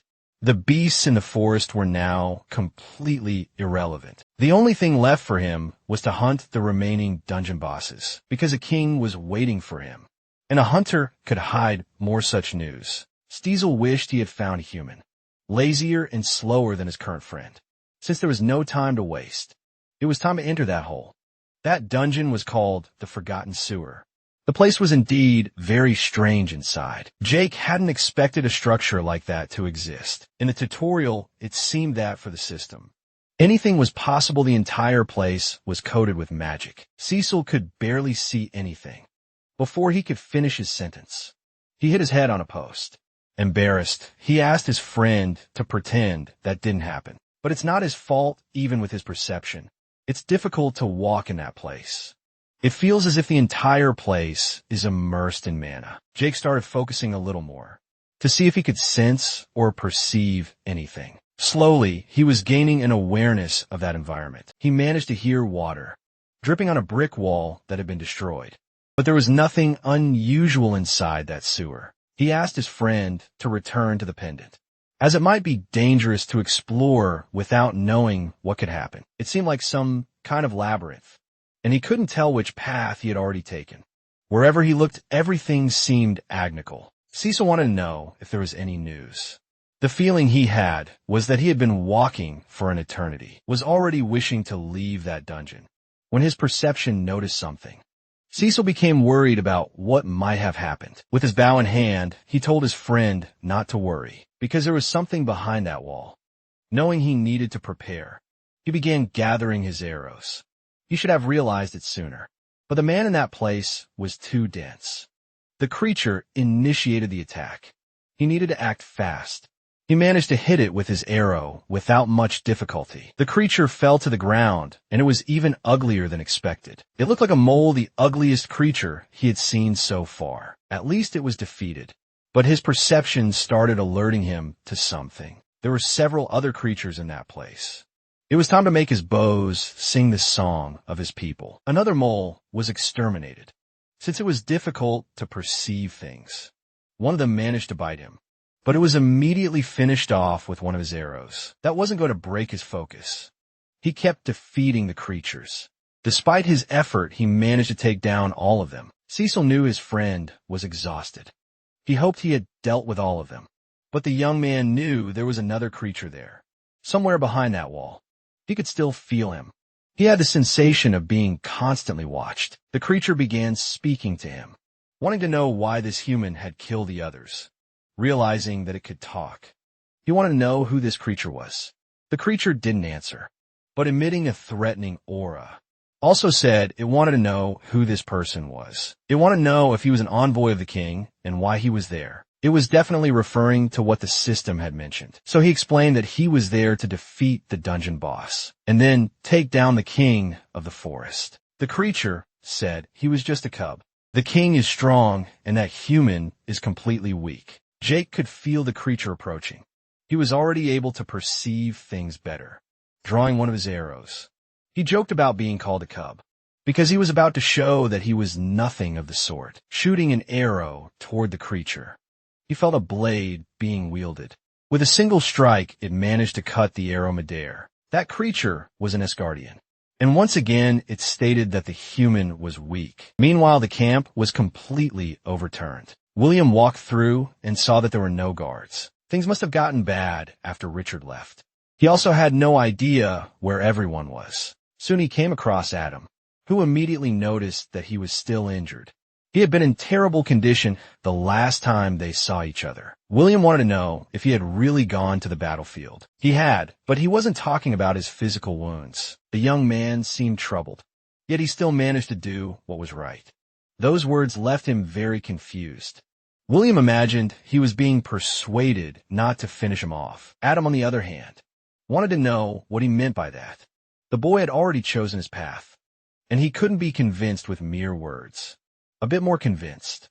He asked if Adam would do him a favor and stop living. But first he wanted to know where the others were. The others had already found their places, and soon Adam would find his as well. Consulting the system, he realized that there were 4 survivors left in the tutorial. Thinking that Adam had finished them off, he said that the young man was the real psychopath in that place. But that wasn't what he had done, and he invited William to see for himself. Seeing bodies lying on the ground, he was shocked by the scene. Adam wanted to know if the boy now understood what had happened. They placed their trust in him, so they could be sent to the sacred land, a burden he would gladly carry. Those words sounded like madness to William. Perhaps they were, but they could only fight against fate, and having hope was enough for him. Uninterested in continuing the conversation, he revealed that he had wanted to do this for a long time. The 2 young men positioned themselves, as if they were making a prayer. William decided he would attack them both, separating their heads from their bodies. What was left of them fell to the ground, completely lifeless immediately. What remained of Adam began to disappear. William didn't understand what that meant. He assumed it was some kind of spell, since all of their bodies were vanishing as well. Now he was curious about what that sacred land could be. Either way, he wished them fun. Finally, he had resolved his matters in that place. Now, there was only one archer left to be finished off. That threatening creature was still advancing toward Jake, and the young man realized they would no longer be talking. The force of its strike was enough to destroy the ground, but Jake was skilled enough to dodge it. Even so, he barely avoided the impact, with the sword resting on his shoulders. The creature once again said that the human was weak. The hunter noticed that the impact of that sword was extremely strong, and that its wielder was incredibly agile. There was no way he could maintain his distance and rely solely on his bow. He had only one option left for the fight, seeing that he was wielding daggers. The creature found it interesting. The hunter knew he would have to close the distance to defeat that monster. The 2 of them began running toward each other, determined to discover who was truly weaker. The blades clashed intensely, producing sparks. Jake also felt that the creature possessed great strength. That moment of tension activated his bloodline. The primal hunter was now able to exchange blows with the creature, managing to land a few cuts on it, receiving some cuts in return. The fight between them grew fiercer, and their strikes came ever closer. Despite the difficulty, he didn't seem afraid. Creature prepared a powerful slash. Its attack was blocked. It was as if the 2 were evenly matched. All that excitement made the primal hunter feel even more challenged. The same could be said for the creature, which also showed no hesitation. Once they distanced themselves, they acknowledged that the human was stronger than they had thought. Even so, the king was far stronger than him, because the king was the true apex predator. Jake sensed from the way the creature gripped its sword. Then an attack was being charged. That was the opening he needed to use his bow. The creature declared that their battle would now be decided. Jake was very curious to see if it could do that, while charging its most powerful attack. The masses of energy clashed between them. Both were intensely focused on the moment. After the impact, a red liquid began to pour out heavily. The creature had lost one of its limbs in the exchange, and believed itself to be the victor. But upon realizing the extent of its injuries, it knew it had been defeated. Jake approached it saying that the battle had been interesting, and that his opponent had fought well. Terrified, the creature asked if he truly intended to defeat the king. Jake said he would either do it or perish trying. It admitted that it had been imprisoned there by the king, and hated him for it if spared. It would help him seek vengeance. A long time ago, it had created a curse. It would now hand over to the hunter so he could defeat the king. It wished to be avenged in doing so. Jake, still hesitant, promised he would make that happen. As his body disappeared, it thanked the hunter for his promise for defeating the Nest Guardian. Jake received multiple tutorial points. Cecil said that this last fight was absolute madness. That small sphere was made of dark mana, the last hope of its creator to take revenge on the king of the forest, containing all the resentment of that nest, knowing he owed something to his adversary. Jake said he would find a way to use that item. Finally, they made it outside and could see the sunlight once again stretching. Jake said he could rest for a while now, but he was suddenly struck by a strange sensation that made him draw his daggers. He wanted to know who was there, and a voice greeted him. It was William, who had found him and asked if his rival had missed him, completely enraged at the sight of him. Jake demanded to know what the boy was doing there. That question could only be a joke, but he didn't understand what William meant. He should know very well what it meant. There were only 2 survivors left now, a battle between them to determine who was the true champion. Jake, still confused, asked what the boy had done. Only then did he realize that there were only 2 survivors in the tutorial. It was too shocking for him and hard to believe. Reading maniacally, William laughed at the boy, who hadn't even looked at the number of survivors until now, revealing that he had finished off Adam the day before. That revelation made Jake seethe with rage, and he went on to say that he had removed the boy's head, just as he had done with all the others. Before he could finish speaking, Jake had already grabbed his head with his hand. It was time to make that twisted boy stop breathing. Jake hadn't had many friends growing up, but he had made one close friendship. That boy's name was Patrick. They were connected by common interests and liked to read the same things. But Tomb Dancer was their favorite story. That edition sold out quickly, but his friend managed to buy one, meaning they both got a copy. They shared everything they had in common. Even their meals were shared. They also liked wearing the same clothes, and their interest in games was perfectly aligned. When he asked to borrow his magazine, it made sense to lend something in return. A week later, he asked for his game back. Patrick asked for a little more time.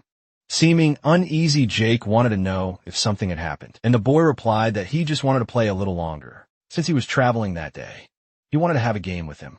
Patrick said he didn't have it at that moment, so he couldn't return it. Jake said he could go to his house to pick it up, but he noticed his friend was acting strangely. Finally, Patrick admitted that he had broken the game. Jake took a long time to believe it, and his friend apologized. It might seem silly explaining it now, but they didn't speak for 2 weeks until one day during the holidays. Patrick said he had something for him, but when he went to meet his friend, he had disappeared strangely. He later found out that Patrick had been transferred to another school. It took him years to discover the truth. His game had been stolen from his friend. Some idiots took on the very day it was supposed to be returned. Patrick can even saved up money to buy a new copy, only to be robbed again that time. The boy was beaten so badly that his parents decided to send him away. Maybe he had wanted to hide the truth because if he told his friend, he would have gotten involved in the mess. The strangest thing was what Jake did after learning all this. He never did anything about it. Never even tried to reach out to his friend. He never apologized for abandoning him, or said he admired what he had tried to do. He just moved on with his life, pretending nothing had happened. That's the kind of person he was. Jake had become someone who simply accepted his own problems, a coward who ran from any difficulty. But now things had changed, and he was a completely different person. Consumed by rage, he began crushing William's face. His blows were so powerful that their impact echoed through the ground. Even Cecil was starting to worry about what he was seeing. But the young man was already out of control, and he continued pounding that wretched boy's face. Noticing the blue glow in Jake's hands, Cecil couldn't tell what it was. The fight that was supposed to happen ended before it even began, because it was nothing more than a completely one-sided massacre. It was as if something inside Jake had finally found its way out, in a violent and intense manner. At that moment, Jake was surpassing all his limits, and the price for that was being paid by the unsuspecting fool before him. His blows could be heard throughout the entire forest. The animals could hear it. The ground trembled under the force of the strikes. Jake's hands began to be stained with blood. Cecil had to warn his friend that what lay before him was just a lifeless body. Now he stepped in front of Jake to bring him back to reality. It was over. There was no need for him to continue. Shocked, Jake asked what he had done. He was quickly overtaken by sorrow, because now none of his friends were alive anymore. They had all perished in that place. Adam and Casper were no longer there. Even Caroline, who wasn't missed, was gone too. Everyone was gone. Jake was completely alone. Cecil said they should keep moving. Staying there wouldn't do his friend any good. But Jake revealed that he didn't feel like moving. Cecil told him he couldn't stay there forever, before his friend could touch him. Time had stopped. The leaves that were about to fall to the ground froze in the air. Walking beside William's body, the man said that everything was a mess. He said he was very disappointed with what had happened, placing his hand over the boy's face. He said they would try again soon. The Viper said that stealing was ugly. It was there to prevent that from happening. Velastromo said that it didn't matter at all, and he was to blame for it, because the Viper had told him not to touch his chosen one, and he lost his own anyway.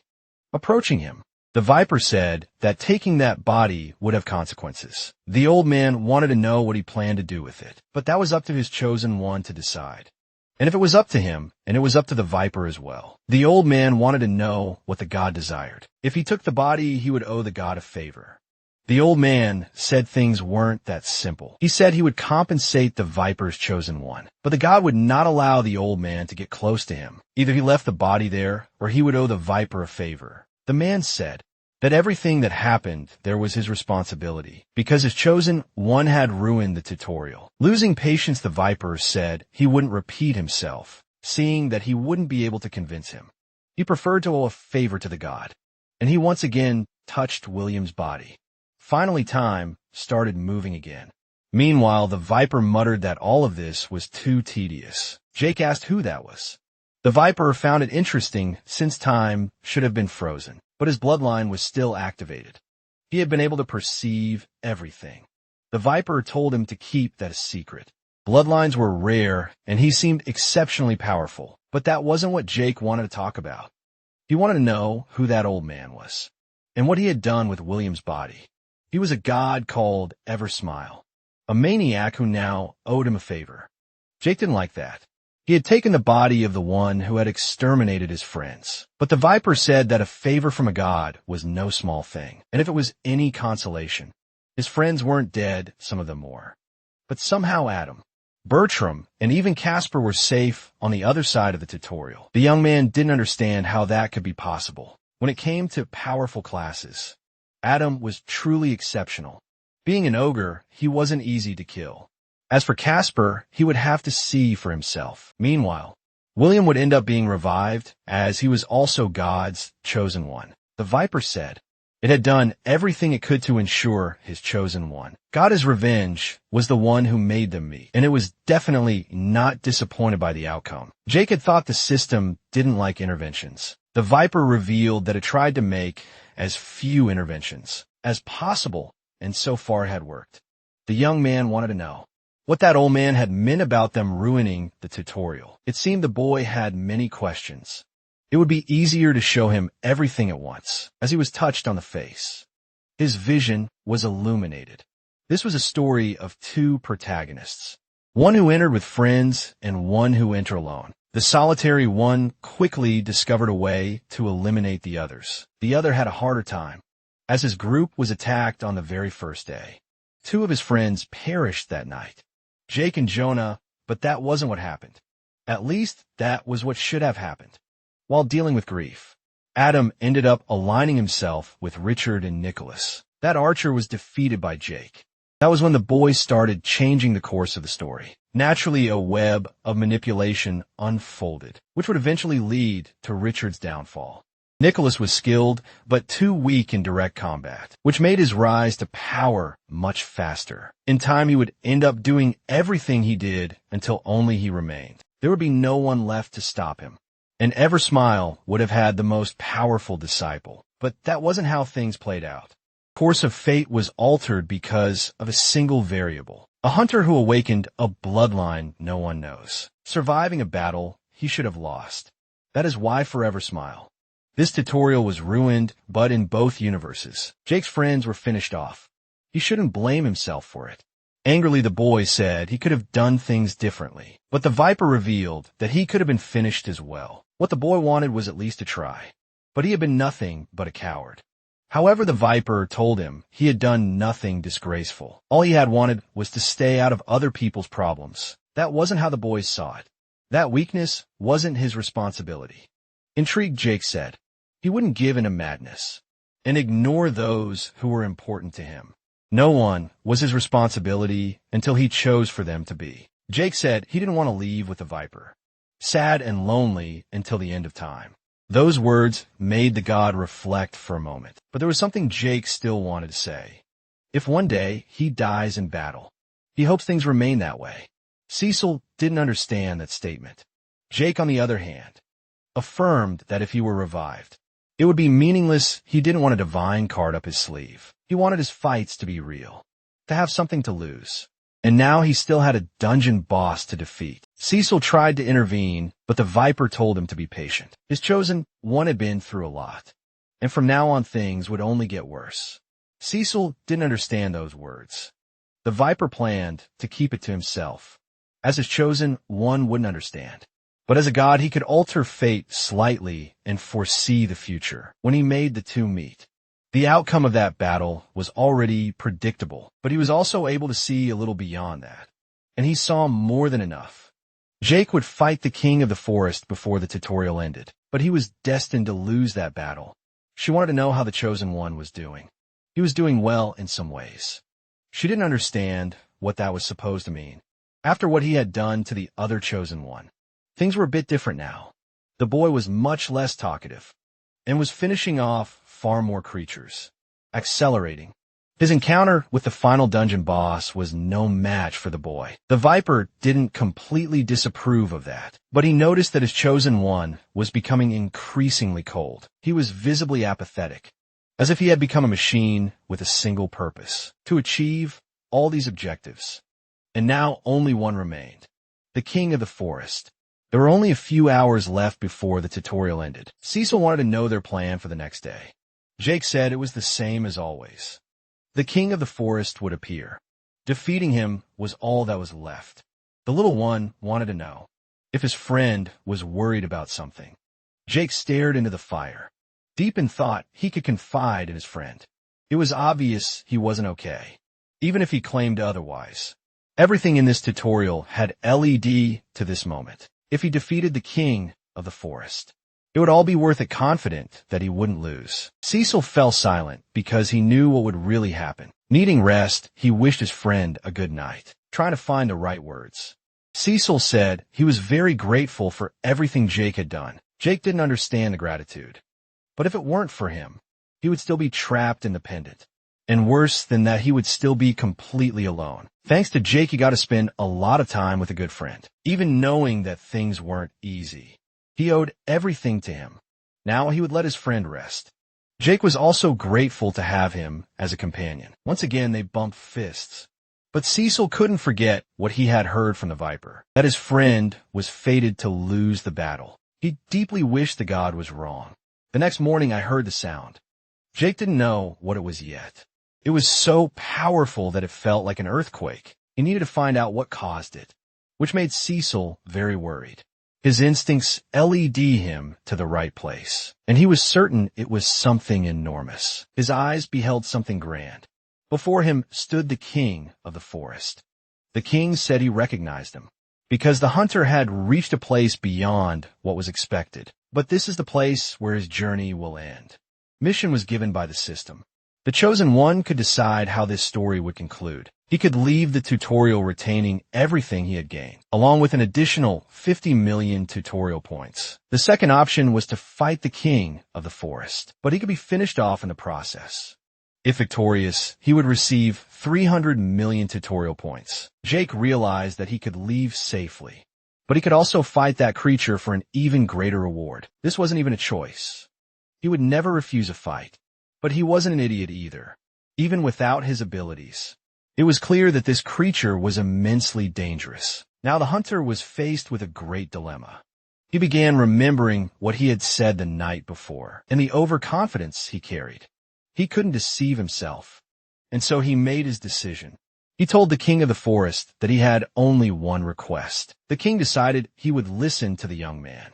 Jake asked that he take one of his arrows to determine the true gap in power between them. The creature found that fascinating, as the boy wished to perceive the majesty of a king. It said it would do exactly as the hunter requested. This wasn't a trick. He wouldn't unleash some random attack. But the young man felt he needed to test his limits. His most powerful attack combined with his most potent poison. This was the pinnacle of his development.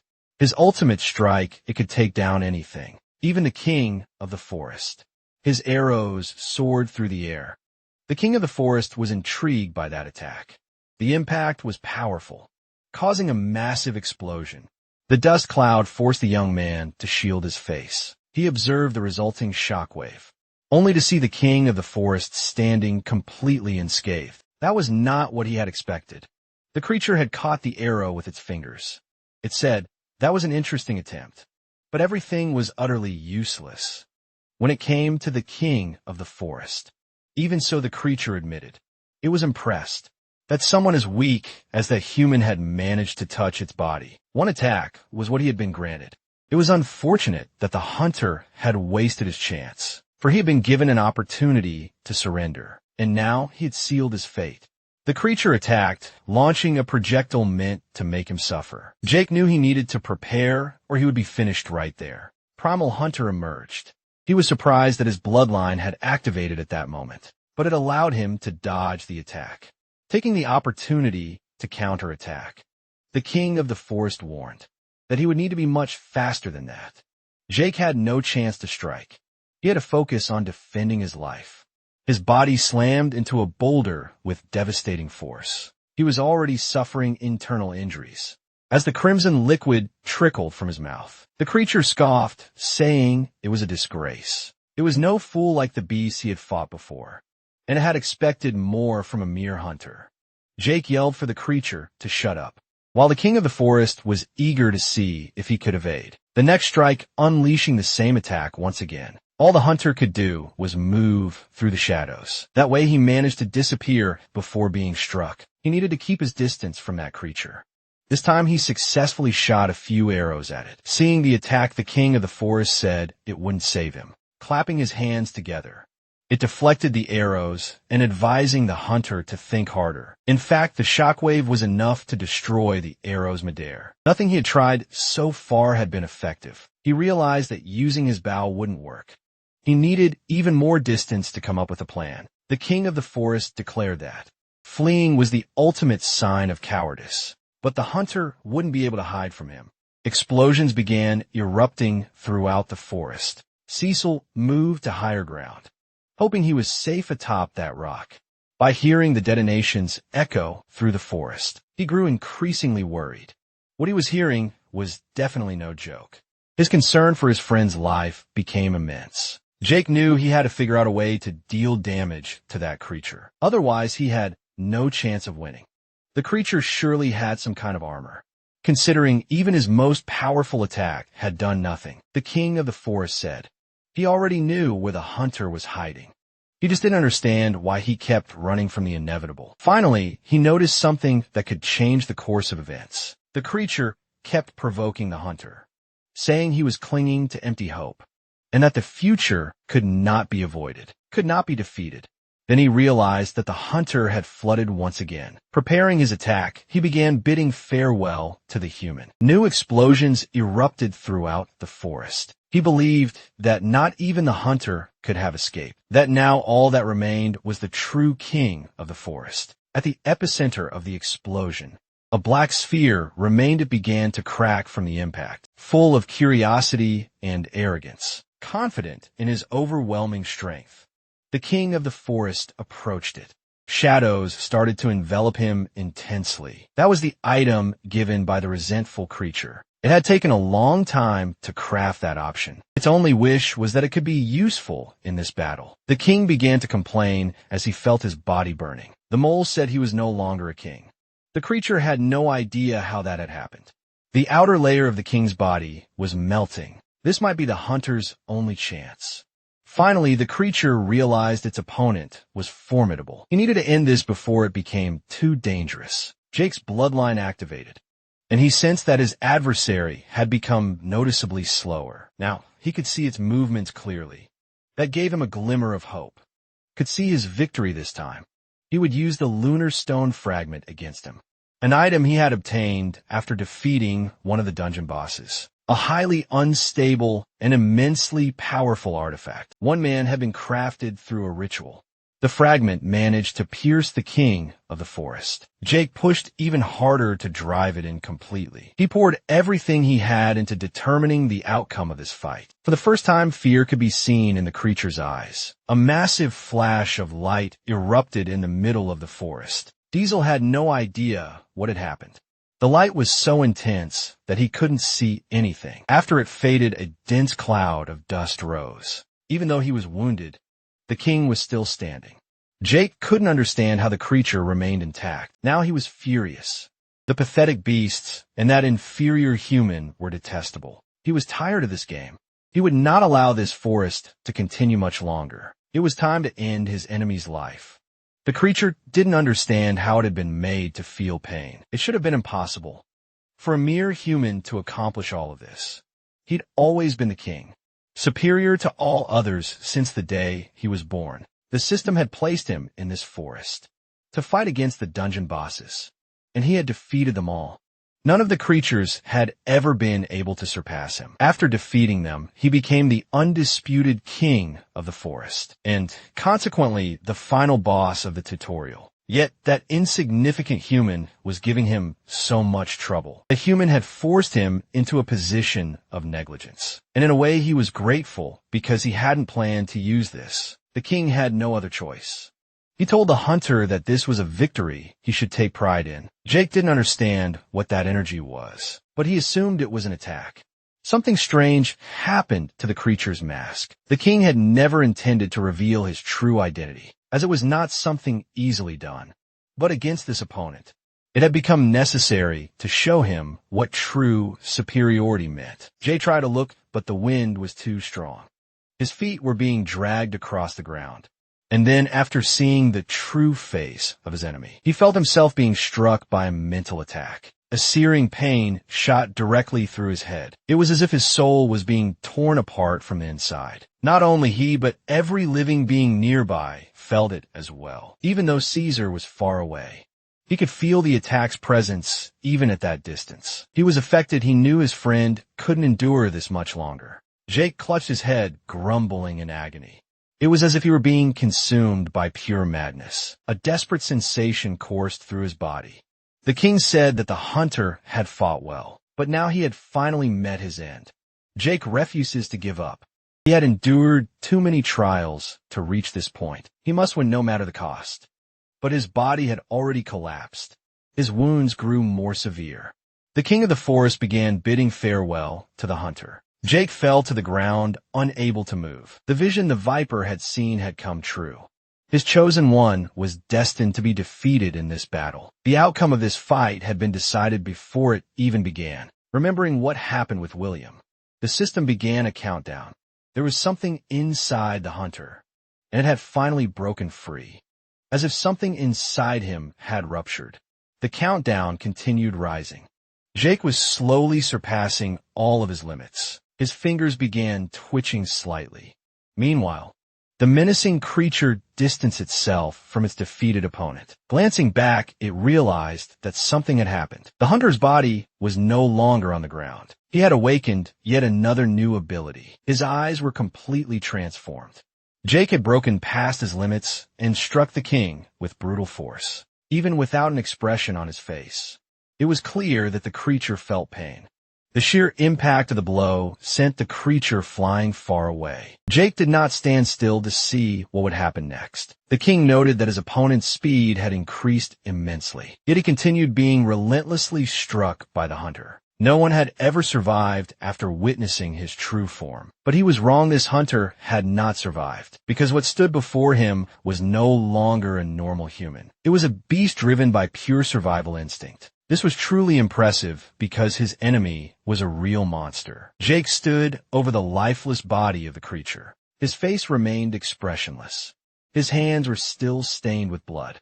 With the fight concluded and his strength completely drained, his body collapsed. The tutorial had finally ended. In the divine dimension, a god wondered if the hunter had succeeded. It was unbelievable that the boy had altered fate itself. The viper cheerfully celebrated. Even had doubted, but its chosen one had done the impossible. The woman asked if he was still alive. The viper confirmed he had died.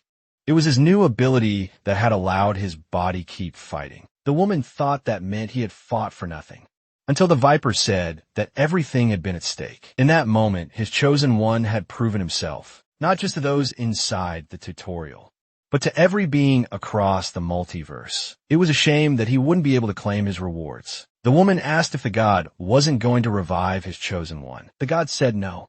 That had been the boy's choice. But the system might have other plans for him. His body lay motionless in the devastated battlefield ever since the battle had ended. He hadn't moved. His eyes were shut, his body completely still.